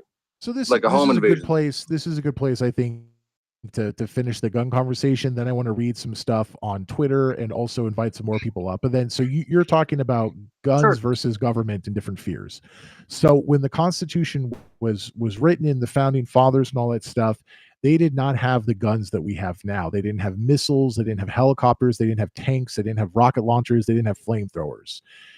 So if you're talking about what they were intending very limited firearm use compared to what we have today. So someone who's like a literal, this is what it means, if they said, well, we should be able to have all the guns that existed at that time, I can understand that. And you know what? Maybe I'm okay with that. But I've had other people on the show saying that we should be able to have rocket launchers, that we should be able to have tanks. Where do you fall in that discussion? So generally, it would be a bad idea to give everybody rocket launchers, right? So that's where there's a two-part clause to the militia requirement, right? It says a well-regulated militia. The militia can have arms. There's no definition of what a militia is as long as it's well-regulated. If it comes down to local level, sure, the militia controlled by some sort of central government agency. And then we have bearable arms, right? We have the right to keep arms, and we have the right to bear arms. So in other words, keep arms means in the home, in the armory. There are certain types of arms that we should have the right to have. But how do you determine the bear types? Because it them doesn't in say public. that in the Constitution, and it doesn't really give definitions much more than just So- basic ones so- of what a well-regulated militia is. So just give me a clear answer. So like, should you be able to have a tank? Should someone be able to have a flamethrower? Should Yes. someone be able to have an Apache helicopter? If they can fly the helicopter They should have it, right? So the issue really comes down to what the government is pursuing right now, which is red flag laws, right? So there are people on this, like if you look up like a class 11, 12 FFL importing just destructive devices, there are people right now here in America that can order rocket launchers. People may not know that, but that's a fundamental fact. So, So once again, we're kind of getting away from it. So, if I understand correctly, you think people should be able to have. You talked before about how we have the duty to be able to overthrow our government. So that would mean military level equipment. So that would mean fighter aircraft. That would mean tanks. yes, That would mean yes, submarines. I mean, but in one way, that could even mean yes, nuclear yeah. missiles. So you think that individuals should be able to have military equipment? Do I understand correctly? I think that should be judged by a jury of their peers, very similar to every crime, right? Like a jury of 12 peers, right? But that's not what the That's what it Constitution takes. says. The Constitution says we can keep and bear arms and well-regulated militia. So Okay. what does that mean? Tell me what that means for private arms ownership. So you take a jury of your peers, people of your equal, people that know you in your community, and they're like, well, is this guy actually going to do something stupid with this? Well, so before you were You talking need about what the Constitution says, and now you're just inventing things. So which one is it? no, not necessarily. So times do change, so things do need to change. I'm saying for the ability to have my access in my community, say the Russians attack us. Red Dawn. I have Avenge semi-automatic me! weapons. Avenge me! But seriously, Chinese, the Russians, whatever, if they come here on this soil, it is my duty to protect my country. If I belong to a militia, I have access to better arms. So in the Second Amendment, it says the militia requirement, right? The prefatory clause. And then the actual substantive clause, I need access to better weapons to defend something rather than be on offensive. And then there is a logical So way to this is really interesting, and amend. I appreciate you owning your gun ownership and how you teach your kids, and you are really into private gun ownership. But what I would say is that what I'm learning from you is that previously when we were discussing, it seemed that you were very into the founding fathers and the Constitution and the things that were really in the beginning of our nation at that point. And that's what we should use for gun ownership. But as we're now talking about it, it seems that you're very open to that not necessarily being the case. And that's great, because what I would offer to you is that if we can change what those founding documents and those founding principles were with gun ownership to then include all of the things that we've been discussing, I would say logically that does not cut off the idea that we also could limit gun ownership. And I know that you don't want that, but I would say is that since you've already admitted that times change and we can't stick with just the founding principles and the founding documents when it comes to arms in the United States, we have to also consider that we could limit what was given to us in those founding principles and founding documents, because as you mentioned, times change. So that would be my final comment. And my final comment is the exact same thing: to be convicted of a crime, and we have the unalienable right, as declared in the Constitution, the right to a jury of our peers. You know, and if let a government select them, let them look at where your guns are, let them look at your family, question your family, and really establish something that's provable. That, like, I'm not out to kill people. I want to defend rather than attack. You know, I feel like that's a logical approach. I don't know about you, but I feel like that's a logical approach I when it like comes that. to. Yeah, I like that branding. Defend rather than attack. I think that's some good branding. I don't know if it's going to change people's minds, but I can appreciate what you're saying. And what you said earlier, you specifically mentioned red flag laws. that's somewhere where I think we can meet in the middle. We're not going to agree on all these things that we've been discussing about guns, but if there are people who have guns, because it is a reality that in the United States there's more guns than people, we have a lot of gun crime, and we have decided that, well, we just kind of don't care. So if we're going to have lots of guns and have a lot of people who own many different kinds of guns, if someone who is so into the right to bear arms and teaching children from a very young age about guns can also admit the value of the community around you deciding whether or not that's a good idea, which basically red flag laws, people report, there's a reason we need to maybe look at this person and the guns that they have and maybe even take the guns away from them for a certain amount of time. Red flag laws are a little bit different from place to place, but that's the general idea. The fact that you brought that up on your own is very encouraging because you recognize that there is a danger when it comes to the United States and the fact that so many people can have guns, that there are going to be people who either overall or for a certain amount of time maybe need to have some extra precaution thrown their way. That's very good to hear. That's very reasonable. And I think that's a really, really good compromise to make. Okay, so hear me out on this, and this might even pursue your avenue for other arguments in this point. 12 jurors to find somebody guilty. Find 12 people that know that person and say, don't give this fucker a gun. You know, that would be a red flag law. To where the government is eliminated, it's the people that know them. They need 12 people that know them to say, nope, no gun. Rather than the government that eliminates the government, it does have logic. Eliminate the government aspect. Well, it doesn't eliminate the government because the government has to enforce it. So you're just saying that rather than a judge or the police, you're talking about a jury of their peers, but it's still enforced by the government. Yes. Yeah, it's enforced by the government, but that's the whole point of America, right? So as soon as 12 people that know me, that I work with, say, this motherfucker is crazy. He's going to shoot somebody up. He's going to do something stupid. Don't give him a gun.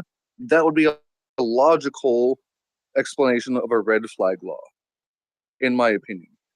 But you need to eliminate the government because the government will maximize on that red flag law. They're like, well, this guy said, fuck Joe Biden. We're not going to let him have a gun. You need to know. That's a stretch, but I'm certainly the red flags that you're describing now are different than what red flag laws actually are. So we're using a term that can mean different things, but just the idea that you're open to a discussion and whoever decides that it is on the table that guns could be taken away from someone who is deemed to be dangerous, you prefer one method to make that designation. States have gone in a different direction. It's mostly like people report it, the cops investigate it. Correct me if I'm wrong, anybody, but then when it's investigated during that in-between time before they have a super bad conclusion for the individual that would maybe necessitate some sort of arresting them, the guns are removed in the meantime. So it's sort of an emergency. We're going to maybe, in theory, stop a shooting, but of course it can be abused. So it has some problems on both sides. So you have outlined the one that you prefer.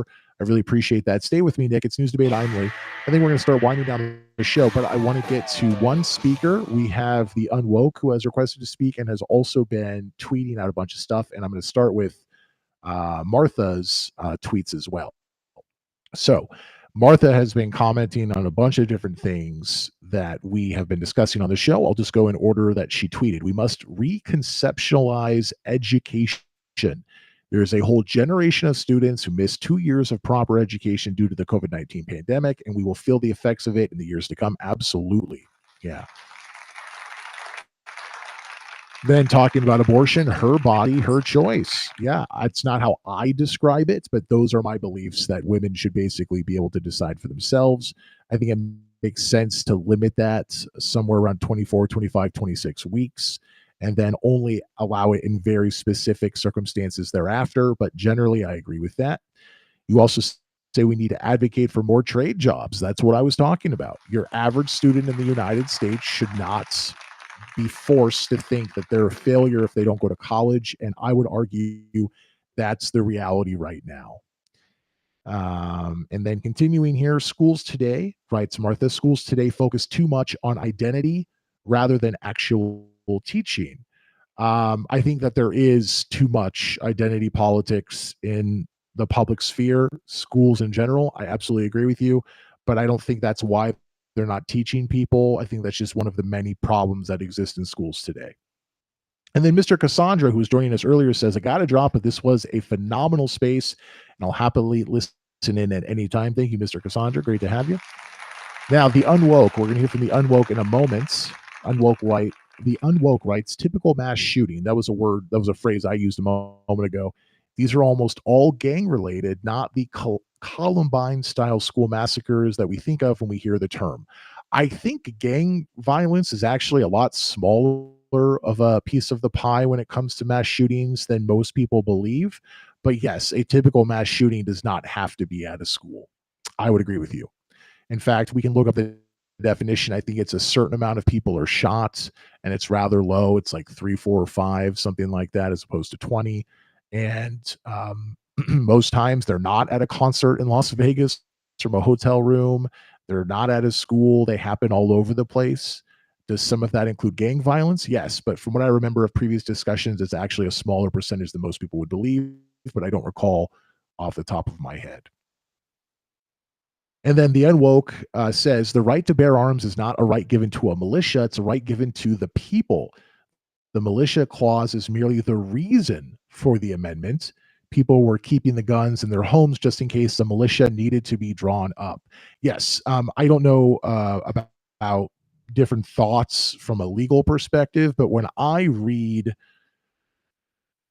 right to bear arms and militia and all that stuff, as we've done many times on the show, I see that as people can have guns, which would be the guns of the time, and they also can have a well-regulated militia, but it's not because of the militia. It's the fact that people can have guns, and that can be part of the militia. But as Nick and I were just discussing, and as we've talked about many times on the show here, I don't really think any of that matters. Basically, we have a right for people to have some kind of arm in our founding documents, and that was important enough at the time. I don't think that that is too useful for 2024 when we have tanks and missiles and aircraft and submarines and all these other things, but just the idea that we have the right as Americans to have some sort of arm, which usually would mean gun, I think is what we get from that. The rest of the details don't matter to me.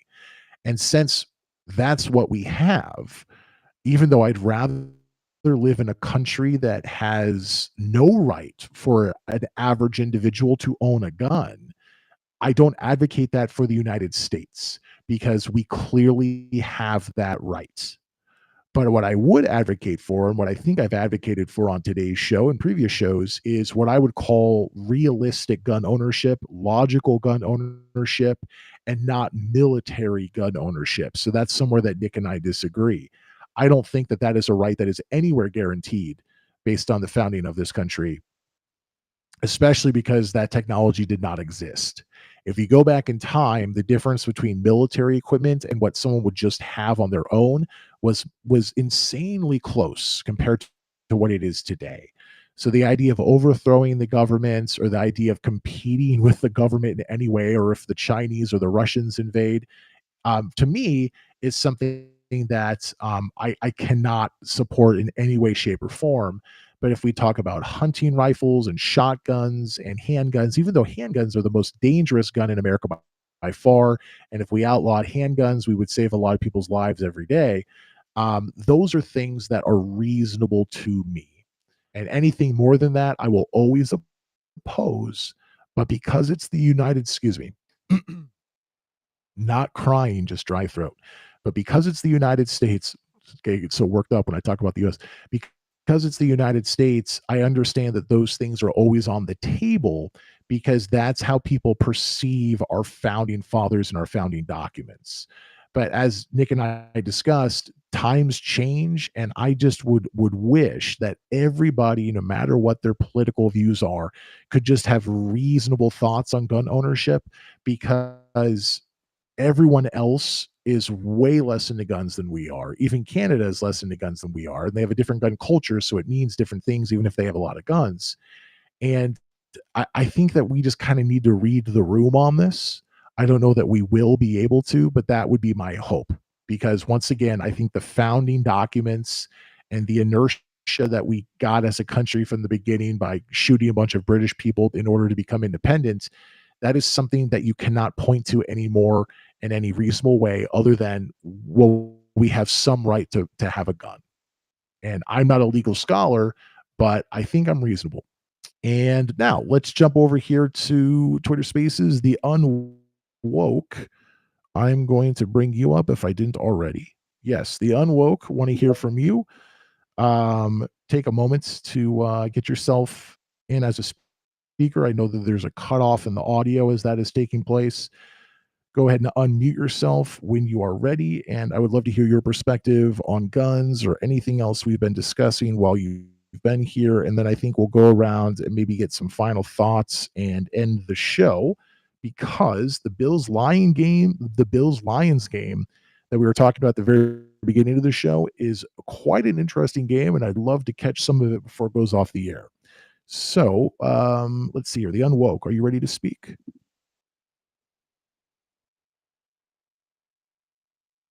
Says Hey, you are real quick, connecting. Yes, Nick. just look up there in your cloud on X, and that is Sorry, Nick, I pressed the wrong button.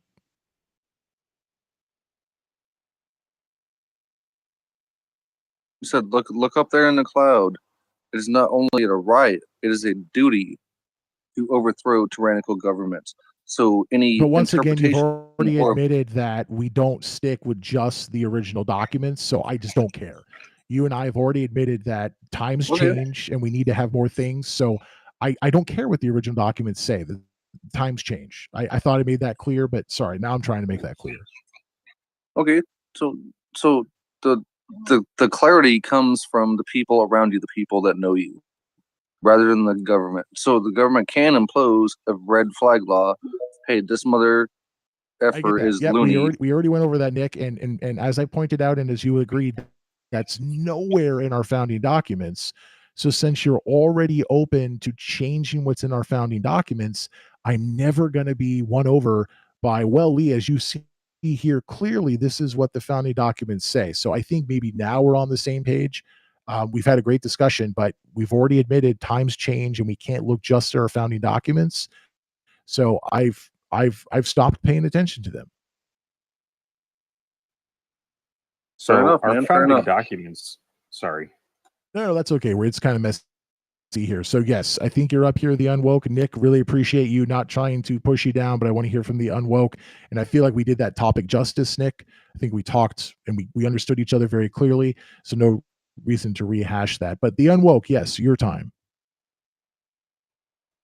The founding documents, and when we're talking about the Constitution, are actually law today. So, I mean, to just say, well, the founding documents, if we're talking about the Constitution, don't matter, and I don't read them or pay attention. Well, so to them. that's not what I said. So I said many different things. Let me try to reiterate. They guarantee some sort of right to bear arms, but they don't mention any of the arms that we have today, and therefore I don't find value in them. So I've taken from them that we have some right to bear arms, but it doesn't mention anything about an AK-47. It doesn't mention anything about an M60 or a rocket launcher, and therefore that's all I've gotten from them, and I don't care about anything else. So please continue, but that's what I'm trying to say. Okay, so we can have cannons. You believe that? Cannons, it depends on what they say arms. So I'm much more comfortable with people having technology that existed at that time, because a cannon is preferable to a rocket launcher. But I would say arms, from the interpretations I have seen, are more like personal arms as opposed to cannons. But that is a guesswork. It's not specifically outlined. Right. So, but we do know by history that people actually did privately own cannons, and that's how the Continental Army was actually, well, it's part of how the Continental Army was actually outfitted with cannons. So once again, without it being specifically outlined, it's all interpretation, which goes back to my original sort of modus operandi here, is that it guarantees some rights for individual arms ownership, but I don't think there's anything more you can get from the written words. So at that point, you have to interpret. And if we're going to interpret, then I don't see the value of focusing on the written words themselves. Maybe I'm not being clear, but that makes sense to me. Did we just lose everybody from the space? We shouldn't have, but yeah, it looks like we just did. I'm seeing only us. Yeah. Wow. Am I that boring? No. I was dropping Nick from a speaker, but I don't think there's a command that you can press that kicks everyone other than who's talking. So I'm not sure what that was, but I'll try to make sure I didn't do anything stupid. Please continue. Yeah, I have no idea. I never hosted a space before, but yeah. So, all right. So the thing is, we also have an established tradition and history of the rule of law and precedents in courts, and how we determine what is meant by a law when we read the law. In other words, there are guidelines, there are reasons, there are principles, and they run on reason and logic as to how we can interpret laws that are written. But they don't. If you actually look at how it's done, it's just whoever was in power at the time decided. It's not based on reason and logic. You might say overall they are, but if you look at case law for any amount of time, like we've done on the show, when it comes to guns or it comes to abortion or it comes to campaign finance rules, it is not based on reason and logic. It is a large amount of decisions that bring it forward, and until it's specifically addressed, it's a question. And then even when it is specifically addressed, like with Roe v. Wade, several decades afterwards, they'll just change their minds. So I would completely disagree. And I think the history of law in the United States agrees with me. Okay. So is that the government that you advocate for? Is that an ideal situation to you? Our current situation? The situation which you described, which is basically the rule by the powerful mob, whoever happens to be in power at the current time, defining what the rule of law is. Well, even though there may be technical terms that differ, like we heard from Nick a moment ago calling us a republic, I think that's what a democracy is. So, when Donald Trump, who I don't support, just won the election convincingly, both with electoral votes and with the popular vote, I kind of think his party and he specifically can do what they want within reason because they won. It's not what I chose for. It's certainly not who I voted for, but that's what democracy is. So if we decide we want a democracy, at a certain point, we have to say it's based on who's in power and who's popular. And we have to take that for better or for worse, because if we don't do that, then the people are not having an active role in their government, which usually does not work out in the long run. We can talk about having more ballot measures versus having people in Congress decide things for us. And I actually prefer that. But that's still democracy, and that will shift from time to time. So I can't imagine a better general system than just allowing the ideas and the people in power to choose. Can you come up with one? Well, we have one, and it's the rule of law. We have a constitutional republic, which means that it's a republic that's bound But it's by not. the laws I mean, of the Constitution. If that's your answer, we just And- have to disagree because law doesn't work that way. Right. Okay. Well, there's nobody else listening. Yeah, we lost everybody. I'm trying to write a message apologizing to people if I somehow kick them.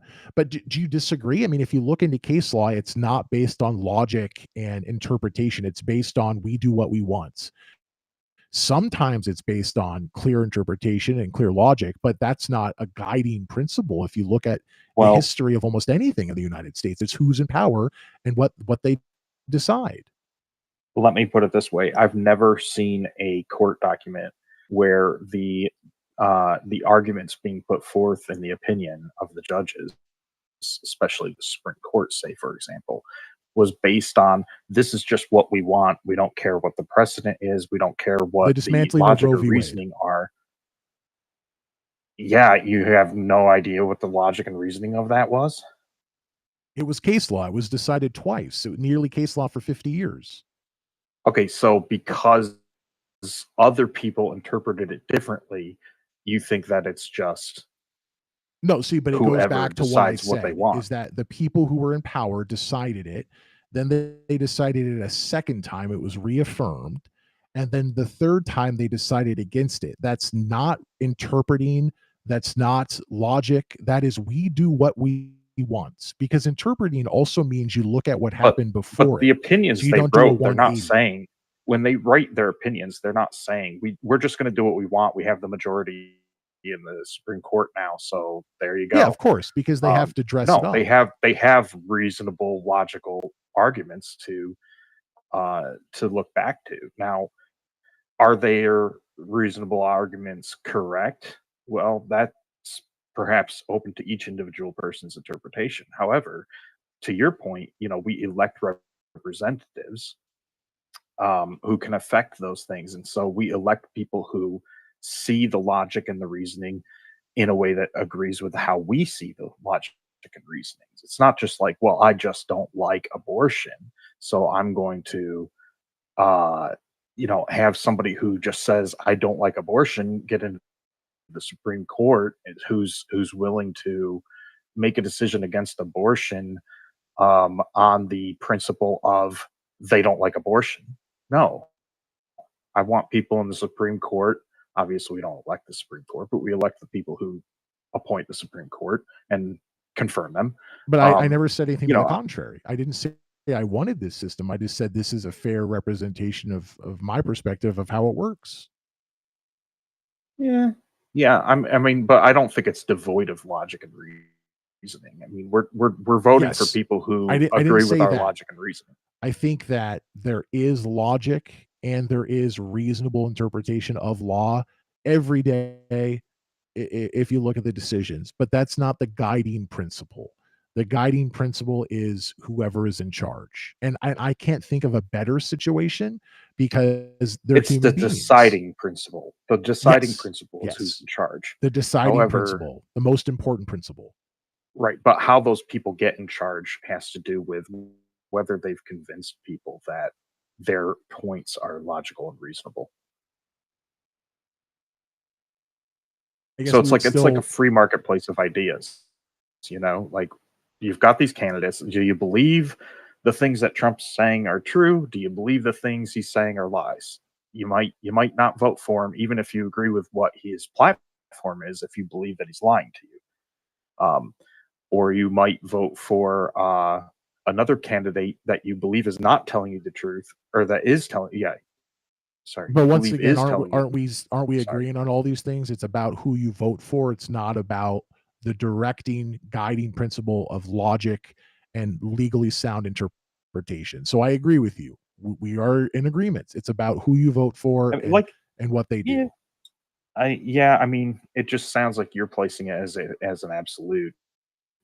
I would say that yes, those things play I've into literally it. said a But couple times, though, it's not an absolute. It's the main guiding principle. okay, I would disagree that it's the main guiding principle. I would say it's the main deciding principle. Okay, so that's the nuance. It doesn't matter. I think we're saying it's the Yeah, the biggest, difference between most guiding and influential. deciding is Yes. I don't think that's substantial, but you're right. It is a difference in our words. But I think we've arrived at the same place. And so that's unfortunate because I don't think law should be that way.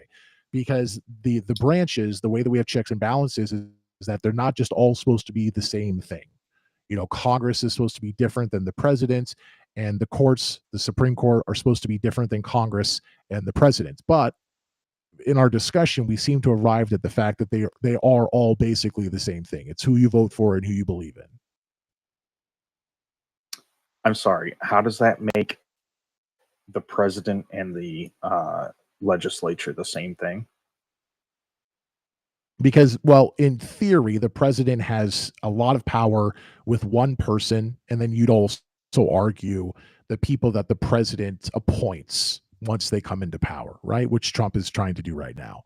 And then Congress, you have two houses of Congress. So those are split up in different ways. They have different ways they're elected, different ways that they're thrown out to the states. Senate doesn't change. And they're supposed to act in a different way. And they're supposed to be a check, a balance on the president. And then you have the judicial with the Supreme Court at the top. And some judges are elected. Some judges are appointed, but they're supposed to have yet another perspective that's supposed to provide, once again, another check and another balance.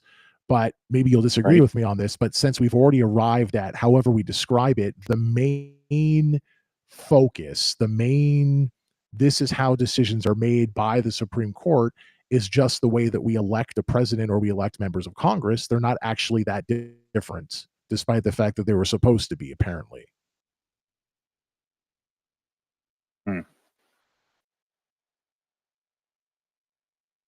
Yeah, I don't know if I can really pinpoint what you're actually saying well enough to comment on it, frankly. That's fair.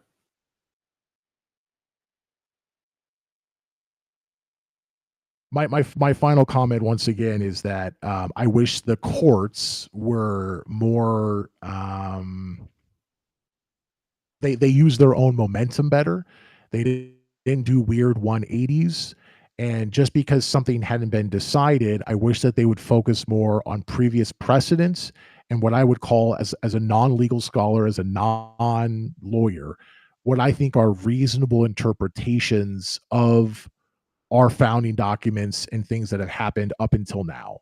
So I would say a reasonable interpretation of the right to bear arms is not that you can have tanks and rocket launchers like we heard from Nick, even if he does emphasize that maybe someone who knows you should have a say in whether or not you get those things. I would say the reasonable assumption, the reasonable reading rather of our founding documents and the momentum we gained as a country when we first started off is that people were allowed to have some sort of arm. Even at that time, there were arms that the military had access to that your average American person in America, quotes, did not have access to, even if someone did.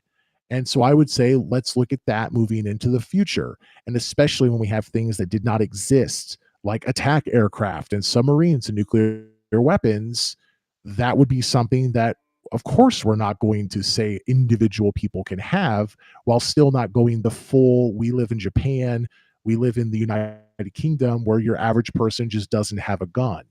So that's what I call reasonable, and that's what I wish the courts would do.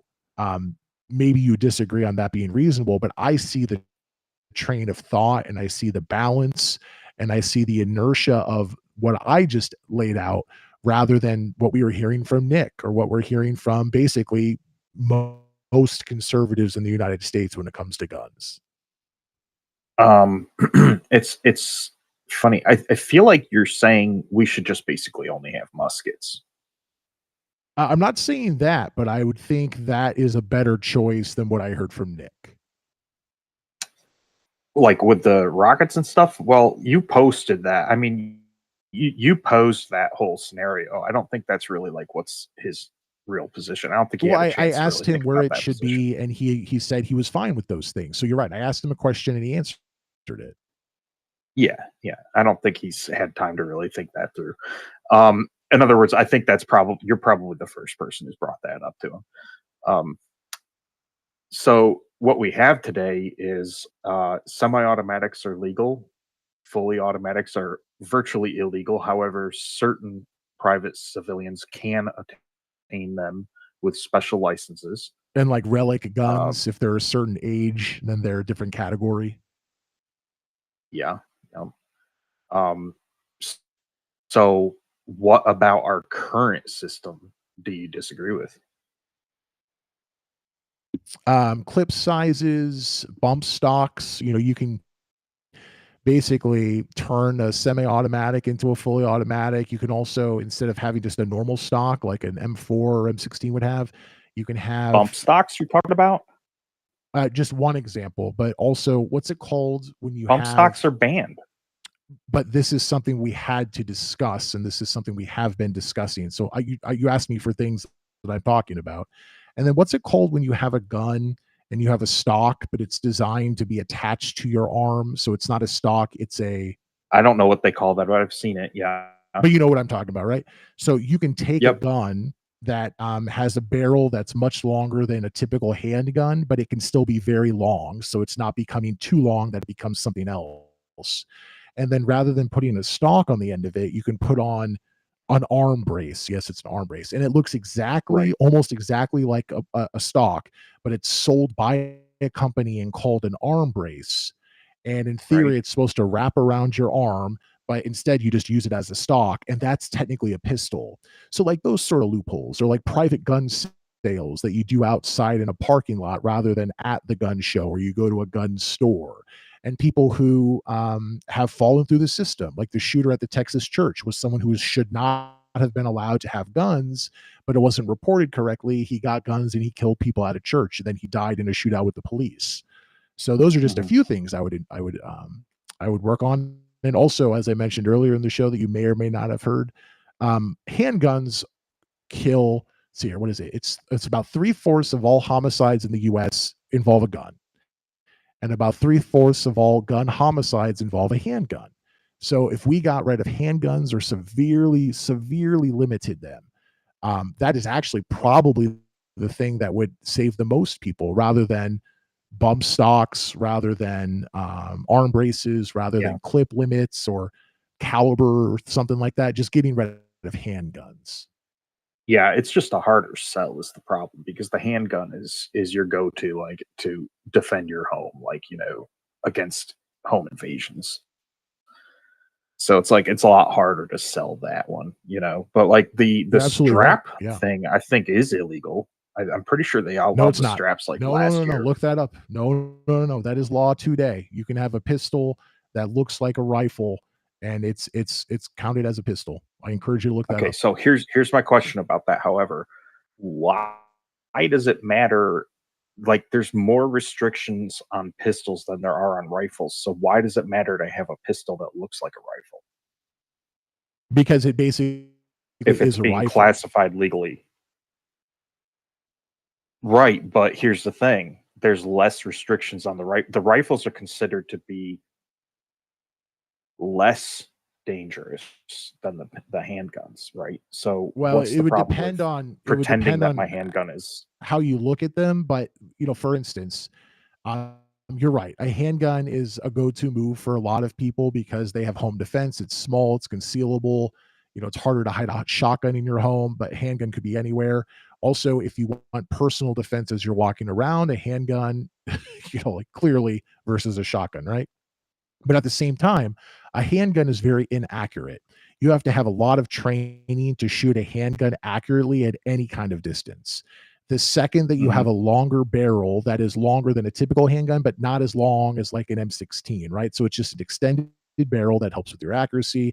The second that you have what is basically a stock, but because it's an arm brace, it's allowed to be attached to that pistol. You turn that pistol into a much more accurate gun that someone can use without as much training as you need to shoot a handgun accurately and safely. And so, yes, while it is easier to conceal a handgun, and as I just pointed out, your majority of gun homicides use a handgun, not a handgun with a arm brace and a longer barrel, it turns the gun into something that it was not intended to be when it was sold and when it was legally allowed to exist. And so you're right. It's not a complete bonus that when you turn a handgun into what I described, that it's better in every way, because clearly it's bigger, it's not as concealable, but it is better in some ways, and that's why people make those legal modifications. So if we're going to Yeah. say guns should exist and they should exist this way, and whether or not I agree with that, when someone starts changing things through loopholes, that's dangerous to me.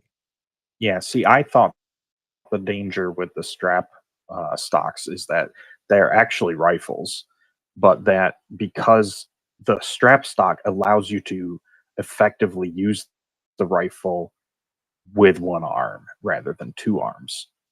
And so it's a lot faster to maneuver it around, i.e., you can kill more people with it in a shorter period of time.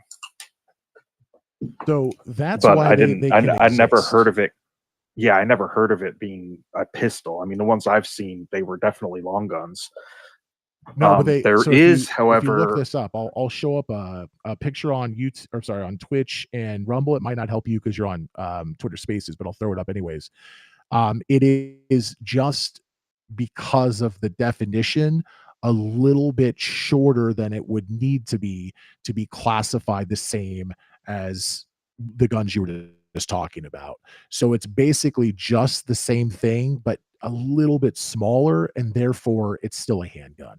And as you were talking about the arm brace, the reason those are legal is because the arm brace was actually designed so that someone who could only use one arm, so maybe they have some sort of physical handicap, they can shoot a gun. And so the arm brace is an exception for that reason. But because the arm brace is just, it's called an arm brace, it might look exactly like an actual stock. Or it could look like something that clearly you Velcro around your arm and it's an arm brace. Whatever the situation is that now it has been interpreted and the ATF has allowed it because they can't legally disallow it. This was something that's been decided over the last couple of years, and there were a lot of questions on how it was going to play out. But how it's played out is that if you are caught with a gun that has a short enough barrel that it's not classified as something else, so it's still classified as a handgun, even though the barrel looks really long, and you have attached to that a stock, it's illegal. But if you have attached to that something that looks basically the exact same thing, but it is sold and classified as an arm brace, that is legal. And it doesn't matter that you use the arm brace as a stock because the ATF has said that that doesn't change what it is. It's what it is, and how you use it is how you use it, but it's intended to be used as an arm brace. Why don't you continue talking? I'm going to try to find a picture of this and find some more information on it that I can read. yeah, I mean, I think you gave me a bunch of jump off points. I never really looked into the strap thing, honestly, but I do know that a lot of the pro gun lobby, or let's just say the arguers in the public realm, are saying that basically the classification of those things as handguns is actually inappropriate, that it's deliberately meant to make what really is a long gun make it fit into a higher bar of regulation by calling it a handgun. I think 16 inches is the minimum barrel length, and then anything under that's considered a handgun. Yeah, I But don't have that anyway, information off the top of my head, but whatever it is literally just that. So whatever number it is, if it's any shorter, it's a handgun. Even if it looks just like the opposite, it's still a handgun because it makes sense. You have to have the line somewhere. You know, you can't be a firefighter if you're this short. Well, if you're slightly taller than that, you can still be a firefighter, even though what's the functional difference? well, Maybe you have to different. have a definition, right? You have to have a definition. Does the definition have to be based on the length of a barrel? How about if the definition is a gun that is designed to be held in one hand and fired in one hand? Yeah, exactly. Yep. There are different ways they could do it, but you're right. The way that they have defined it thus far has created this weird situation. Right. Yeah, I don't know. It's all a bunch of stuff. I mean, I don't particularly think people need to have the right to fly helicopters with rocket launchers on them or Gatling guns and all that kind of stuff. I don't particularly see a problem with, like, maybe you're like very, very unusual collector having them if they've, got permits for it. I don't personally, but I think you made another point that I wanted to address earlier, was that, like, we don't need an armed populace anymore. Like, we needed that during the revolution and in those times, and we don't need it anymore. And I Oh, wanted that's a to great counter point. Yeah, argue. that's a really good point. I wanted to counter argue that with, look at Ukraine. They're begging for guns right now. And they did not allow their populace to be armed before they were invaded by Russia.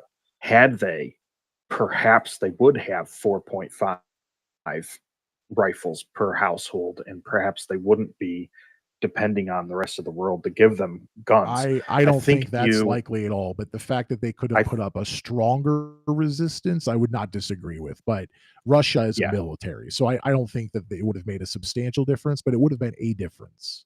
Yeah, I think you underestimate the role of small arms in war.